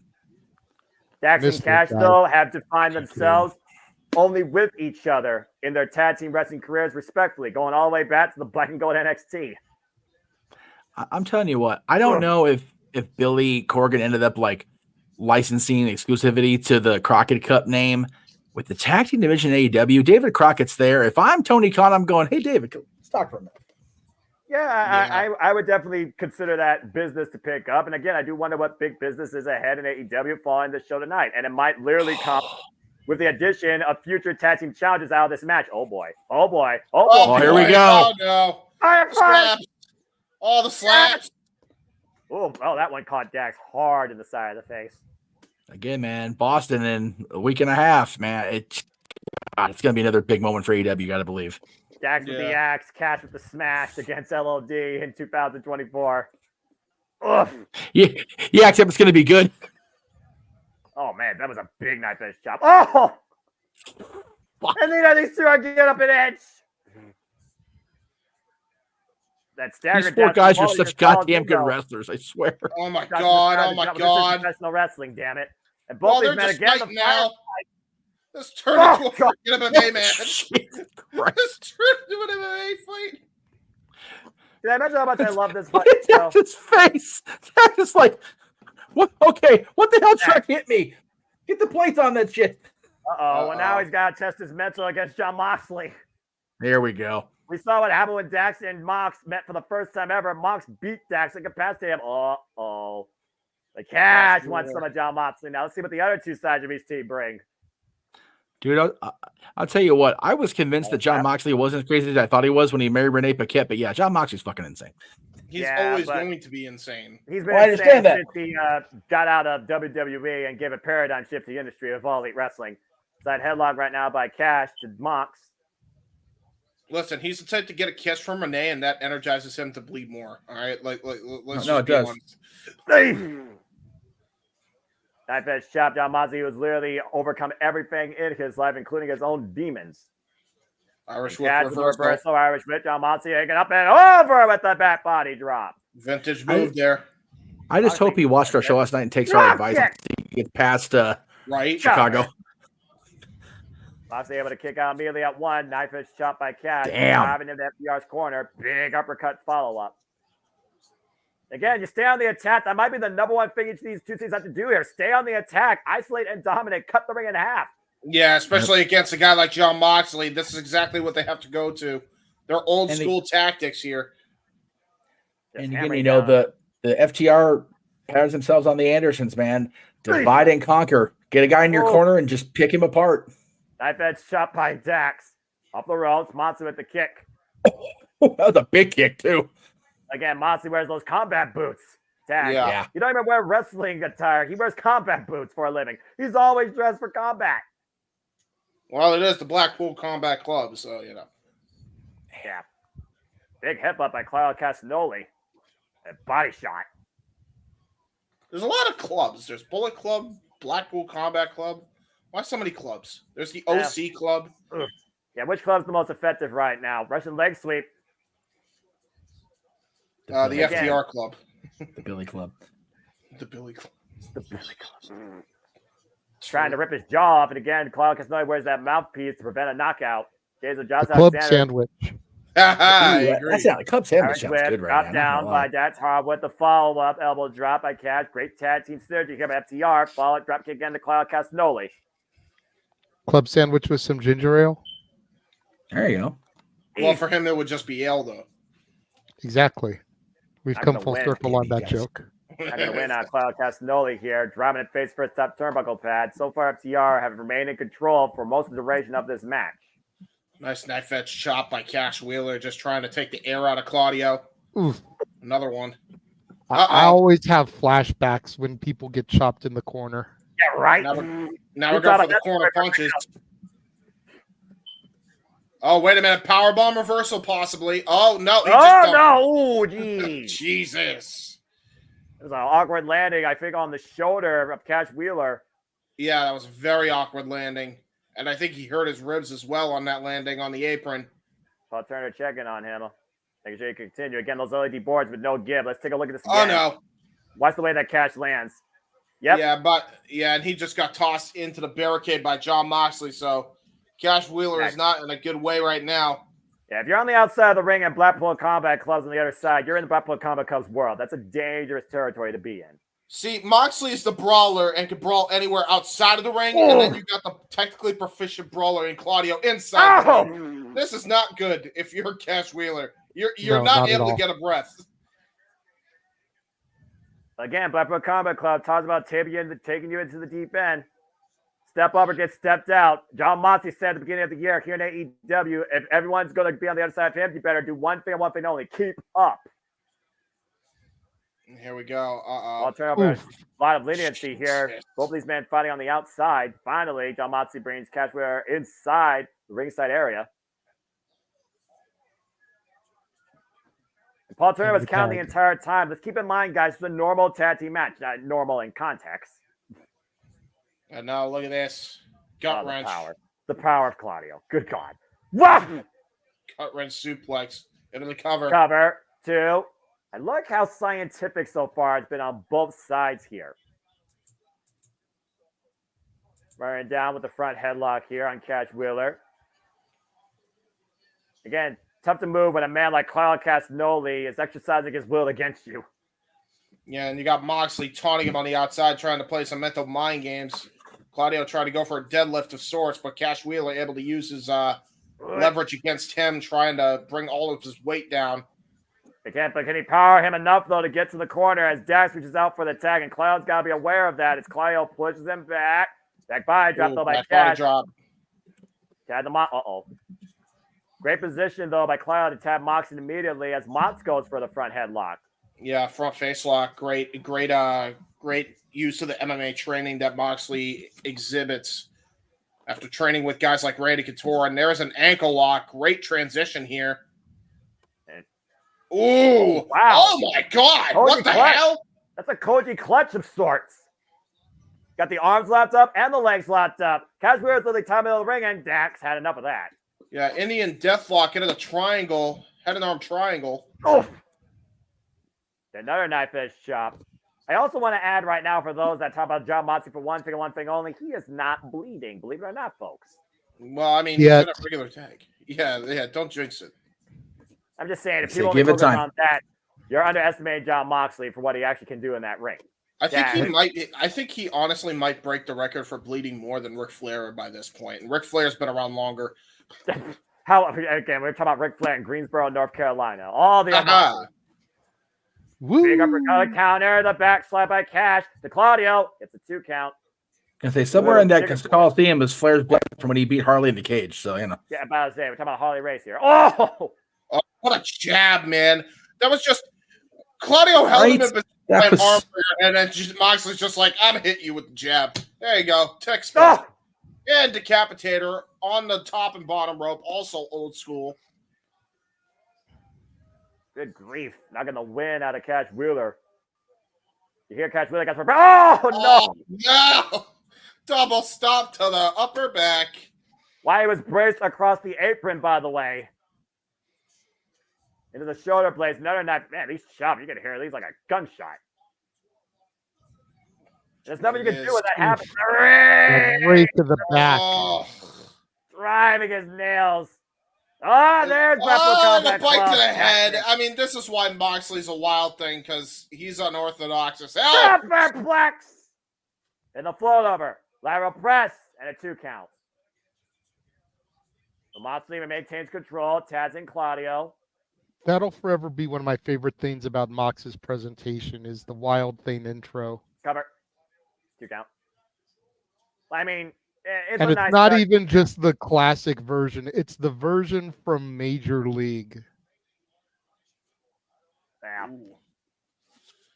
You know, for it being a Wild Thing, he's actually being pretty tame with what he's doing right now in the ring. Again, they're literally just keeping Cash Wheeler away from Dax Harwood. They're focusing their attack on Cash. Yes, they are. I also think they realize what's going to be coming up in the next couple of matches, and they're trying to save the real violence for the main matches. Yeah, that's fair, but you hear the rumbling of the irons right now, and Dash trying to wheel Cash over to make the tag. After John Moxley was saying, Cash, you're nothing. John Moxley got rot from that. Enough awareness, taking Claudio. Tag to Dax.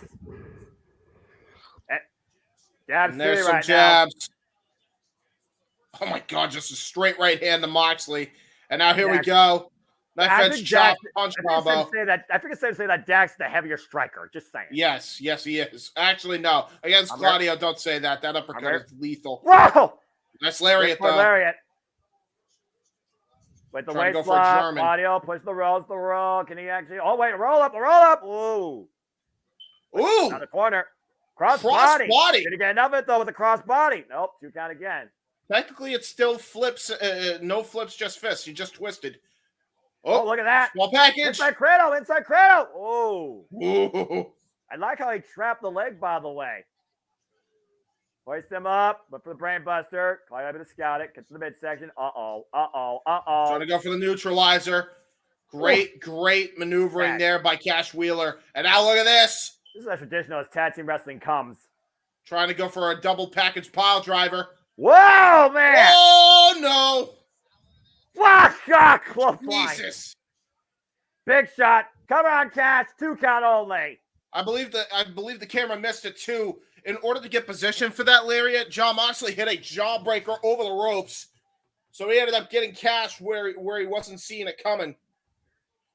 Yeah, very little time to recover, though. Almost on instinct alone, Cash was able to kick out, and Dax Harbour went head first into the ring post, and he's busted open. Yeah, he got busted bad by that. Like, again, he went head first, not shoulder. He went head first into the ring post after that attempted stuffed pile driver was countered by Blackpool Combat Club. Now Claudio in firm control of Cash Wheeler. Well, if one person's bleeding, I think Moxley's not going to be too far behind, guys. Don't jinx it. Ugh.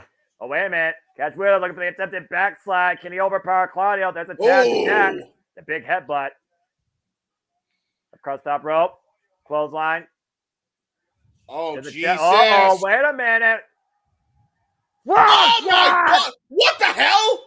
Did he just counter that into a power slam? Yeah, he countered it. Covered by Claudio. No. What in the hell? That's freakish.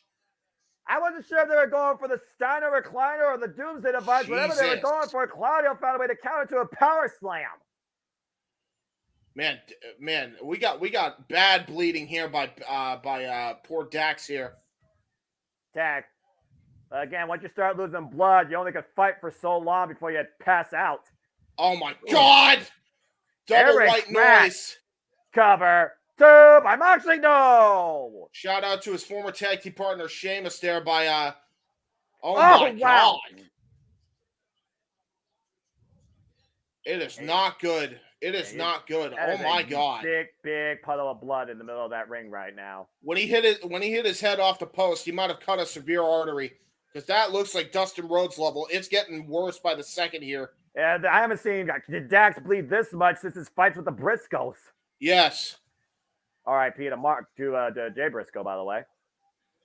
Again, one of the greatest trilogies of all time in tag team wrestling. Bite me if you think otherwise. And now here we go with the exchange here between both men. Oh, my God. John Moxley wants Dax's best shot, though. This is what John Moxley always likes to be tested by. Oh, my God. That was just a straight jab to the jaw. These two are literally punching each other. We got a boxing match. Oh, now it turned MMA. And John Moxley caught, power bomb. Now it turned pro wrestling. Jackknife 2, no. Ooh. Desperation there. Cash Wheeler looking to do stop clock and no way from coming in. That's the clothesline. Now Dax might be looking for the backslide. The backslide on John Moxley. John Moxley kicks out. And once again, might be looking for what they looked for earlier. Stuffed pile driver. And the top end of Claudio on the outside.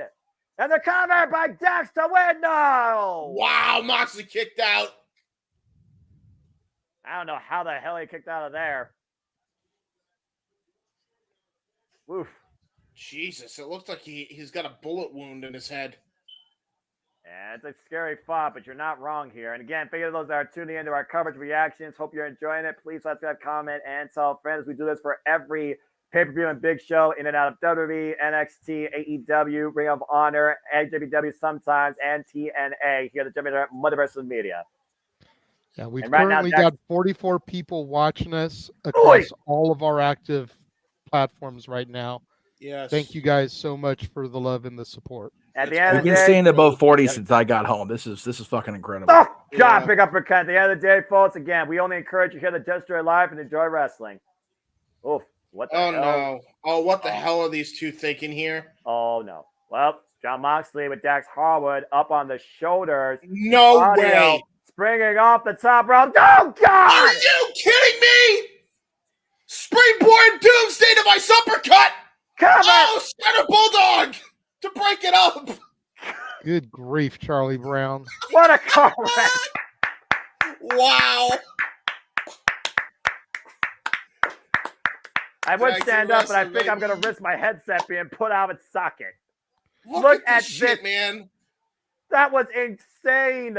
Step up, springboard, corkscrew, uppercut, Doomsday device with a freaking Steiner Bulldog for the breakup on the pinfall. Over 16,000 people strong at Greensboro, North Carolina. Over 40 plus here at the Multiverse of Media tuning in to professional wrestling, tag team wrestling at its most traditional roots, honestly. Oh, no. Just squaring out here. Volterra trying to get some control. John Moxley set up and over to the floor by Dax. And Claudio right now. Big shot by Harwood. Yeah, it's just the a jaw. brawl, Dax man. Harwood, Claudio. Harwood doesn't need kick block. Claudio, big uppercut to Cash. Big uppercut to Dax. Claudio taking on FTR 2-on-1. Off the rope. Hoisted up. Oh, no. Wow, caught by Moxley to Cash. Uh-oh. Oh, no. Giant swing. Going for the drop kick, perhaps. Oh, this is going to be bad. When's it going to stop? When's it going to stop? Only Moxley chooses. Line him up. Oh! There it is. Shades There of Tyson was straight ahead. John Moxley with the cover and their leg, and it's out. Wow. Wow. With all that blood loss and your brain being rattled around you and 10 rotations, Dax Harwood still aware enough to kick out. Good God. They're throwing every tag team combination they could think of in the way of FTR, but FTR just keeps kicking out and kicking out. Resiliency of FTR on pure display here. Oh, no! Discipline of the Blackpool Combat Club. Irish whip to Claudio, though, in the barricade by Cash. And Dax and Moss are the two legal men. They are inside the ring. Dax Harwood now set up at the top rope. Oh, no. And Moxley just teeing off the elbow to that point of the open wound on Dax Harwood. No, stop biting the wound, you freak. Oh man, and Dax having none of that. Two of the most passionate, driven men you will ever see in that ring. Oh, my God. Claudio. Oh, God. Jesus, the height he got on that big boot. He's on the top of the turnbuckle, by the way, and he got that boot up. And right now, Blackpool Combat Club might be looking to send Dax for a ride. Cash Wheeler, though, coming in from behind. Drops Claudio to the floor, and uh-oh. Oh, my Dax God. has Moxley hooked. Heart attack! Is it enough here? Dax with the floater coming on Moxley near fall. Wow. But Moxley back up, and he doesn't know what's coming. Shatter Machine! And Dax with the cover on Moxley. Ladder press. No! Wow! Claudio pulls him off in the last Claudio! second. Oh, my God. I thought that was it, guys. I thought so, too. And Cash can't believe it. Cash flying up. God, coming an uppercut. On the tope. Oh, no. Uh-oh. And Claudio Neuralizer. Cash. Neutralizer on on the outside. Floor. Oh, wait a minute. Got Claudio. Pile Driver on the outside. And we're down to two legal men again. All the wait, Death Rider. Paradigm shift denied. That's Harwood. Looking up John Moxley. Looking for the pile driver. John Moxley counters. Back body drop. Sunset flip. The roll through. Now John Moxley rolls Dax through. Under hook. Death Rider. He got it. He got it. Can't get into the cover, though. Crawling over with every fiber being the cover by Moxley. No! No! Oh my God! Bulldog now choke Moxley coming. Going for the Bulldog choke. He's got that in tight. Oh man, the blood of Dax, man. Cash trying to come in for the save, but Claudio trying to prevent it. Dax might be going out here if Cash will do something quickly. He's trying. Oh, man. Oh, my God. And Claudio right setting him there. up with the rear naked. Oh, my God. And Moxley sits in. He's got him grapevine. He's got him down. This might be it. This might be it. That's It's it. over. That's it. Paul's calling it. It's Blackpool over. Combat Club wins. Wow. Top guy down. Wow. Holy hell. What a match.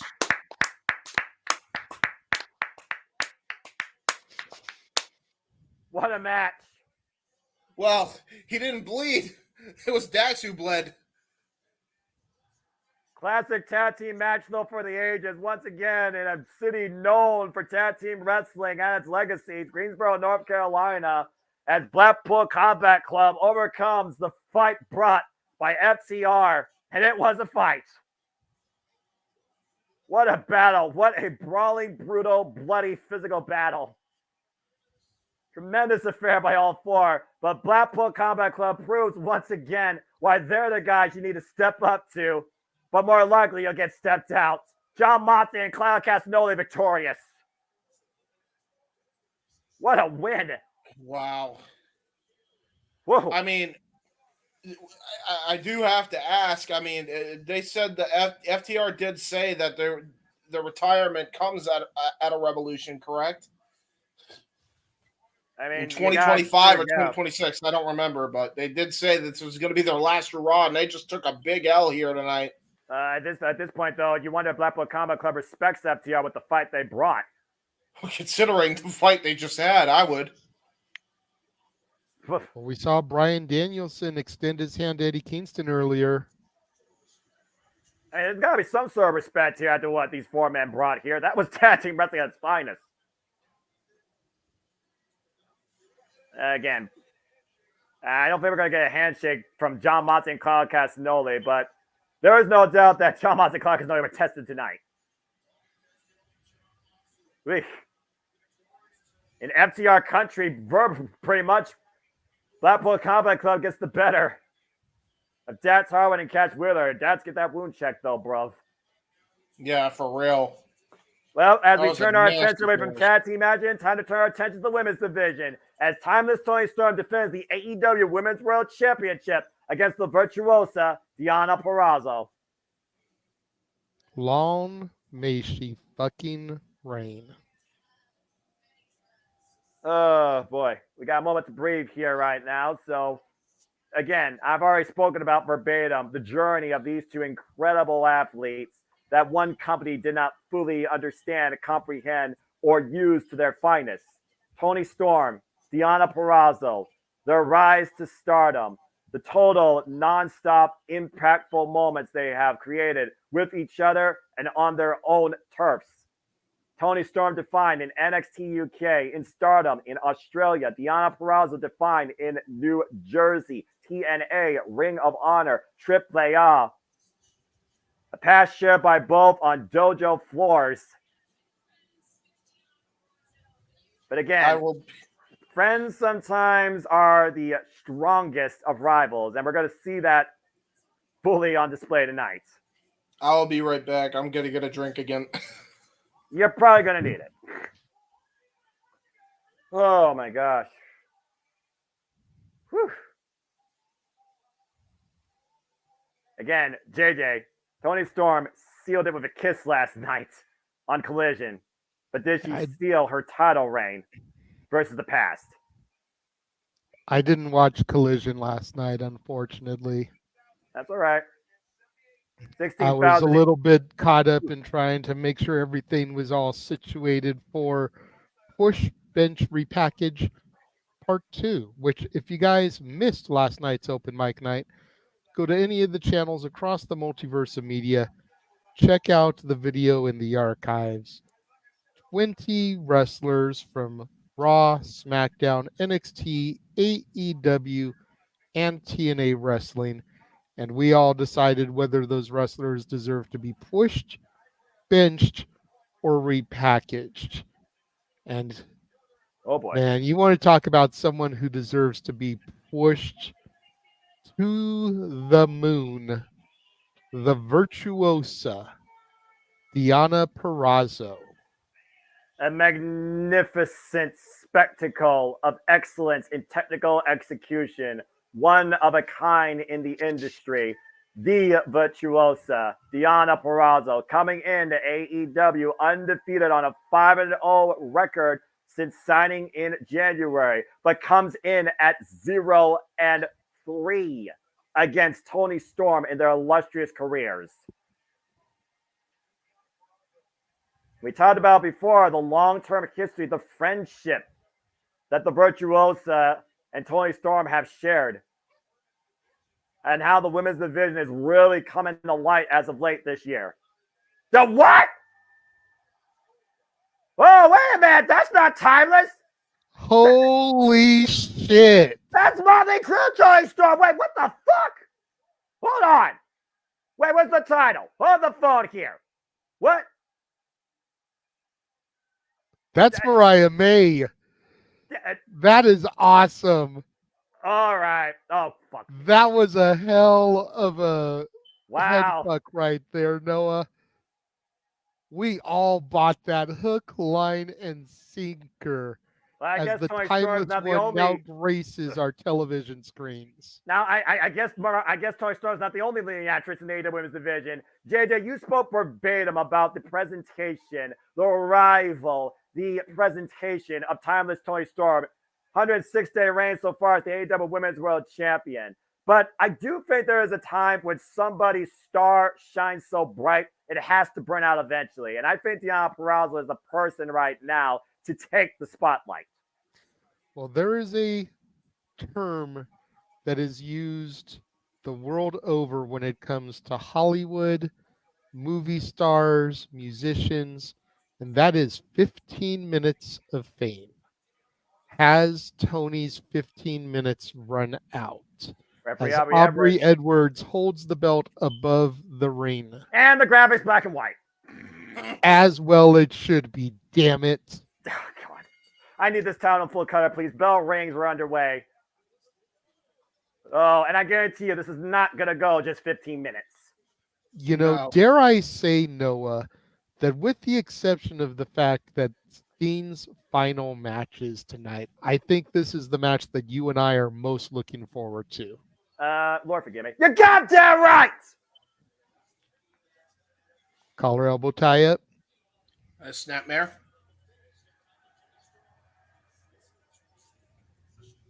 Again, I do wonder, though, is Toni Storm more in the head of the Virtuoso, or the Virtuoso more in the head of Toni Storm? I don't know, but the little addition that Timeless Toni made to her tattoo that she shares with Deonna could speak volumes about Tony's headspace. And this reinvention of Toni Storm with this redefined execution of the Virtuosa, Deonna Purrazzo, both these women tried, tested, and evolved. And Deonna getting the better of that exchange with grace, as only she can. Yes. Great curtsy there. Again, this is not neither of these two women don't know themselves like they used to as previous professional wrestlers. They both have continued to elevate their game and evolve. I'll say it once, I'll say it again. The difference here is so minimal. Deonna Purrazzo, 29 years of age, 10 years in the game. Toni Storm, 28 years of age, 14 years in the game. And again, the first time they met was 2017 in Stardom for the Stardom World Associated Championship. The title Toni Storm held for over 600 days. Toni Storm won. They didn't meet each other until NXT UK in 2018 and a follow-up in 2019 for the NXT UK Women's Championship. Toni Storm won. In their illustrious history, when it comes to them going one-on-one, Toni Storm has always gotten the better of the Virtuosa. But there comes a point where your best enemy and your biggest threat finally overcomes you. I was going to say, but to your statement there, Deonna Purrazzo did not become the Virtuosa until her time in Impact Wrestling. Exactly. This is a completely different version of Deonna Purrazzo than Toni Storm has ever encountered. You see both women right here taking a slow approach, trying to find the best way they can to exploit a body part. Deonna Purrazzo, of course, fundamentally sound in the Fujiwara arm bar and the Venus de Milo, the double arm bar. Toni Storm, of course, has been applying now an ankle lock in her arsenal. Right now, the hammer lock. Toni Storm able to scout it, though. Great headlock takeover. The head scissors takeover like Deonna Purrazzo, though. wearing down Toni Storm in the middle of the ring. Again, this is going to be a very technically sound match. And for those that don't know what technical wrestling is, it is a methodical approach. It is a chess game. It is finding and exploiting a weakness in your opponent. Absolutely. And a lot of people overlook women when it comes to technical wrestling ability. You're not These going to two with women these. have it in spades. Yeah, you ain't going to with these two. No chance. Serena Deeb and Natalia, the only other two I could think of right now in the industry that could rival the technical prowess of the virtuoso Deonna Purrazzo. Whoop. Sits out from underneath. Great job by Deonna there. And again, just look at the transition. Toni Storm with the rope. Whoa, and immediately finds the ropes before the Fujiwara is fully applied. Nice. Great ring awareness by Toni Storm. Absolutely. Deonna Purrazzo, 252 days, AAA Reina de Reinas champion, 343 days overall, Impact Knockouts world champion, 115 days Ring of Honor women's world champion. Oh, big shots here traded by Toni Storm and Deonna Purrazzo. Knife edge right now. Again, sometimes the person you hit the hardest is somebody you looked at as a friend. Takes her down with a clothesline. So torn in this match. You and me this both, is brother. so difficult for me because, again, I have been championing Toni Storm since she entered the Timeless era. Right. The gimmick, the entire presentation has been something so different, so unique, so fresh for a professional wrestling landscape. Damn it. And then you've got the virtuosa. Long may she fucking reign. Yeah, I'm just going to say this, but watch out for that Butler. I don't trust that Butler. Yeah, Luther could be definitely a difference maker, as well as Mariah May, who also has headed to the back since her little throwback Toni Storm throwback cosplay. Toni Storm cosplay, yeah. I know my friend King popped hard for that because King's arguably the biggest fan of Toni Storm in general. Shout out to my ATW family. Toni Storm right now wearing down the virtuosa. Deonna with the waistline. Aubrey, whoa. Oh! Kick right in the... Not going to say it. Oh! I'll say it right in the no-no. Cover. 2. Plus she outsmarted her. Gets a 2 count. Watch out, Aubrey. Jeez. This Right in the timeless. Does get bumped. Right in the timeless, yeah. That's a timeless encounter of a different sort. Right in the ballers. In full color. I was doing that to pop Jeff a little bit. Sorry. Check, please. Yeah, I was saying, Jeff, you live, bruv. I know you and I are huge advocates for pure wrestling and also women's professional wrestling. You haven't spoken a word. Well, I also came back during cover during the faux Toni Storm matches, which popped me. That was good shit by Ryan. That was good. So yeah, I'm just sitting back and enjoying it. Honestly, I love this shit. Yeah, again, this is professional wrestling. This is what I'm a fan of.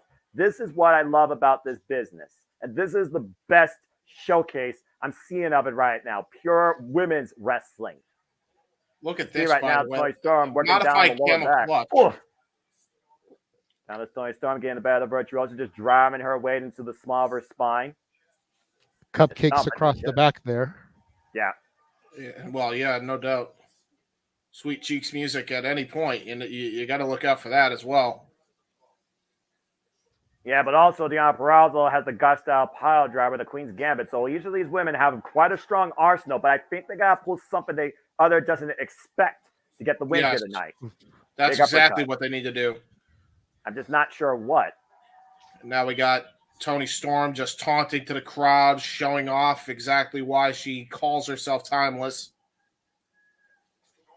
Got a headlock, trying to go for a suplex here. Oh, cover! Cover! Ooh. And that's the dangers when you give the virtuosa a moment. Again, in AEW Revolution history, though, this is the 5th Revolution. The women's title has never changed hands. There's a first time for everything. This could be the first time the women's title changes hands and the first time Deonna Purrazzo can vanquish Toni Storm. Yes. Apparently on commentary, Taz called it the female yam bag when she hit that blow. It's like the female yam bag. I feel like Taz needs to trademark the word yam bag. If he hasn't, by God, he should. Freaking Oompa Loompa. Oh, God. Oh, no. I'll slap the lipstick off her. Yeah, that's exactly Yeah. what that is. Just absolute disrespect by Tony Storm here. That came all the way from New Jersey. Oh, Well, that. And Deanna right now teeing off. Elbow strikes to Tony Storm. Well on the way at the champion. Elbow strikes, but that knee to the midsection. Stop that assault. Irish whip off the ropes. Deanna does hit the close. Now Deanna trying to pick up speed and runs for Tony Storm. Now Deanna trying to create some momentum here. Taking down her for a second. Gets to the midsection. Oof. Rising knee strike. Oh, my God. Into the Russian leg sweep. Set up for the Queen's Gambit. Nope, the beautiful floater. Fujiwara armbar! And that is cinched in. Tony Storm far away from the ropes in the middle of the ring. And right now, Tony Storm is in serious danger, but again, able to find leverage, roll through, break the hold. What a pump kick! My God. That's vintage Deanna Purrazzo right there. I haven't seen a woman hit a pump kick that beautiful since Ty Mello. Yeah. Let alone that effective. The champion right now on the back burner. Uh-oh.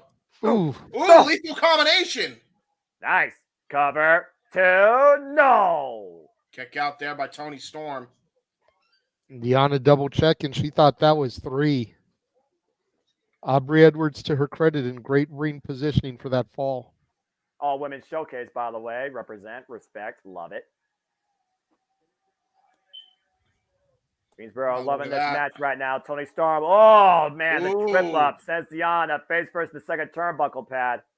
And that's not good because she's in position for Sweet Cheeks music here. Uh-oh. Yep, go for that running hip attack. Lights, camera, action, off! Ooh.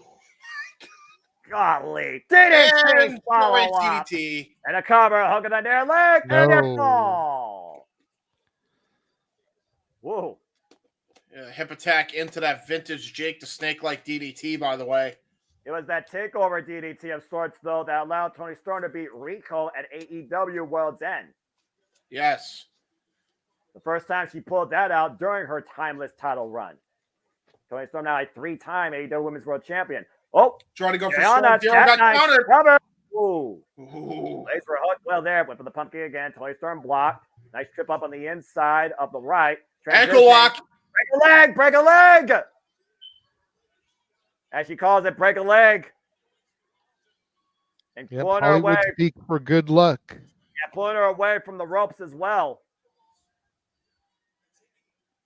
Taking it right now, all of the momentum that Deanna was building earlier. Aubrey in per positions. Deanna might make her way to the ropes. Dragging her back. Oh, no. Reverse the pressure, though. But again, trying to get a toe hold now. Tony Storm driven to the outside of the ring again, up on the apron. Another kick as Tony Storm falls into the arms of her butler.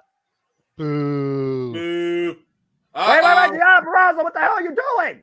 Off the second! Well, that might not have been a good idea, Luther. Yeah, high cross body wipes out the butler and Tony Storm on the outside. And Luther might need new glasses. All right, now bring the champion back inside the ring and continue to follow up on the attack. Boy lost a lens. Tony Storm looking to take advantage here. Oh! Here's takedown, and again the Fujiwara armbar locked in middle of the ring. Yeah, that was a face plant too. That knocked Tony Storm out long enough to apply that armbar. Again, you see Tony Storm, though, again, able to try to reverse the pressure, trying to look for leverage, but Deanna pushing her back around and putting Tony Storm away from the ropes. She was that close to the rope, too. The shoulder's down, though. The shoulder's down by Tony, and a kick out again. Oh, Finis de Malo. If you trans both arms, we got a new AEW Women's World Champion. But again, how much wear and tear has been taken out of the Virtuosa? And now the Butler trying to get involved here. And there's the tap out, by the way. This freaking bald idiot, Mariah May, trying to get involved. Exactly what I said was going to happen. Numbers game. Put it up. Storm Zero! And now the cover. Deep hook on the leg. And damn it, fucking damn it. Tony Storm retains. Barely. He's still timeless and still world champion. And talk about a climax to a feature presentation as the final curtain call plays. Tony Storm retains by literally the skin of her teeth. Yeah. That momentary distraction by Lupa the Butler and that attempted run by Mariah May, where Toni Storm literally was tapping out quite emphatically, Jan Peraza literally screwed.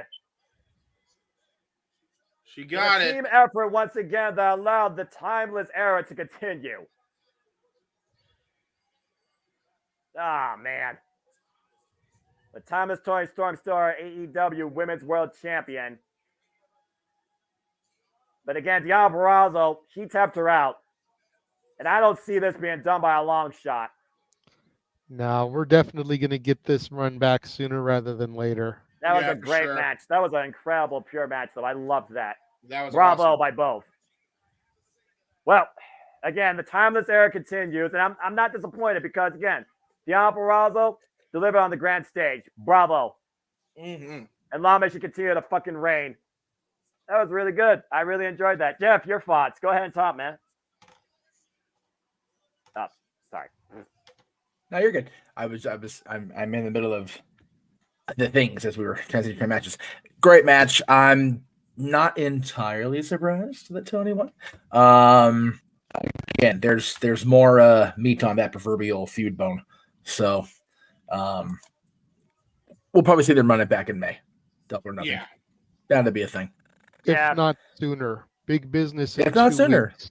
If yeah, not, I mean, Tony Khan booking an April pay-per-view. Well, no, I mean, they've got a show called Big Business. Not a whole lot of bigger business than the World Championship. So, damn that Butler. Yeah, I heard James say something about Luther losing his lens. Like Luther lost his mind years ago, so you might as well have his lens be lost too. Yeah. Go to Lens Crafters. Don't replace it. They will. No, go to Walmart out in Santa Clarita and talk to my mom. There you go. That's fair. Get a little commission, yeah. Make the extra money for the meat, yeah. Do the thing. As we change gears now from something pure and technical, get ready for something violent and physical, as it's time for Will Ospreay versus Konosuke Takeshita. Yes.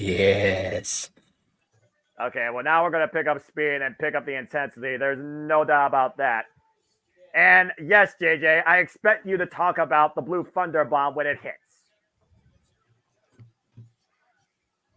And no, folks, it is not taking no shit Don Callis family.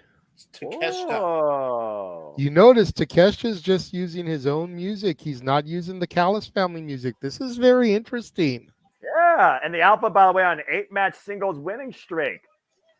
There's your answer. He's on commentary. Gotcha. Hey, he wanted to call the action. He wants to call the action between his boys. It's fine. Shivani's like, this is my penance for getting to be here for Sting. Having to sit with fucking Don. This is my penance. Damn it. Damn you, Tony Khan. Damn you, Tony Khan, you curly-headed buffoon. All right. Well, as we know, Konosuke Takeshita, again, former 5-time KOD champion from his promotion, DDT Pro. He and Will Ospreay have never faced off against each other. It's the first time ever won a match. Here we go. Gentlemen, crowns up. Because the action's about to get elevated. The Billy Goat. The Billy. That's the way he later calls himself, James. Have you not been watching Wrestling Bros? I have not. But there you go. Fair enough. First ever AEW match, now fully signed to All Elite Wrestling after signing his contract back in November and concluding all his obligations with New Japan Pro Wrestling. You hear the fans and the ovation. Sold out 16,800 plus, Greensboro, North Carolina here. Will Ospreay, former IWGP United Kingdom champion. Dude, think about it this way. We live in a world where this man and Kazuchika Okada are not part of New Japan Pro Wrestling anymore. Yeah, I never thought I'd see the day. It is a weird. It is a mad world. And I still want to paint it. And Will Ospreay, defined 8 years in New Japan Pro Wrestling, now starts his road in All Elite Wrestling. A new chapter in his life. Dude. Matthew, I love you. Matthew, I love you, dog, but that comment was just too much. The line, brother. Like, no, that's gross. That's nasty, man. Come on. He's out of line. But he's not wrong. I understand he's out of line, and I understand that he's not wrong, but God damn. I don't want to think of Uncle Dave doing I was going to say, I am a very visual person. I didn't need that shit implanted on my psyche tonight, dog. I can just imagine that it's like when he watches it, he like laughs. He watches and then he laughs and then he's like. That sounds creepy beyond all belief. I'm just gonna. James, you are banned from.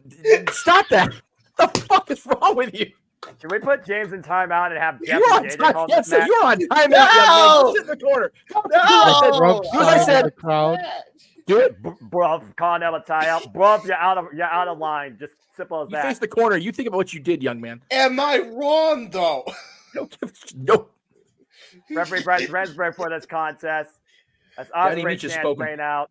Don't blink, by the way. Daddy folks. Meech has spoken. You're not making this any better, Jeff. Side headlock right now. I'm just gonna keep my job here and focus on the monitor.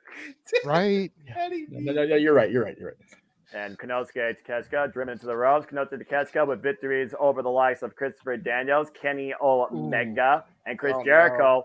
Side to side of the face. Blatant disrespect from Osprey there, slapping Takeshita. Whoop. Oh man! Now it's becoming a strong style affair, ladies and gentlemen. Yeah, fitting. Did we expect anything less? Pro. Wow! Oh my God! What Hurricane Ron? Are you kidding me? And blows a kiss to the crowd. Makes it look so damn criminally easy. With such force. He's probably glad that he doesn't have to be a heavyweight anymore and he can lean out again. And to be fair, he's a hybrid style. That's why he's toned up his body and his offense to still hold that cruiserweight capability, but deliver heavyweight artillery. That bitch chop in the corner here. Don Callis literally talking about this is a family affair. This is a match of the year candidate. A battle with two members of the Don Callis family as of right now. Knife edge chop here. Both men just teeing off in the middle of the ring. Knife edge chops in the forearms. Konosuke right now trying to get better of the exchange. The Irish whip reversal by Will Ospreay. Konosuke. Konosuke flies! Yes. Great jumping clothesline there. That flying clothesline is ridiculous. Got two of the flying best out of nowhere.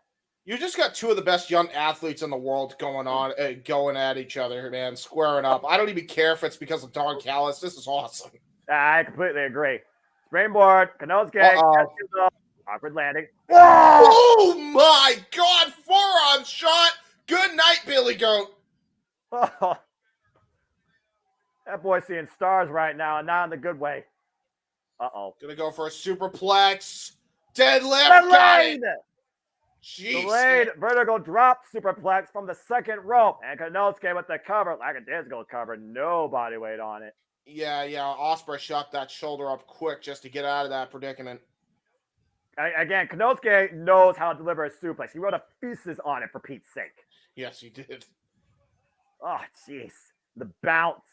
It was one of his first projects in DDT school. And right now, wearing down the aerial assassin in the middle of the ring. Yeah, nice chin lock there applied. And keep in mind, guys, after this, there's only 2 matches left, and you know what they are. Yes, sir. So this is crazy. Oh my and of course, God, as part of the Week on a Die schedule, what arguably might be surpassed the pilot, can the sequel do it? AEW All in London, August 25th, Wembley Stadium. Oh, 3 days after my birthday. That was a wasteland there by Konosuke Takeshita. Celebrating all sorts that week. Konosuke gets Takeshita with the senton. Drop cover 2. Oh, not even 2 count. 1 count. Oof. And keep in mind, Will Ospreay, he's coming off so far this year a triple threat for the inaugural IWGP Global Heavyweight Championship against David Finlay and John Moxley, and an hour-long steel cage match against Bullet Club War Dogs at the New Beginning. Yes. So it's not like he's had just a nice little reprieve up to this match. No, he has had far from it, and he's been going 100 miles an hour all in last year. Again, look at Will Ospreay's agenda. Look at his resume. Michael Oku, Speedball Mike Bailey, Marufuji of Pro Wrestling Noah, Kazuchika Okada, of course, at Battle in the Valley, their last ever, as far as we know, singles encounter. Josh Alexander of TNA, in a TNA ring, might I add. Yes. Uh-oh. Oh, God. Jesus. And, of course, New Japan Pro Wrestling's Next Generation and Shota Umino and Yoda Tsuji. Yeah, he has not had a break at all. Ospreay has been going to war with everybody in New Japan up to this match. Now he's going to war with his own brethren, supposedly, in Konosuke Takeshita. And of course, Konosuke is nobody to sleep on either. We've seen this guy hang with the likes of Claudio Castagnoli, John Moxley, Kenny Omega, including Beat the Man, one-on-one. MJF as well. Irish Whip. Meanwhile, Will Ospreay might be looking for the ground cobra abdominal stretch. Had 5-star classics with all of those people. I mean, you want to talk about 5-star classic? We joked about it earlier, but I mean, these two know how to go to distance. Their stamina is unbelievable. Probably two of the best conditioned athletes in the world today. Oof. Nice big boot there by Ospreay, going for a springboard. Phenomenal forearm. Pit Cheerio, taking to the skies. Drops Konosuke Takeshita for now. Will Ospreay looking to reset the momentum here in this match as we finally went down from 100 to, I would say, 15. Good grief. Both men started the game like a ball of fire. You see Ospreay right now might be favoring that shoulder. Forearm shots there by Ospreay. Okay, Konosuke reverses. Meanwhile, handspring. Oh! Jesus! Handspring corkscrew kick. Only by the aerial assassin. Two of the best athletes for a damn reason. Two of the best hybrid athletes, period. And Will Ospreay might be looking to fly over the top rope with a plunger. Jesus! And he hit him with a forearm on the way down. Stood right on his own 2 feet. The only bruv. The kid's going down hard right now on the outside of the ring. Bryce Ransburg starting his jumping 10 count. I've always wondered why he did that, but eh. And Don Callis again. I gotta wonder at the end of the day, what is Don Callis' end game here? Look, he has to know that the people have endorsed Will Ospreay. He's got a can't stand a cover. Kick out one. It's like choose your family. Of course, we know Will Ospreay, of course, in a relationship with Alex Windsor of Rev Pro, former Rev Pro Women's British Heavyweight Champion. Rev Pro, of course, the promotion that defined Will Ospreay and his wife. As Ospreay right now might be looking for something big here, but Konosuke drops his base down to a knee in the ring. And the Kawada kicks now, side of the head, to the face of Konosuke. That wind-up chop. Pop up. Uh-oh. Oh, my God. God! Oh! Flat out Ospreay and follows up with a kick. Yeah, turn that into an F5 style gourd buster into the big boot. Going for a suicide dive. Terminator dive. Shades of Kenny Omega himself. Get well soon. Shut up, Don Callis. Take a look at this. Wow, look at the way he flies. Looks like he landed on his right shoulder, though. Two of the best in the world here. And right now, once again, we're back to 0. I must say, I'm quite surprised by the approach of this match. It's not like they just went balls to the wall straight out of hell and continued going. They've each slowed down and tried to basically manipulate the approach. Right. I like this a whole lot here. Yeah, trying to get an inch and then take a mile. You know, it's going to catch also involved against the Alpha Chris Jericho, and recently got a win over him as well. The cash got sent a bomb into the knees. Yeah, great wherewithal there by Will Ospreay to actually get the knees up. Knew exactly where he was and what he needed to do to get out of that predicament. Going to the top rope here. Oh, Lord. What's Will Ospreay thinking here up the top? Sky Twister. Went for a leap of faith, fall through, land on his feet. Konosuke catching with full now. The big German suplex back to the bridge. No! Dude, the bridge on that was absurd, dude. Up as high as possible on the toes. Perfect arc. That was unreal. I thought he was about to break his neck just of how good he got that damn arch. Yeah, look at this leap of faith, by the way. The freaking space driver. The full Nelson transition to the Northern Lights, seamless. And once again, these two duking out middle of the ring. That elbow. Winds up. Now looking to follow up. Wall kick from Will Ospreay with the step of Seguri. Kaneska again with the German suplex. Wow. Kaneska following up Will Ospreay. A Spanish fly connects. Just unbelievable action here by two of the best in the world. Have the crowd on their feet, and rightfully so. Artists in motion. Poetry in motion, quite literally. Oh my gosh. Ospreay and Kanosuke right now, both down. Take a look at this, by the way. Good God. The way Ospreay's body rotated, watch this. It wasn't even vertical. It was sideways. Yes. It was a sidewinder. Great replay, by the way, by AEW. Both men right now to their knees, asking each other to bring the fire. Again, Kanosuke asking to pour it on. Will Ospreay answering in kind. You see that bruise, by the way, on the right side of Ospreay's body. Yeah, he's been going through the ringer against Kanosuke here. Would you expect anything less with these two? Mm-mm. This is why people want Kanosuke to catch get presented and showcase more.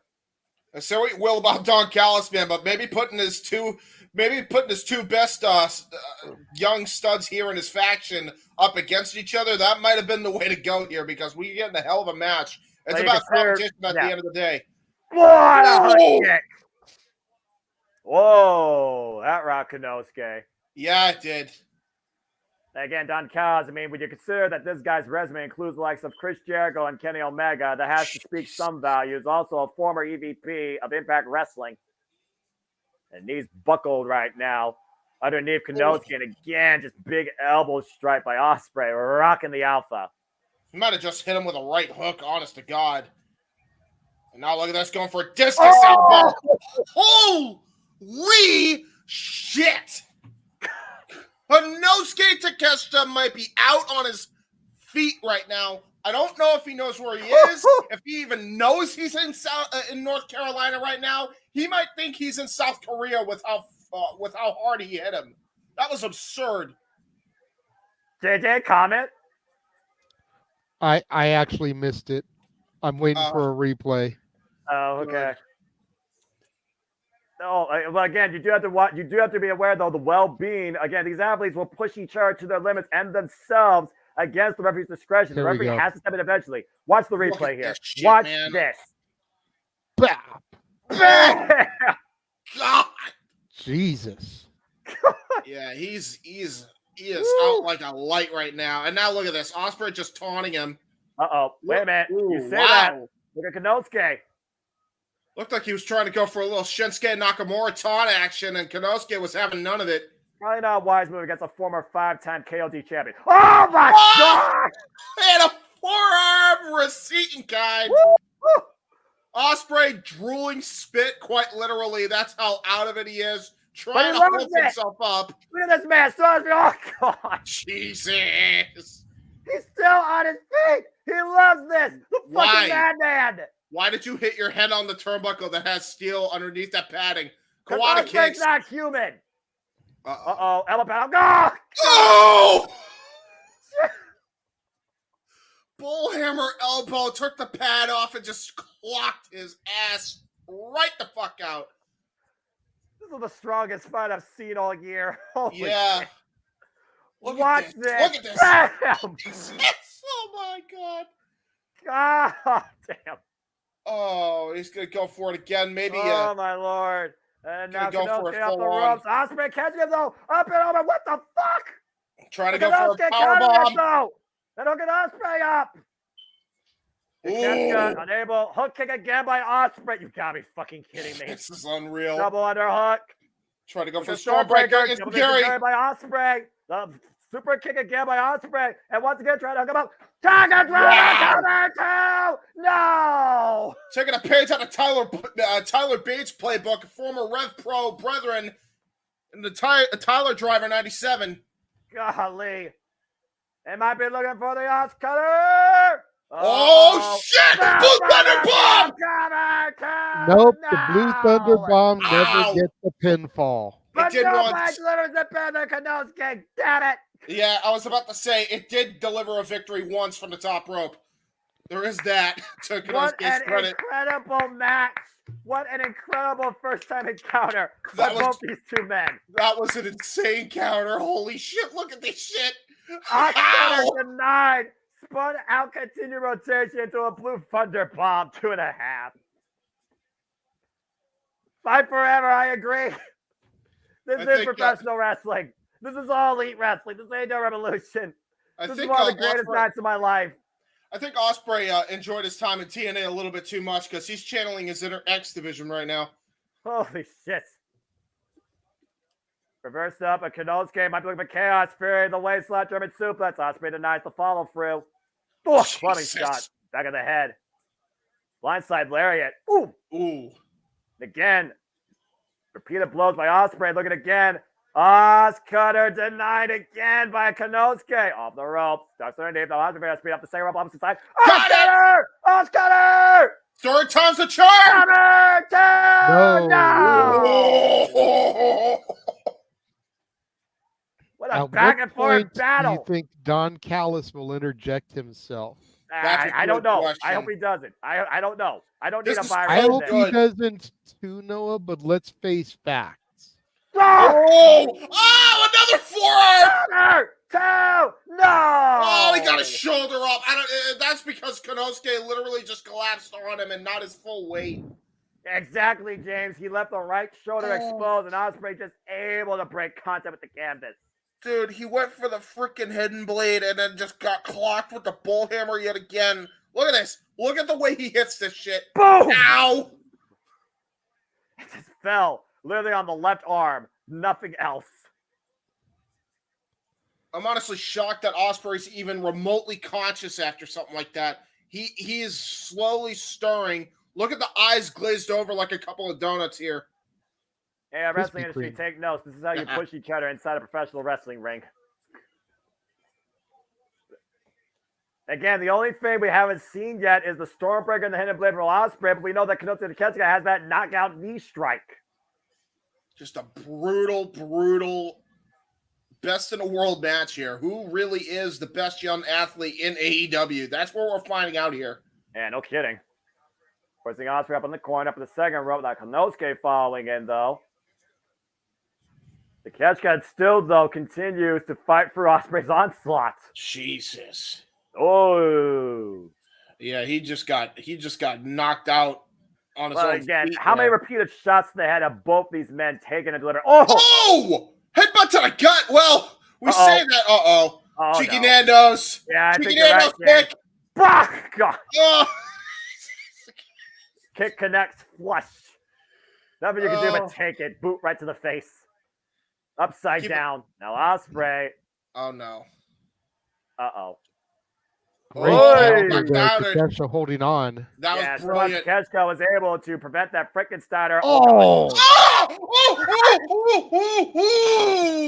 My neck, my back, my neck, and my back. Oh my God, that was awful. Tried to go for a brainbuster. 150,000.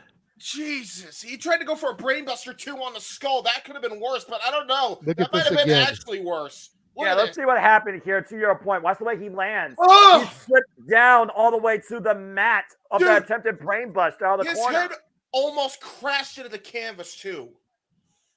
I don't want to play no more. No way. Yeah, No. I was about to say. And of course, we know. Jesus, dude. God, knee strike. Yeah, he got rug That's gotta be a cover. Konosuke wins. No. Oh, what in the hell? Flash knee strike doesn't get it. Well, he rolled barely. He rolled. Still got enough fight in Ospreay for him to kick out. This is the same guy that took Kenny Omega on for 39 minutes, took Shota Umino on for 40 minutes, endured war in hell for 63 minutes in a steel cage. I'm just saying. This is going to be bone on bone this time. Knee pads down. If it hits this, I guarantee you it's wood. Lights up Will Ospreay. Whoa, he blocked it. He caught it. Scars of War. Big headbutt by Konosuke. Falls it again. Big elbow strike. Another hook kick by Ospreay. Rocks the Alpha. Now looking to hoist him up. Counter again by Konosuke. Stun Millionaire! Taking the page out of Orange Cassidy's playbook into the Frankensteiner! But Takeshita somehow still refuses to go down. Ospreay trying to go for a Stormbreaker. Storm, no, counter. Pump handle. God. Go! Hitokanashi, bastard driver, wheelbarrow suplex, follow up. Ospreay's thing, hit it. Face first. Hit the cover. What? Holy shit, he kicked out at 1! That was just pure adrenaline by both wrestlers, and the crowd has absolutely lost it in the Greensboro Coliseum. I'm losing my shit. Are you fucking kidding me? We love you, Noah. Shit. Holy fuck! That's a professional wrestling fan. It is. And once again, the double underhook up on the shoulder. Counter again to the Stormbreaker. The rolling elbows connect by both. Oh my God. Damn, this is nuts. Big high kick. Falls up again. Kanosuke picking up speed, though. Both these men about to collide. What? God! Clothesline from hell by Konosuke and Takeshita. Gonna try to go either for the hidden blade or the flash knee strike. Now Takeshita. Ospreay catching him again. Power bomb! Oh, wait a minute. Styles Clash! Going for the TNA special! Got it! Clash connects! And now the cover! 2! No! What? Who the hell's gonna win this? My God. The fans. Accurate. We've already won this. No shit, right? Go for a Stormbreaker again. Stormbreaker It's the only thing he hasn't done yet. Up on the... Wait a minute. Oh! Bastard driver of his own! Storm driver! Holy shit! This is it! Double pad off. Little Ospreay looking to sink the blade. Hit it, Black Connect! Cover! 2! Will Ospreay fucking wins! Now that's how you finish a match! What? Holy fuck, that was the match of the night. My God. Goodbye, asshole. About his neck and then just hit it with an elbow. Oh my God. Incredible. Oh. Did you ban him or time him out? Banned him. Oh. Okay. Who was that? I don't know. Friend of the channel, I think. Maybe ex-friend of the channel. I don't know. Oh no. Why? Wait. You get banned. What did you do? Don Kaz right now checking on both his men. I hate to give the devil his due, but he did not get involved here. And arguably, you just saw the best match so far this year in AEW. Dude, that was 5-star. I don't care what anybody says. You don't give that 5-star, you're out of your mind. Wait a minute, Kyle Fletcher! The Ring of Honor World Championship champion, he's back!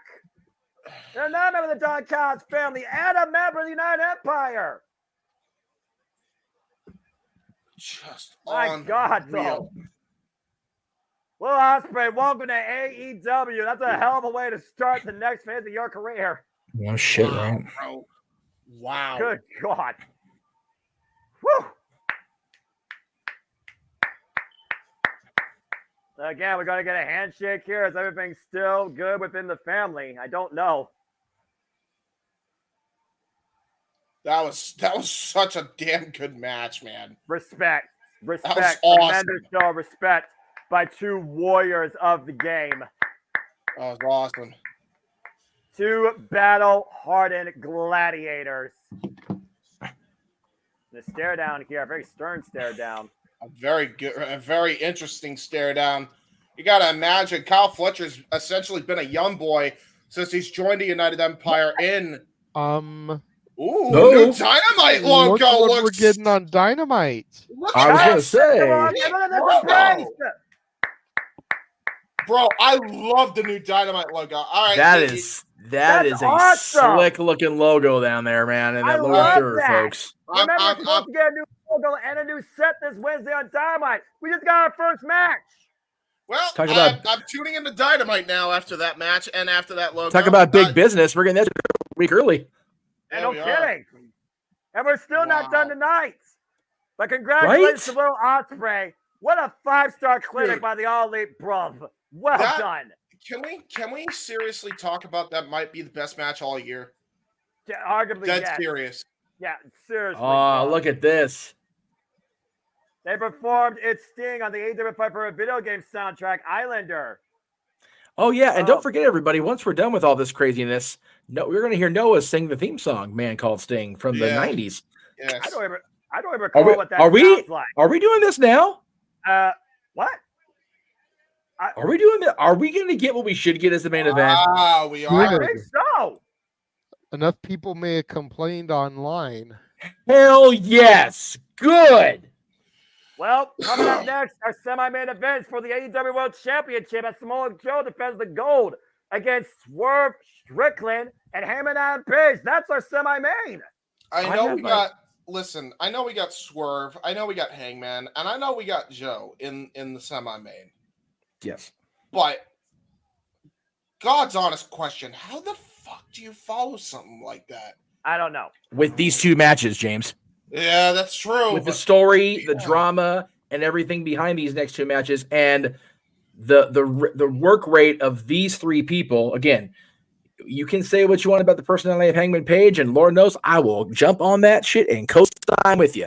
However, the dude can go. The dude can work. And we all know Swerve. Huh? Go ahead. You were saying? I said, and we all know Swerve is more than ready for this shit. And it's not near me, but I am in pink keychain solidarity with my brother Samoa Joe, for the record, to retain, although Swerve winning would be nice. But I want Swerve to beat Joe one-on-one. That's what I want for Swerve. Yeah, same. And then again, shit, though we will on the Bucks here shortly. Again, those guys can work. As can Darby. Everybody tonight's been doing the work. And right, as can Darby, and it Sting's last match, man. We're going to see the last match of his career and the last night of his career. He's in the main event where he belongs in Greensboro. Hell yes. And yeah, to the point of the chat room, man, Ospreay goes from Takeshita to Kyle Fletcher, dude. Can we just throw him into the fan of the fire already? And meanwhile, we go from Will Ospreay's building up kingdom to whose house? Swerve house.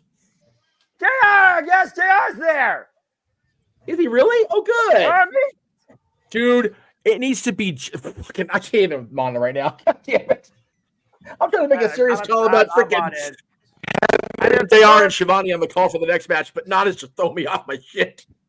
Well, again, I mean, I'm not even paying attention to Nana. I'm paying attention to his dancers. Yeah, bro. I'm paying attention to both. Oh boy, the realist has arrived. Swerve Strickland, a guy that went from cruiserweight to uncrowned heavyweight champion 2 years ago, guys, to the day. Swerve Strickland signed on the dotted line for All Elite Wrestling at Revolution. Last year, he was benched, not even mentioned. Since then, he has cemented a spot. And tonight, very well, he might make history as the first black AEW World Champion. Yeah, and I just want to point out to the people that trying to talk about, AEW doing it the quickest amount of time, 5 years, whatever. Last I checked, TNA Wrestling had a black world champion in 3 months. Right, thank you. Bullshit. Fucking hell, seriously. Granted, it was still the NWA championship, but they had a black world champion in 3 months. Listen, in the interest of fairness, and it had nothing to do with race. They had their 5 champions planned already before Swerve. Swerve wasn't even a thought in the company yet by that point. To be fair. I think he was still with WWE at that point, was he not? Yes, he was. He was Swerve Scott. Yep. Oh boy. Oh, Cowboy he's now. Holy shit, dude. Holy shit. Holy shit. Magnum Page is pissed. How pissed off is Heyman Adam Page? Someone answer that for me. I'll wait. We got Magnum Page. Exactly where he deserves to be in the cool-down match. Well, man. He called it the cool-down match with the other two involved. And by the way, God, And hopefully Logan Paul has issued cease and desist papers to him for using the Logan Lariat. Logan There you Lariat. go. That's right. There we go. I knew that was going to come into play again. And here comes Samoa. Again, Heyman at Page and Swerve went to a 30-minute draw when Heyman thought he eliminated Swerve from the World Championship picture, including himself. But Tony Khan wasn't going to have none of that. Both these men qualified. Now we got a triple threat. But of course, their bad blood goes all the way back to Wrestle Dream when Swerve first beat the Hangman. Call him. He's a Samoan. His name's Joe, and he's pissed. Accurate. And this is a Joe I acknowledge. Anyway, of course, Samoa Joe, every time he's held gold, he's always created his own status quo, whether the company wanted him to be that or not. Samoa Joe, of course, who beat MJF at AEW World's End to become the new AEW World Champion and decided to reenact this ranking system so his victims actually earn their chance. He didn't count for a 30-minute draw to put him into a triple threat match, though. I know we've been comparing Adam to Magnum TA, but I can't in good conscience give Hangman Page that much credit. Like, I love me some Magnum TA. I love we had to see Magnum back in the Greensboro Coliseum, but no, Hangman Page is just a piece of cowboy shit. I'm not giving him any more Magnum comparisons. Yeah, he does look like him, though. It's fucking He doesn't crazy. fucking deserve it. He looks like him. He does, though. I mean, again, the mustache, guys. I'm just saying, the mustache tails. No, it's that mustache with the blonde hair. Like when Joey Ryan called himself Joey Magnum Ryan because of the obvious, different version of Magnum or whatever. Like it wasn't as funny. Yes, he had the Magnum mustache, but Joey always had that dark brown hair, not the blonde highlights like Terry Allen had. So like I never got it, and me and Joey are never actually going to be. Joey was more Magnum PI, right? Exactly. Yeah. Yes. Well, hindsight and semantics aside, you guys are both not wrong in your judgment call. I'll just say that for the record. But again, triple threats, buffer, fall person. That's always the story I put towards these matches. But with the anger and the combustible elements here as the title's held up, any of these three men could come out tonight as the champion. It's one of these. I only wouldn't mind Hangman just because he's finally got the oomph behind him again, which is great. But man, any one of these guys walking out of this Coliseum as champion, I'm not pissed off at. I got you. Well, again, we continue talking about it again.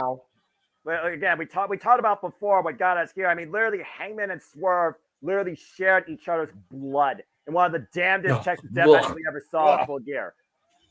All right, I'm going to probably pause it at the first strike so we can get synced up again. No, I don't know how that just happened.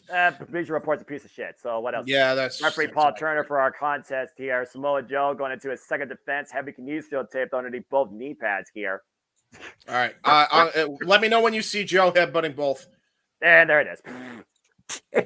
He just straight head. Joe don't give a shit. Again, enough of this talking bullshit. Joe is the guy that is no nonsense. What did he literally say when these two are bickering like children? Jesus. I'm Samoa Joe, and I'm going to beat both your asses.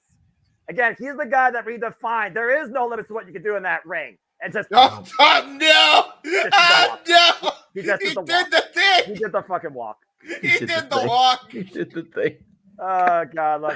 I don't care if anybody in my circle, past, present, or future, says it and thinks he's a piece of shit. I love Samoa fucking Joe. And I agree to you 110%. And it's goddamn. And oh my God! Got caught. These guys are not fucking around here. This guy's got 360 vision. That's what Samoa Joe's got. Bro, he just did a high kick, CM Punk style. I'm surprised he got his leg up that high. Hangman Page, former AEW World Champion, though, of course, beating Kenny Omega. Golly! At AEW Full Gear 2021 before he lost it at Double or Nothing 2022. Has not had the AEW World Championship or a chance at it since. That was just a straight right into the jaw of Hangman. God damn, he got jaw jacked. I'm just saying this real quick. Good, so goddamn good. Lord forgive me to see good old JR in the middle seat and on the call for this match and Sting's last match. You're doing right, AEW. You're doing right. That's why I love this company. And look at that. Swerve Strickland now with Hangman on a page. Now a feud that will never end, it seems. Last call, fallaway slam, kip up. And Swerve with the kip up. Uh-oh. Oh boy. Oh, God. Oh, pump kick. Oh boy. Swerve taking him down with a to freaking the pump kick face. from hell. That's a kick to the To face. the face. That's a kick to the face. He keeps kicking him in the face. That's right. We're losing our damn minds, and I fucking love it. Swerve, dude. I love, like I said, Joe's our boy, but I want so bad for freaking Swerve to win this, even if it's not Hey! 1-on-1. Yeah, he deserves to do it one-on-one. I know. The waist lock, Heyman at Page, grab the ropes, O'Connor roll, release the hold. Well, it takes him over to Tiaris. Swerve again, the way he flows, unbelievable. Whoa, runs into the uppercut. Swerves in that ring all the time. Uh-oh. Up the second. Oh! Ow. Got the elbow strike, back of the head. Oh, yeah! Yeah! I don't understand. I don't understand that, though. Again, up and over to the apron. And Swerve. Oh! Jesus, right to Joe. That was brilliant. It's whatever. It's whatever. It's whatever. It's whatever. James, what the hell are you doing, white boy? Yeah. That's racist. Hey, listen, okay? Goddamn. Listen. Oh, God! Eminem gave us that pass all that time ago, okay? It's Cover. Okay. That's right. We can be as black as we want, but still be white. It's okay. We just can't say that word. Yeah, that's fair. Look, I don't segregate, I don't separate, but I know I'm the mixed boy on this panel, bruv, all right? So whether you whoop that trick or rap Eminem, I don't care what you are, all right? Swerve right now teeing up against Heyman against the ropes. Now, I said what I said, and I stand by it. Swerve right now and Heyman turn this to a one-on-one match. These two might literally be destined to fight forever. As Heyman said, he'd rather die than see Swerve as AEW World Champion. Yeah. Well, considering that, he broke into the man's home, that's a thing. Yeah, probably traumatized a child for life. Uh-oh. Whoa, man! Whoa, belly to belly. Cover. Two, no. Oh, Joe with the PK afterwards. Joe say no.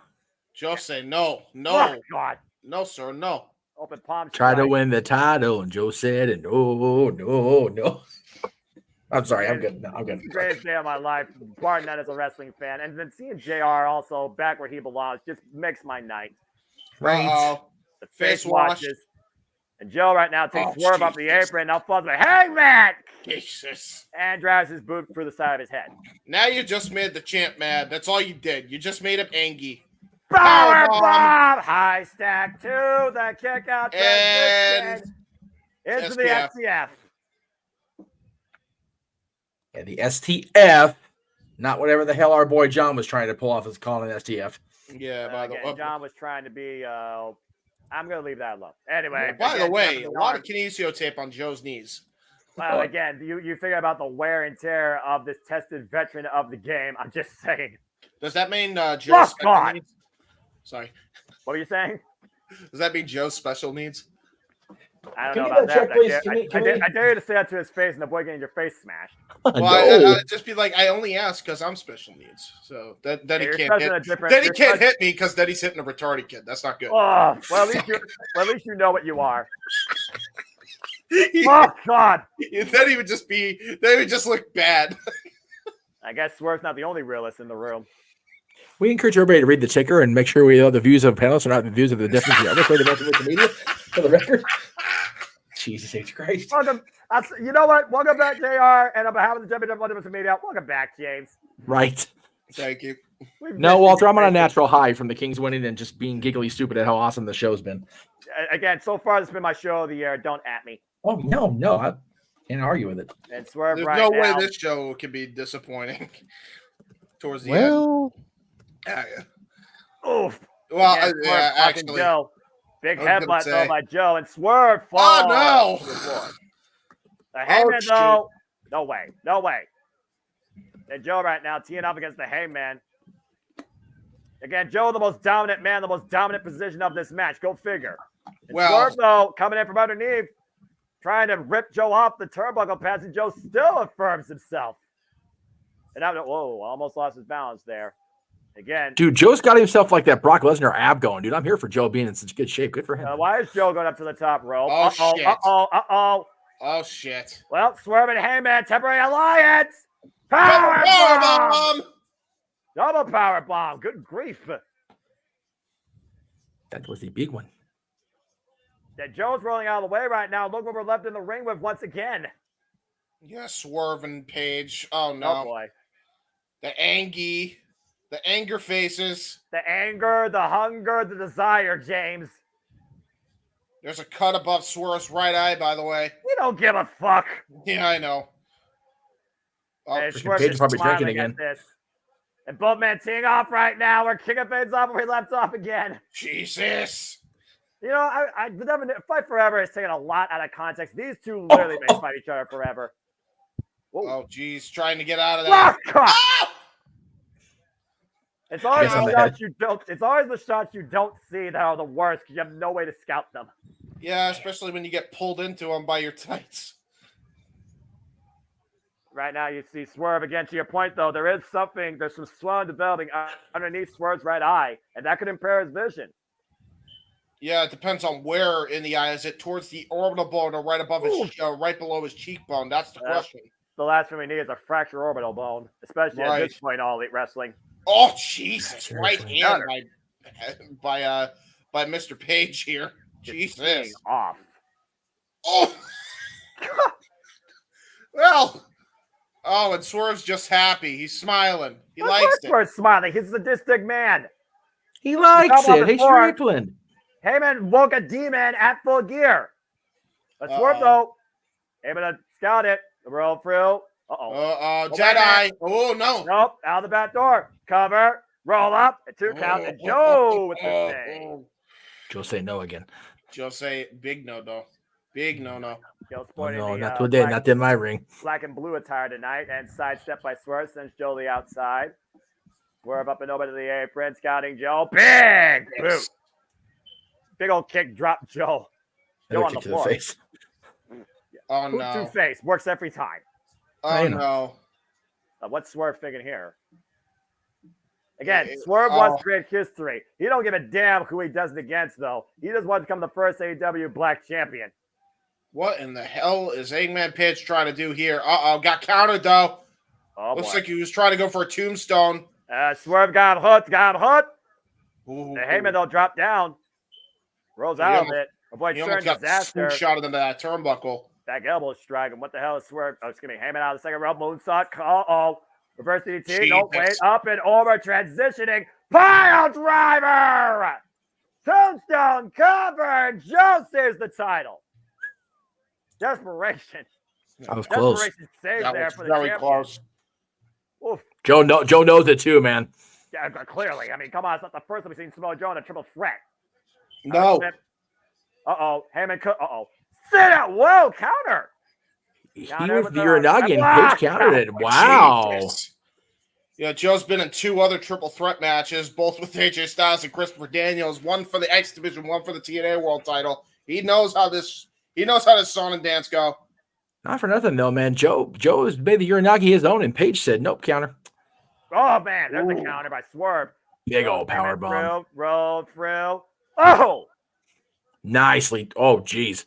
That's great flatliner into the pop-up flatliner. Hoist them up. Jesus. Fucking smooth as silk. Cover 2, and Joe again saves his title. Yeah, that was just smooth like butter. God damn, that was sweet looking. Woo. Smooth like butter, indeed. Indubitably. I say it once, I'll say it again. Nobody swerves like Swerve Strickland in that ring. No. Nobody drives like him either, apparently, from what I hear. Yeah, but right now by the way, if you're in Greensboro and his orbital socket is broken, be careful because he will swerve when he drives tonight. Jesus. Yeah. That's why you get a designated driver. Oh. I would say not a drive, but that just sounds dangerous. That's fair. And Nana would just go like this as he's taking the wheel. With the steering wheel. Nana, take the wheel. Like, Swerve, get in. I don't want to. Oh, Lord. I go walk back to the hotel, Nana. Thank you. We're on fire tonight, folks, and I'm loving it. Oh, no. Got him hooked. Muscle Buster. Wait, Swerve. Jesus. To the top rope. Swerve, stop. Oh, shit. Straight on his arms, man. He didn't even hit his head. He just stumped him straight in the arms. Oh, no. Oof. He might actually get it here if he gets the house call. Ding dong, go! He got it! Joe's out. Oh, no. Look at that, though. He took his eyes off the prize. He sees Hangman right there. He wants to pin the Hangman. He wants to take the title, but he wants it to be at Page's hand. Oh, this is a mistake. Boy. Look at the eyes. The eyes tell the story. Whose house? Whose night? Runs title? Oh, my God. Oh, my God. God damn. The camera on both legs. No. Oh, my God. We are talking millimeters. Not even inches, people. Fucking millimeters to a new world champion right there. 9 infinitum. Wow. Shit. Dude, how did he even kick out? I don't know. No idea. Samoa Joe and Swerve now the only 2 men in the ring. We're going to Which find is out worrisome. who definitely wants it more here. I guarantee you that. 2 men that have done things their own way their whole life. Kawada kicks. 2 men that redefine no limits and went against convention their entire lifespans in this wrestling business. No way. Oh, tried to go for a... Go get a clutch! Tried to go for a Samoan drop. Ooh, double Pele. Joe Swerve able to counter out from underneath. Back elbow strike. Swerve slow to fall in, though. Again, fatigue and exhaustion has to be settling in. There's a big kick, though. Takes Joe off the ropes. What's Swerve thinking here? Grabbing the leg. Dang! Oh, no! Joe's leg was braced up against the second rope as well. Yeah, that was Heat Seeker DDT right there. It gave him enough momentum and enough leverage to plant Joe on his head. Again, you gotta be innovative here. It's for the AEW World Championship. Swerve up to the top rope. 450 connects. Oh, man, he hit it too. Across the back of Joe, and you see Joe wincing in pain. Well, how often you see that on Joe's face? Seriously, he might have broken a rib off that. And now he's going to go for the double stomp because Joe's in tremendous pain. Yeah, if he has the Swerve stomp, we got a new champion. I guarantee you that. Where's Paige, though? And Joe right now in the drop zone. Oh, my God. Swerve stomp. Cover. We got a new champion. We got a new champion. Oh, referee's boot. God damn you, Hangman. What the hell is Heyman doing? He said he does not want Swerve to become the world champion. And that means by any means necessary. And there's no disqualification here. It's a triple threat. Paige got the Burberry. Uh-oh. Fuck! Jesus God! Christ! What's that title? God, he laid that belt upside his temple. Yeah, that was a full-on championship exposed headshot. Dude, Max is home going, don't break my belt. Jesus. Oh Again, triple threat, anything goes. The referee is down outright now. Again, that again. Oh, man. The personal vendetta with Swerve and Hangman is taking a top priority versus the AEW World Championship. Yeah, that's the problem here. Because Joe is back up on his feet now. He's slowly getting his wits about him here. And Hangman's completely distracted. Almost obsessed with Swerve, saying, you'll never get this. He said, you will never be AEW World Champion. You will never have this. Oh, I knew. Fuck! He got it! Lariat, bang! Oh my God, you're kidding me. I don't think one buckshot's enough, though, guys. He's going to go for a second. He got it. Into the forearm. Cover. 1, 2, 3, 4. What the idiot. Oh, I forgot the referee was gone. God, I almost had a shit fit. Official 2, and no. Oh my God, he checked out just in the nick of time still. I forgot the referee was down. I almost shit my pants. Holy shit. Referee Bryce Rensburg with a near fall there. Heyman can't believe it. Heyman nearly became a 2-time AEW World Champion. But he's the one that dragged Paul Turner out. Heyman cost himself. Yep. You reap what you sow in this world, Mr. Cowboy shit. Elbow pad off, though. Might be looking for an exposed buckshot lariat. Bone-on-bone contact. Joe ducks underneath. Go get a clutch. Got it. This is it. This is it. Oh, wait a minute. Swerve. Swerve's there. What? He's still on the top. Joe doesn't know. Oh! Tap. And he breaks up the hold. Spiral tap. Taking a page out of AJ's playbook Joe's laying there going, "Goddamn Spinal Tap again!" Oh Lordy, take a look at this. Shit. Man, he hit Him and that both Page of them. was going night-night. He hit both of them square with that. He destroyed both. Golly. Sweet Charlotte, the richest prize in all elite wrestling, the AEW World Championship, as Swerve might use the crown jewels of Chris Nana to finally claim what has eluded his entire career. Oh, wait a minute. What's Swerve? What? Throwing it away. Wow. Throwing it away. He's doing Why it. would you do that? Go get a clutch. Go Why get a would clutch. you do that? Rear naked choke, but the slip out from underneath. The roll up by Swerve on Samoa Joe. Two. Whoa. Oh my God. Hangman Page. Hangman Page is insulting the damn referee. Give him all the hell. And now he's tossing Bryce Remsburg out. This is absolutely ridiculous. This is uncalled for. I don't give a damn if it's no disqualification. God damn it, Hangman. This is why Swerve should have used that crown, man. Yeah, the knocked out there. The You would have intelligence had of it if you Swerve did. right now is on full display versus the mediocrity of the Hangman. All you had to do Hangman was stood up knock to the both of them out with outside. that damn thing. Oh, crap. I look at the skin of the cat back inside the ring. Block! In the cat lariat now. Big lariat. Wow! Oh my God, an lariat from Joe. Joe was Look, Joe pissed. back on his feet. If he wasn't angry before, I guarantee you he's angry now. And now meanwhile, Samoa Joe by might the be way, looking at Swerve up for a muscle buster. Swerve knows the hell? danger. Get the first Again. referee coming too over there. Hey, man. Buckshot land to Joe. Oh my God. Swerve falls Oh, in. buckshot! Buckshot by Swerve! Out of the corner! He's gonna get it! Do it, man! Holy shit! Driver! Oh no, Joe's up! Joe's up! Oh, havoc, Oh my God! He's gonna get the cocaine clutch! It's done! It's done! It's done! He's trapped! It's done! It's done! Samoa Joe has it!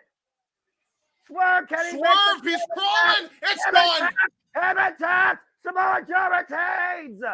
You know what I think that was too? That wasn't Hangman giving up. That was him making sure Swerve didn't get the belt. Yep, That's exactly what that was. He knew Swerve was right there, getting ready to break up the submission, so he tapped. Damn him all the hell. If Hangman couldn't fight his way to get the championship himself, he was going to make sure that Swerve didn't have a fighting chance to continue to fight for it. Once again, Heyman and Page has screwed Swerve Strickland, and Samoa Joe is still AEW World Champion. Swerve knows it too, man. Swerve knows exactly what just happened. Exactly what that was too. Yeah, he gave up just so he couldn't get the belt. God damn it! What a bastard! What he got? What a bastard! Where's my Max? Where's my Max quote? Wait a minute. There it is. Again, at this point, Hey, Hangman, Hangman. Samoa Joe. It won't be Swerve Strickland. It won't be Hangman. Good luck to Wardlow. You're next. Yeah. Hey, Paige. What are you, a fucking piece of shit? Accurate. Yeah. Outstanding matchup, though, by all three men. I can't take away anything from what they tried to bring to become the AEW World Champion. But again, a personal vendetta literally prevented Swerve Strickland. The problem here is, though, Swerve could have had it won if he used that damn crown. It was no DQ. He had it. It was legal. He could have done it. He could have won the title tonight. If anything, Swerve wanted to do it on his own, though, man. He wanted to make history on his own. Again, we talked about before. Swerve's become a babyface, a people's choice. Look, and his own pride cost him. And I get that, but at the end of the day, his own pride also cost him big time, and that's the problem. He could have had it. He had that crown. He knocks both of them out. He hits the Swerve stomp on both. All he has to do is cover one and win it. Well, as we move on from there, let's go ahead and make it official because guess what, folks? April 21st, from a city rich in professional wrestling history, St. Louis, as All Elite Wrestling creates a dynasty. God damn it. So like get we ready. need Wait. pay-per-view. Get ready for the next All Elite pay-per-view event. AEW Dynasty, Sunday, April 21st. The day that we're going to be at the Rebellion Impact TV Impact taping. tapings. Oh shit. Oh no. Oh, fuck me. Because okay. Tony Khan. We'll talk more about this, I think, later. As again, tonight is the focus on so damn good to see JR on my screen. This makes me happy. Again, my voice professional wrestling. God bless that Boomer Sooner. This may be if this is his last match he calls. What a perfect match to call. Damn it.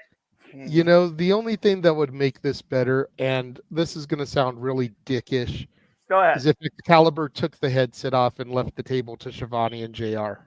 Yes. Yes, no, I agree. Dude, they called his first major match on TBS together. They have to call this one on their own. I'm not gonna show Excalibur like I usually would, but it's gotta be those two, man. Yeah. Yeah. And you're not, but I'll tell you what I'm gonna do. I'm gonna do the Excalibur without Excalibur. I'm gonna lay out. I will be here, but I'm gonna mute the mic. You guys should call this. You guys are our AEW team up there. JJ's been filling in AEW and James has been absent. You guys deserve this call. Mm-hmm. So please enjoy it. I'm going to sit back and enjoy what I'm about to see here. I hope it's Knox or I hope it's Aubrey. I really hope it's Knox, if I'm being real, because like Rick Knox and I would have all the brewskis about this one. But yeah, it's fair. You guys enjoy the hell out of this. I will say this, since I'm going to be laying out for this. Like I said, I first saw Sting wrestle live 30 years ago this year. I first saw him wrestle on television on TBS more than 30 years ago. It's been my absolute pleasure to get to interact with him. The one time I did, at random happenstance. So I've been saying it since he made the announcement on Dynamite all those months ago. For the last time, it's showtime, folks! Showtime for the final time. Sting's last match. An accessory are the AEW World Tag Team Championships. Then this is AEW Revolution, Greensboro, North Carolina. It has been a phenomenal pay-per-view. We go down to WW Justin Roberts as we prepare for our main event. Oh, baby. Whew. With Tony Storm retaining the AEW Women's World Championship, Blackpool Combat Club beating FTR, Will Ospreay beat Kenosuke Takeshita, Roderick Strong becoming the new AEW National Champion against Orange Cassidy. Daniel Garcia failed to claim the title against Christian Cage. Wardlow outlasts the Scramble. Eddie Kingston earned Brian Daniels respect, and Samoa Joe still holds the AEW World title. We now honor an icon for the final time in Greensboro, North Carolina, with the Ninja Boy, Ric Flair. Woo! It was 1988, guys. Greensboro, North Carolina, Clash of Champions. Sting and Ric Flair fought for 45 plus minutes. What? Ricky Steamboat. Holy hell. With his WCW theme, fuck me. And by the way, he's about. This is a tornado tag, guys. This just became a tornado tag. 24-1 tag team record with Sting. And one of the only men truly in this industry to never, ever, ever waver his honorable integrity. You think about the matches with Sting, Ric Flair, Ricky the Dragon Steamboat, it's truly a Mount Rushmore of professional wrestling. This is too damn fucking cool.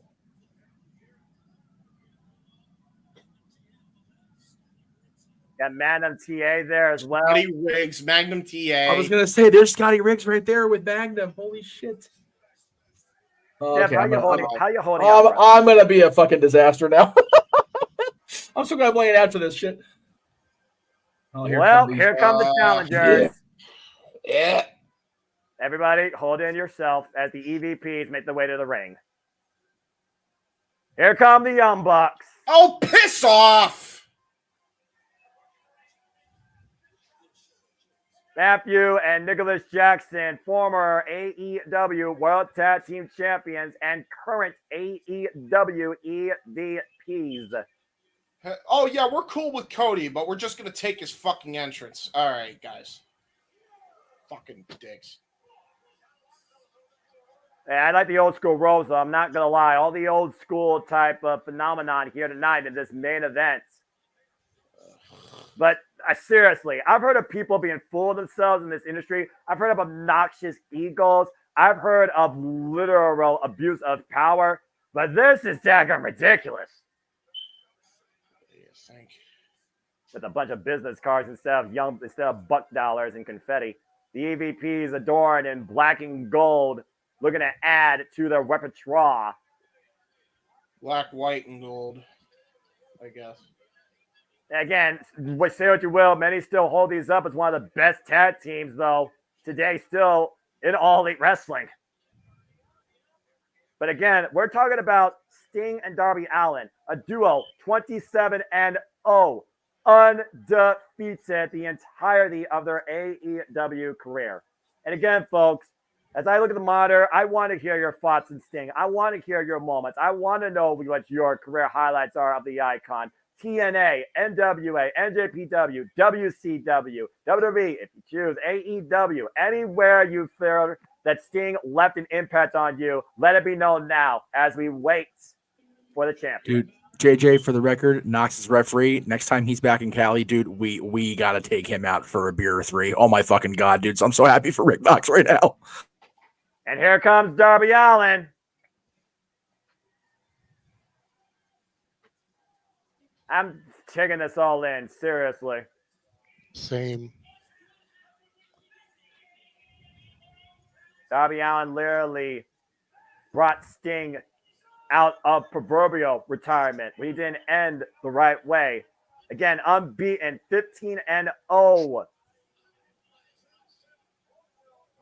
Sting said when he first arrived in AEW, there was something familiar about this place.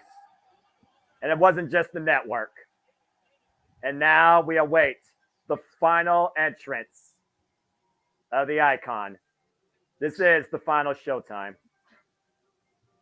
And I'm not going to say another word until this is over. And this is produced by Darby, you can tell. You're damn right it is.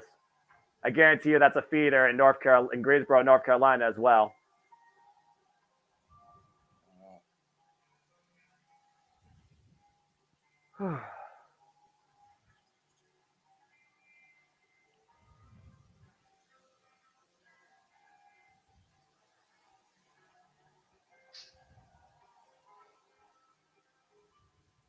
And take a trip down memory lane, Sting, in a feeder to you. Wow. Oh, wow. 1990 Achievement Award, Star Kick. Lex Luger, oh my God. Wow. Memories. Constant. Him in Tokyo Dome. The blonde Sting.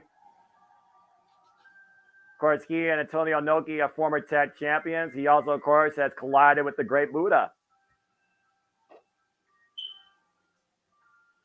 Legion of Doom.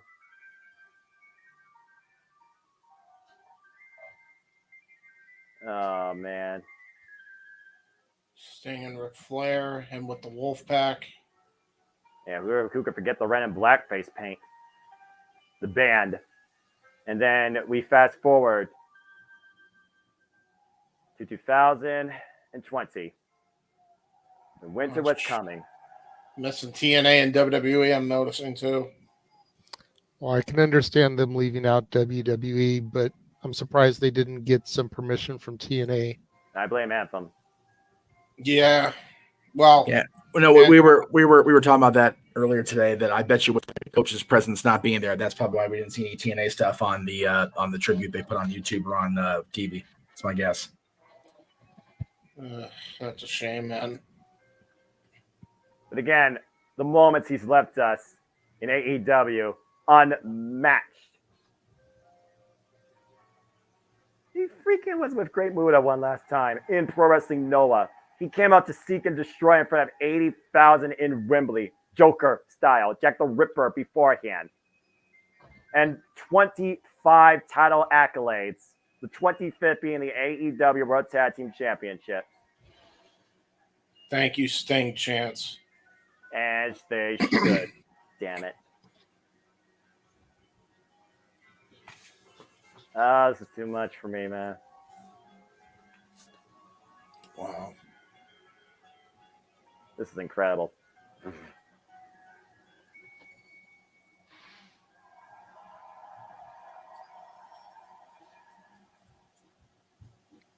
How fitting a curtain closes on this curtain call.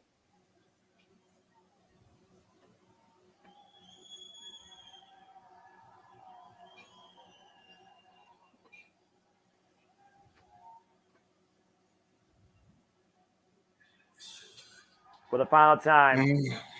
Let's do this. Wow.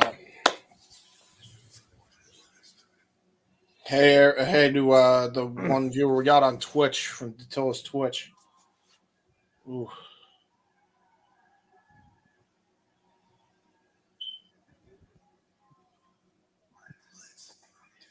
Let's do this.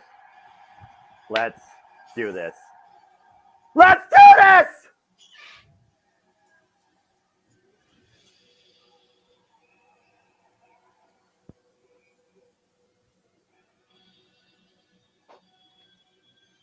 He came in with it. God damn it, he's going out with it. Showtime for the final time in All Elite Wrestling. To what? Holy shit! Nice. Oh my God, he's back. No. I think that's one of his sons. That's his son. That's one of his sons. Look at the other one. Wow. Red and black face paint. Wolf's back.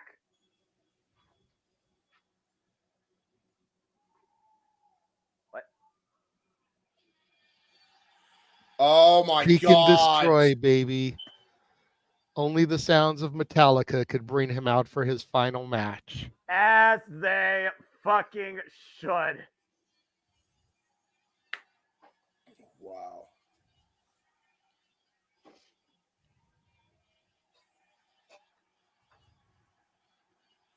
And there he is. For the 2,156th time. This is the legend. This is the icon. And this is the fucking man, 28 OAW record, known simply as Sting! I believe that was Tony Schiavone in the last line, by the way. As it should have been. One last time.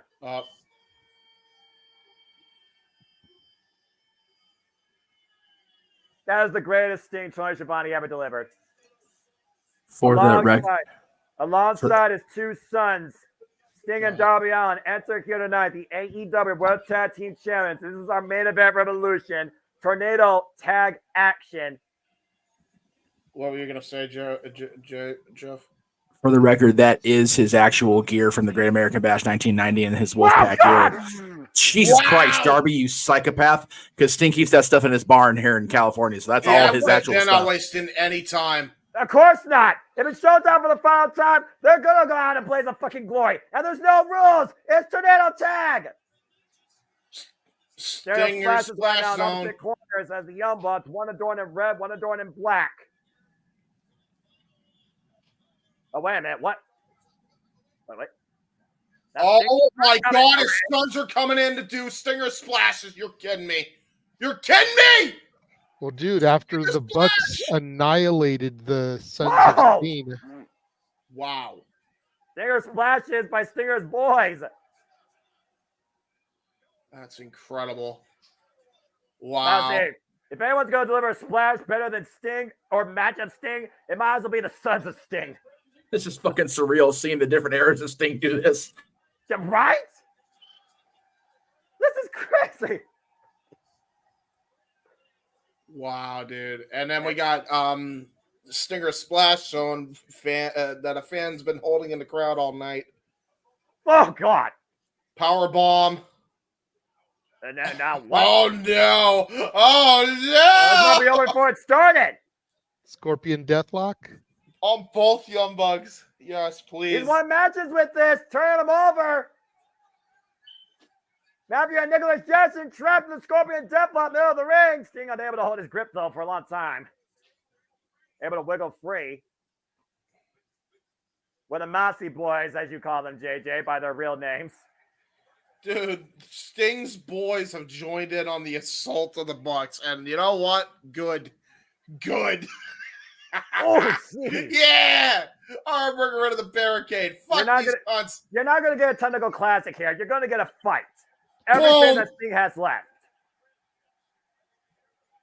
Of course you're not going to get a technical classic. The Bucks couldn't wrestle their way out of a wet paper bag. Well, that's not entirely true, but it's true enough. God damn it! Don't correct me tonight. I'm not saying anything. We talk about still tag. We're all in this. This is Sting's final match. As Sting uses the chair on Matt and Nick. Beat their ass. They're just setting up furniture. And Ricky the Dragon Steamboat and Ric Flair just sitting at ringside taking this in. Honestly, they're probably going to join in a few minutes too. Why not? Well, Lord. I think the Young Bucks are going to get a lesson in respect tonight. Would you say it's long overdue? Yes. Yes. Yes. It's been long overdue since September of 2021.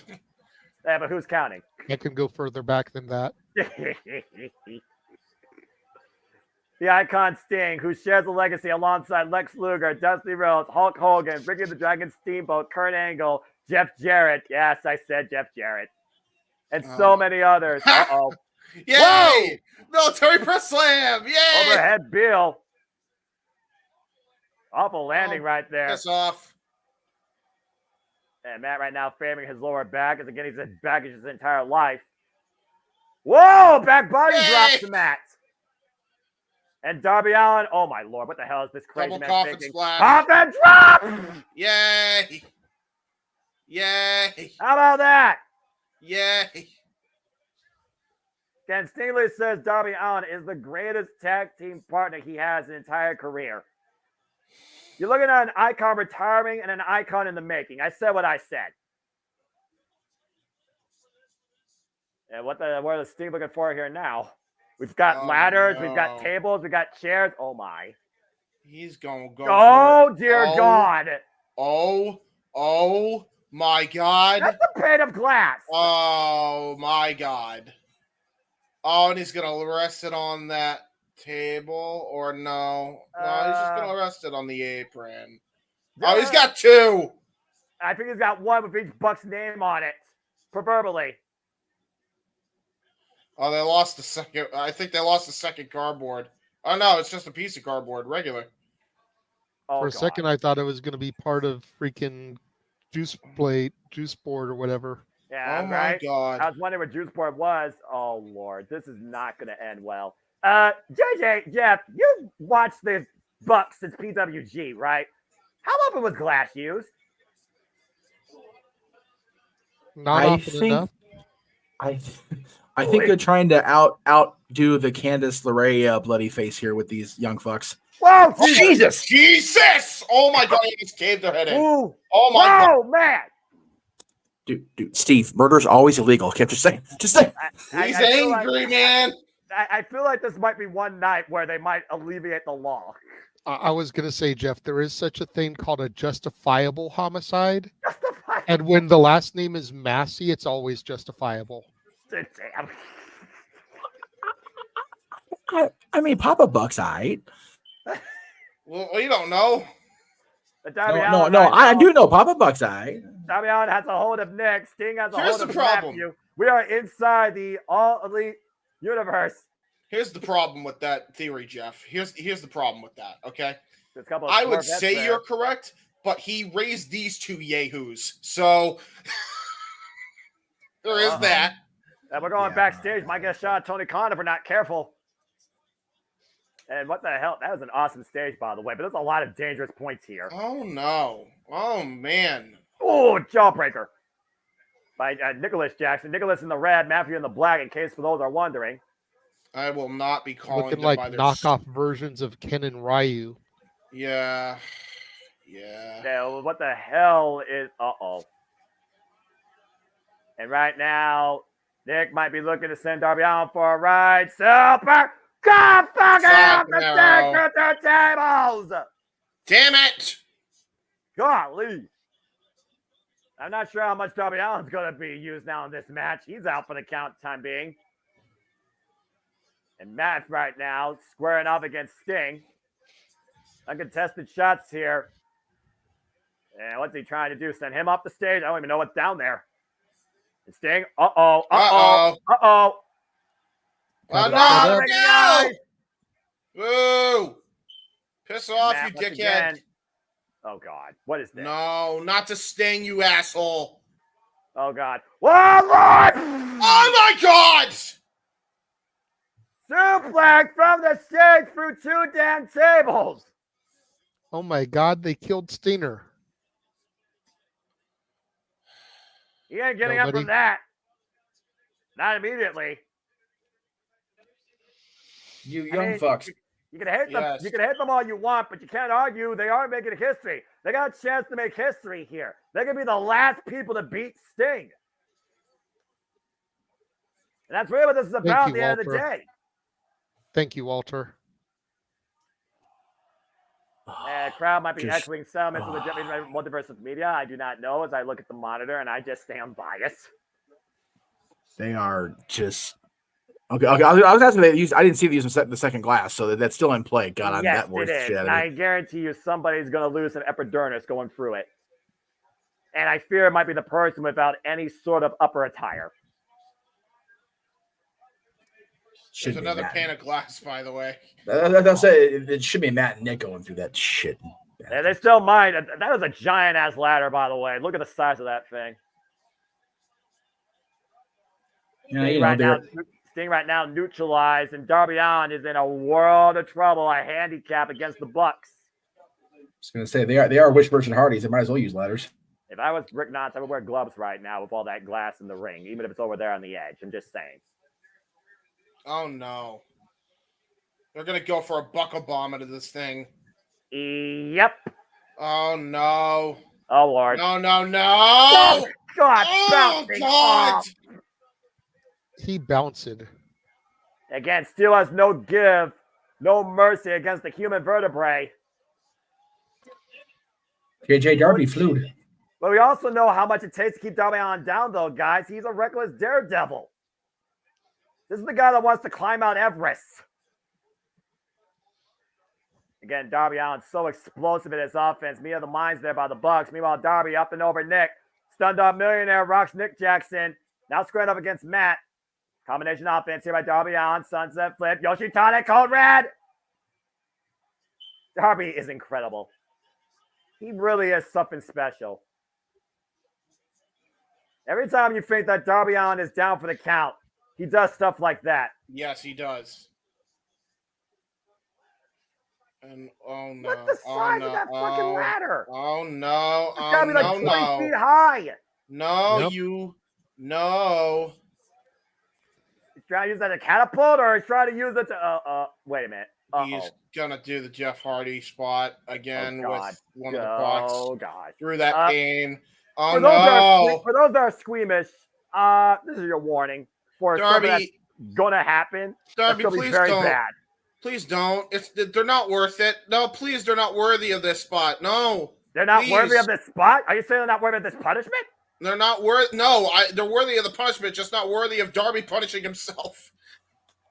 Well, how far are you willing to go when you make something personal? Yeah, that's true. I don't like it though. Yeah, again, beat his ass. Guy that's literally jumped off waterfalls and has had tech jackets on fire. Oh God. I'm scared, bro. I'm scared. And Darby Allin. No! Oh my God!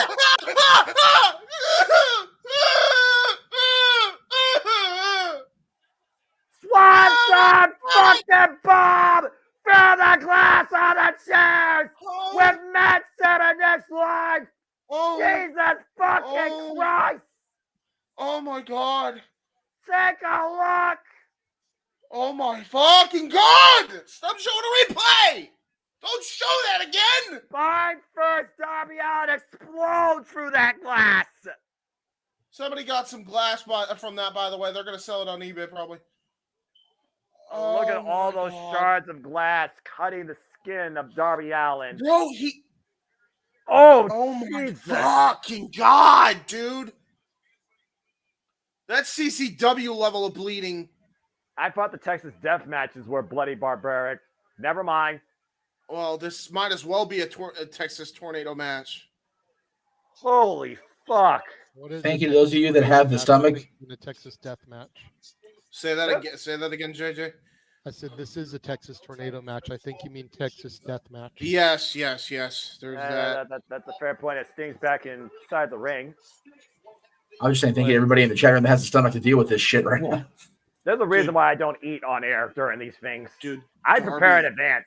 But this is professional wrestling, right? Never mind. I'm not going there. All I'm going to say is this. Darby, Jesus Christ. That was the craziest spot I've ever seen Darby do. I've seen Lucha Underground, Hell War. That glass spot was 10 times worse than what I saw in Lucha Underground. And Sting right now fighting off the Young Bucks 2-on-1. But again, it's still 2-on-1 right now. Again, I talked about before, Greensboro Coliseum, 1988. He fought Ric Flair for 45 minutes. Oh, no. Oh, combination offense. Oh my God. Get out of the way. He tried to do a stinger splash, and then he got kicked in the face by Insecurity Jackson. And right now, Sting literally...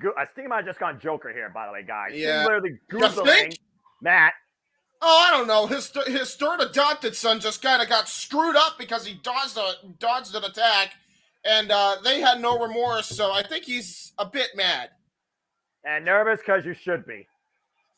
Sting! Holy shit. Sting! Oh, God. Sting! Sting!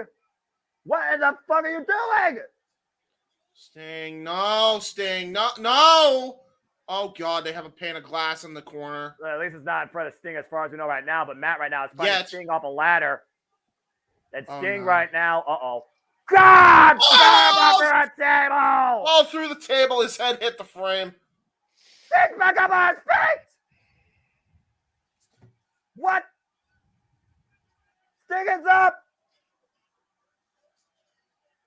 The only thing I have to show about Sting is nothing! Unfucking believable! Oh my God! Oh shit! Oh man! Oh my God! Oh my God! Irish whip stereo through the glass and a freaking kick in the uprights. No! And now Sting, like Scorpion death drop. Not like this! Sting kicks out. Like there hasn't been enough punishment here. We don't need to take a one-way trip to Dick Kick City. Motherfucking kick him in the fuck you two. Jeff is doing his best to try and hold himself together. I admire that. Now. But I don't Where are his sons? Expressing themselves here during this. I'm just saying. Seriously, where did they go? Help out! Where the hell did you two go? Flair, Steamboat, any goddamn buddy, please. You know, James, as well as I do, that Sting's going to do this on his own. There's no other way he'd rather do it. There's Steamboat, to your point. And to your point. Look at Steamboat like that's too far as he rips the title. Whoa, goes for a shot. Good. Everything just touched down, Nick. Dragon punch the balls. Oh my God. For Rick and the Dragon Steamboat. Well, wait, Ric Flair. Flair's in the ring. Then check on his friends, he's trying to help Sting. He's trying to help Sting. No. Remember with Ric Flair that went in the Young Bucks locker room. And again, Ric Flair double-crossed the Young Bucks. He's protecting him. He's protecting him. You think the Young Bucks give a damn? Get out of the ring, Flair! The decades-long friendships of Sting and Ric Flair going back to the 1980s. Yeah, what does Ric Flair think about seeing Sting endure all this punishment? No, wait. What? Oh, God! No! Super kick to the side of his head. That's That's a 70-plus-year-old man. What, he just fell into the glass? Oh, Steamboat is a super kick party. Steamboat kick right in the face, and Matt with the title in hand. Sting hold up only by the ropes. There's that sinister smile. Bounce to the face. Oh, come on. Cover. 2. No. How is he getting up?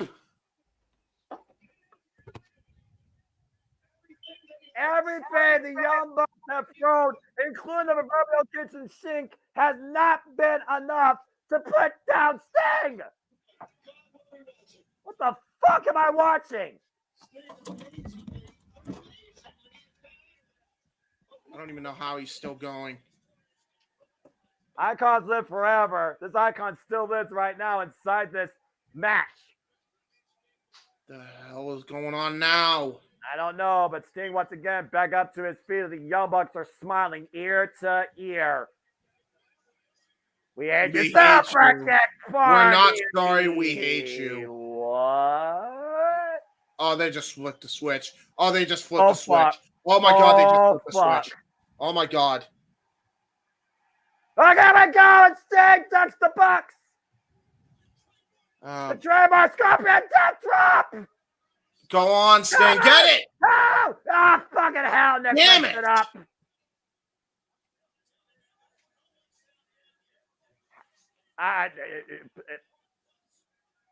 And Sting right now. Going for it again. Again. Scorpion death drop counter. Snapmare takeover. Oh, no. No.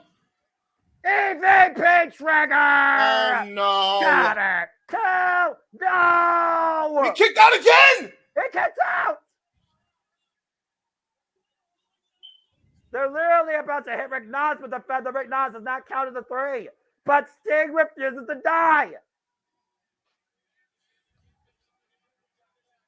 This is unfucking believable. He's saying relax. He's saying relax.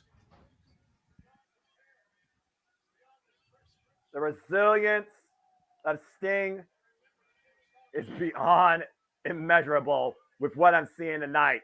And again, Darby Allin's nowhere to be found after going through that glass. No, yeah, he's screwed up, dude. He's bleeding through every pore of his body right now. The doctors are probably there checking on him. Can y'all hear me? Yeah. Yes. Okay. Sorry, I didn't mean to get professional. I apologize. This is it. Oh, Another God. This is it. Trigger. Cover. Sting. F1! F1! What? F1! He kicked out! F1! What? He's bleeding from the mouth, by the way. He's bleeding from the mouth. Oh, my God. Smiling. Sting is smiling. The Joker Sting is up. Super kick party. Oh, my God. This is drama. This is suspense. This is professional wrestling. This is damn it. everything that you want in a story. Take note, industry. They're going to go for the Meltzer driver. Wave goodbye. It's not called the Meltzer driver anymore. God. It's called the Tony Khan driver. Oh, my God. Staying up on the shoulders. Darby Allin! Darby is still up! God! Holy shit! He just drove Matt. No shot! Off the turnbuckles, threw a table to the floor. Darby is still alive. Scorpion death drop by Matt. The counter by Sting. No! Oh, my God!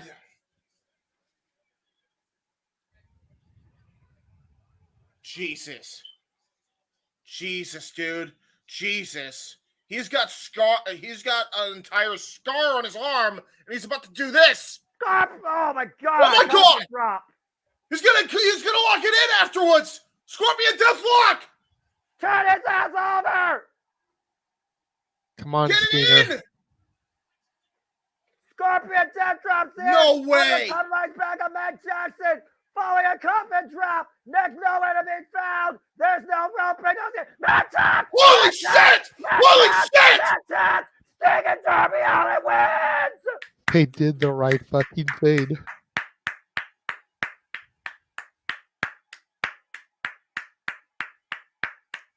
Ladies and gentlemen, your winners and still AEW World Tag Team Champions in his final match, Darby Allin and Sting.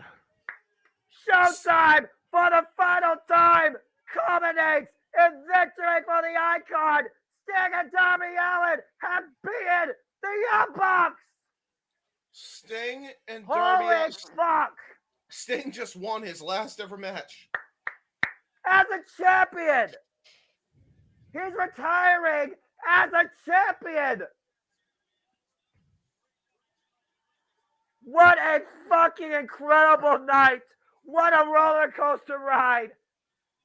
And Sting claims victory for the final time.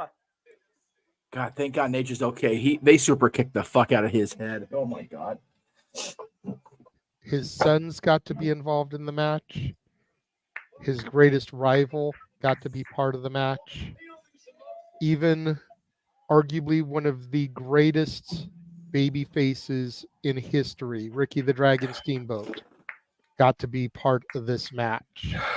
And we all got to be part of history and a finale done the right way. Wow. Sting man. and Darby Allin win the day. Sting and Darby Allin win and are still the AEW World Tag Team Champions. Unbelievably. And so you know what this means, gentlemen. We get a Tony Khan special. We get a tournament for the vacant title. Well, I honestly, after something like this, go ahead. You earn the tournament. Fine. Honestly, I'll deal with it. Or they can let Darby pick another partner. Ooh, that's an interesting That's what I would do.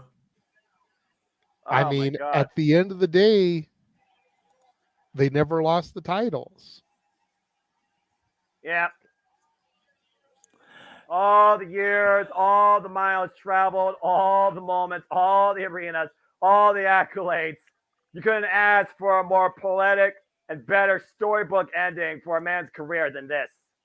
I'm going to be real with you, folks. Oh, that's Dynamite is finna to be one hell of an interesting show on Wednesday. One last time, give it up for fucking Sting. Damn right.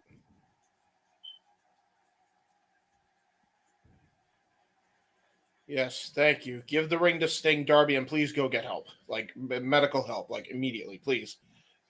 Yeah, the back of his left side is just fucking gross. Dude, it's so bad. Like he got a whole freaking scar. I'm shocked. Oh God, look at this. Oh God, can we stop showing Darby? Can we just stop showing Darby? Let's hear from the Icon. Yes. Let's hear what he's going to say to us for the final time. All right. I'm going to mute on my end just so I can hear.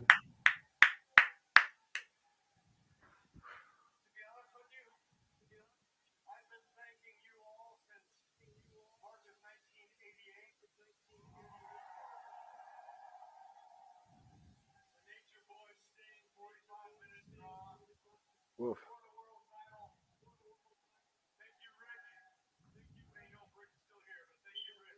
Yeah.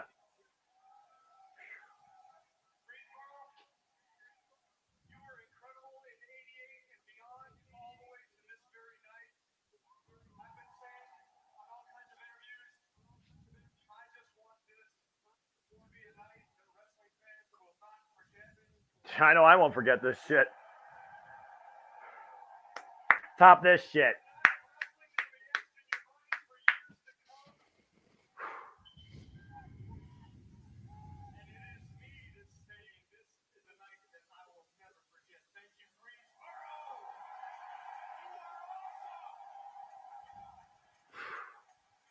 Standing room only, as such.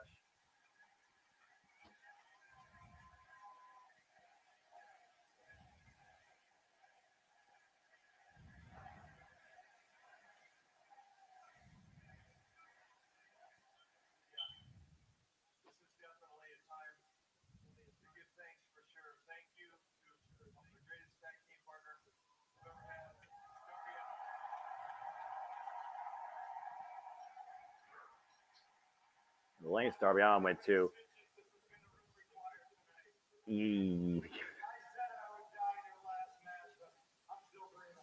Somehow, yes, you are, you crazy fuck.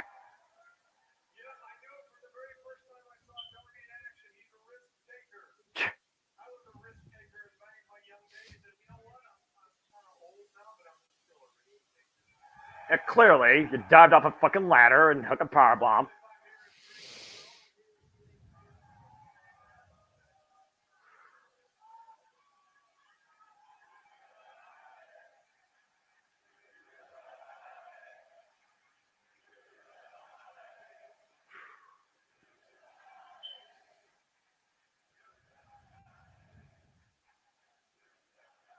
And still undefeated, by the way. Damn it. 16-0.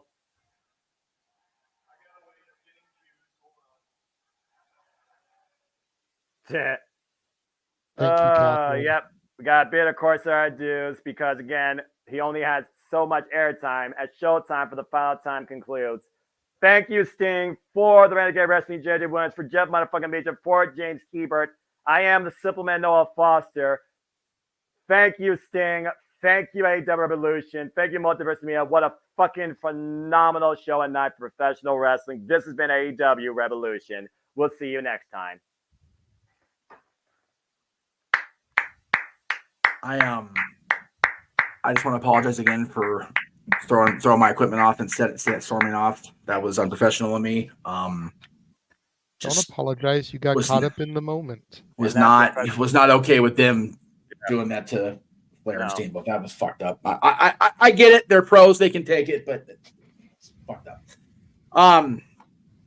But I do apologize for it. So it is what it is. That's crazy. That was unreal. That was a phenomenal show altogether, man. This is my favorite professional wrestling event across 8 different companies I've watched since January 1st this year. This is the best professional wrestling pay-per-view and event I've seen so far this year. Once again, Revolution sets the pace, sets the bar, top that shit. And what the industry already has been phenomenal across the board, that was just beyond fucking incredible. What a ride, what a night. So here's the deal now, right? The folks in Connecticut have 34 days to try to book something to outdo what we just did. And you know what? I'll even go one further. They don't have to outdo it because that's not WrestleMania. WrestleMania is WrestleMania on its own. Correct. This is the most. I'm all out of here. I was sure that you guys having the opportunity to call the return of Stone Cold Steve Austin in the ring was the most special thing I'd be able to be a part of. But this I think is above that. Yeah. Without question. Sure. With all due respect, Right. without question. Yeah, I wasn't on commentary when Austin came back. I hadn't made my commentary debut yet. Fair. That's fair. But since that point, I've been able to call Steen winning his final championship. Yeah. Right. I've been able to call Steen's final match. Yeah. And if everything goes the way it looks like it's going to, I'm going to call The Rock in the ring on night 1. Yeah. I know to a lot of people, especially considering the controversy of how we got there, calling The Rock in the ring can't top this. But for me, it will. Yeah. No, absolutely. Yeah, I got you. We design, but again, this is the greatest year in the industry by far, and it just keeps on excelling expectations. And once again, no matter what you say about Twitter twat and what you believe and what you read and speculate in political clickbait nonsense, pay-per-views by AEW do not ever fucking miss. No. Wow. It's been one of those it's always a hard day for my family. It was today would be my uncle's birthday, my mom's brother. I know people that know me go, your mom doesn't have a brother. My mom and dad were on their honeymoon, and he was in a car accident that he didn't come out of back in '79. So this would be his birthday. He was 16 45 years ago. So he'd be 60. He'd be 61 this year. Damn. Today, actually. That's crazy in retrospective, honestly. No, it's and I think about that, and I think about how old Sting is today, and how that crazy limousine riding, jet flying son of a gun is today. Last week, another birthday for Nate. Motherfucker's taking super kick from the Bucks because he's insane. Some The drag, people, I swear, dude. The drag and hearing Ricky Steamboat, like I'm watching this stuff on WWE right now on my binge in '92, and like that's my favorite Ricky Steamboat theme. And hearing that on AEW TV, I'm like, I am surprised they could get away with it. Wouldn't that be part of the WWE library? I think because you remember a lot of the stuff they used in WCW was very much a Turner library stuff, which is why Chris Jericho's theme was literally like baseball number 6, whatever the fuck it was. That makes sense.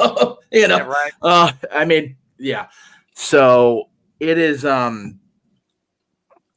surreal for me to be sitting here, and like I said, having met Sting the one time, all those years ago, and I said in my post this morning, neither one of us knew what the future held at that point when he came into that Blockbuster Video. He was just off WCW. I had not yet been in my life-changing car accident at that point. I wasn't even out of high school yet. Wow. It was either April or May of 2001. I graduated June 8th. So the future was definitely an unknown for both Steve Borden and I when we encountered each other 23 years ago. But JJ, you said it. You might get the opportunity to call the Rock's match on night 1 if things go the way they look. We may get to call Cody Rhodes. My love for the Rhodes family, man. Getting to call Cody Rhodes becoming WWE champion is going to be something that may not trump this, but it'll be right up there. But for tonight, it's gonna be the hashtag we hear for at least through until 8:00 tomorrow night. Thank you, Sting. Thank you, Sting. And we're not slowing down though. No. Because we will be back on Tuesday with our coverage of NXT Roadblock immediately following Stat Boy Sports Bar. Yep. And then we'll be back in about 2 weeks for Big Business live from Boston. Yeah. There it is. I know it was in here somewhere. Of course, before that, TNA Sacrifice on Friday. Yep. And just prior to that, the Dad's Not Always on Wrestling will be discussing Sting's greatest matches. Exactly. So, going to be tapping into the Stinger at least one more time. Yeah. We got a lot of cool stuff coming up. We've got Greg Cherry Brand coming back every other week, alternate weeks from Dad's being on. Even though they're not the same day, just because that's the way the schedule worked out. But yeah, we joke about the scaling back we were going to try to do, but Rocky said it on Friday. It's wrestling's cool again, man. And I'm glad we're covering it. Every last bit of it. Oh. I don't know what to say. I'm just kind of sitting here just taking it in. I say we just wrap it up. Yeah, bottom line, I agree. Go ahead and close this thing out. As I simply say this, no doubt, Superman approval. First off, thank you, Sting. And once again, every time, thank you, AEW, because that's professional wrestling! Damn it! And we don't digress anymore. Absolutely not. For the Renegade par excellence, JJ Williams. For the clearly hungry He-Man, James Hebert. Yes, all the eating. No, you're good, brother. Hey, gotta eat, man. Nourishment is the thing. Yes. Showtime's over. Time to eat. Time for the after party. Damn it. Show's over. As soon as we get out here. Has concluded for the final time, and I think that's a perfect way for us to conclude tonight. Yes. For the Renegade, for the He-Man, for the Simple Man, I am the founder. No, not Jeff Jarrett. Jeff Jarrett did wrestle tonight, though. So good for Jeff. I am Jeff Meacham, the other Jeff in wrestling. This has been our coverage of Revolution. Thank you all for watching. Thank you all for keeping the number above 40 damn near all night. I love the shit out of y'all for that. Fucking real. We'll see you tomorrow for Talk Wrestling and all the things. Good night, guys. Have a good night, folks. Thank you, Sting. Thank you, Sting. Thank you, Sting. Thank you, Sting! The Jeff Meacham Network's Multiverse of Media. For over 15 years, the recognized symbol of excellence and the standard bearer in coverage of sports and entertainment.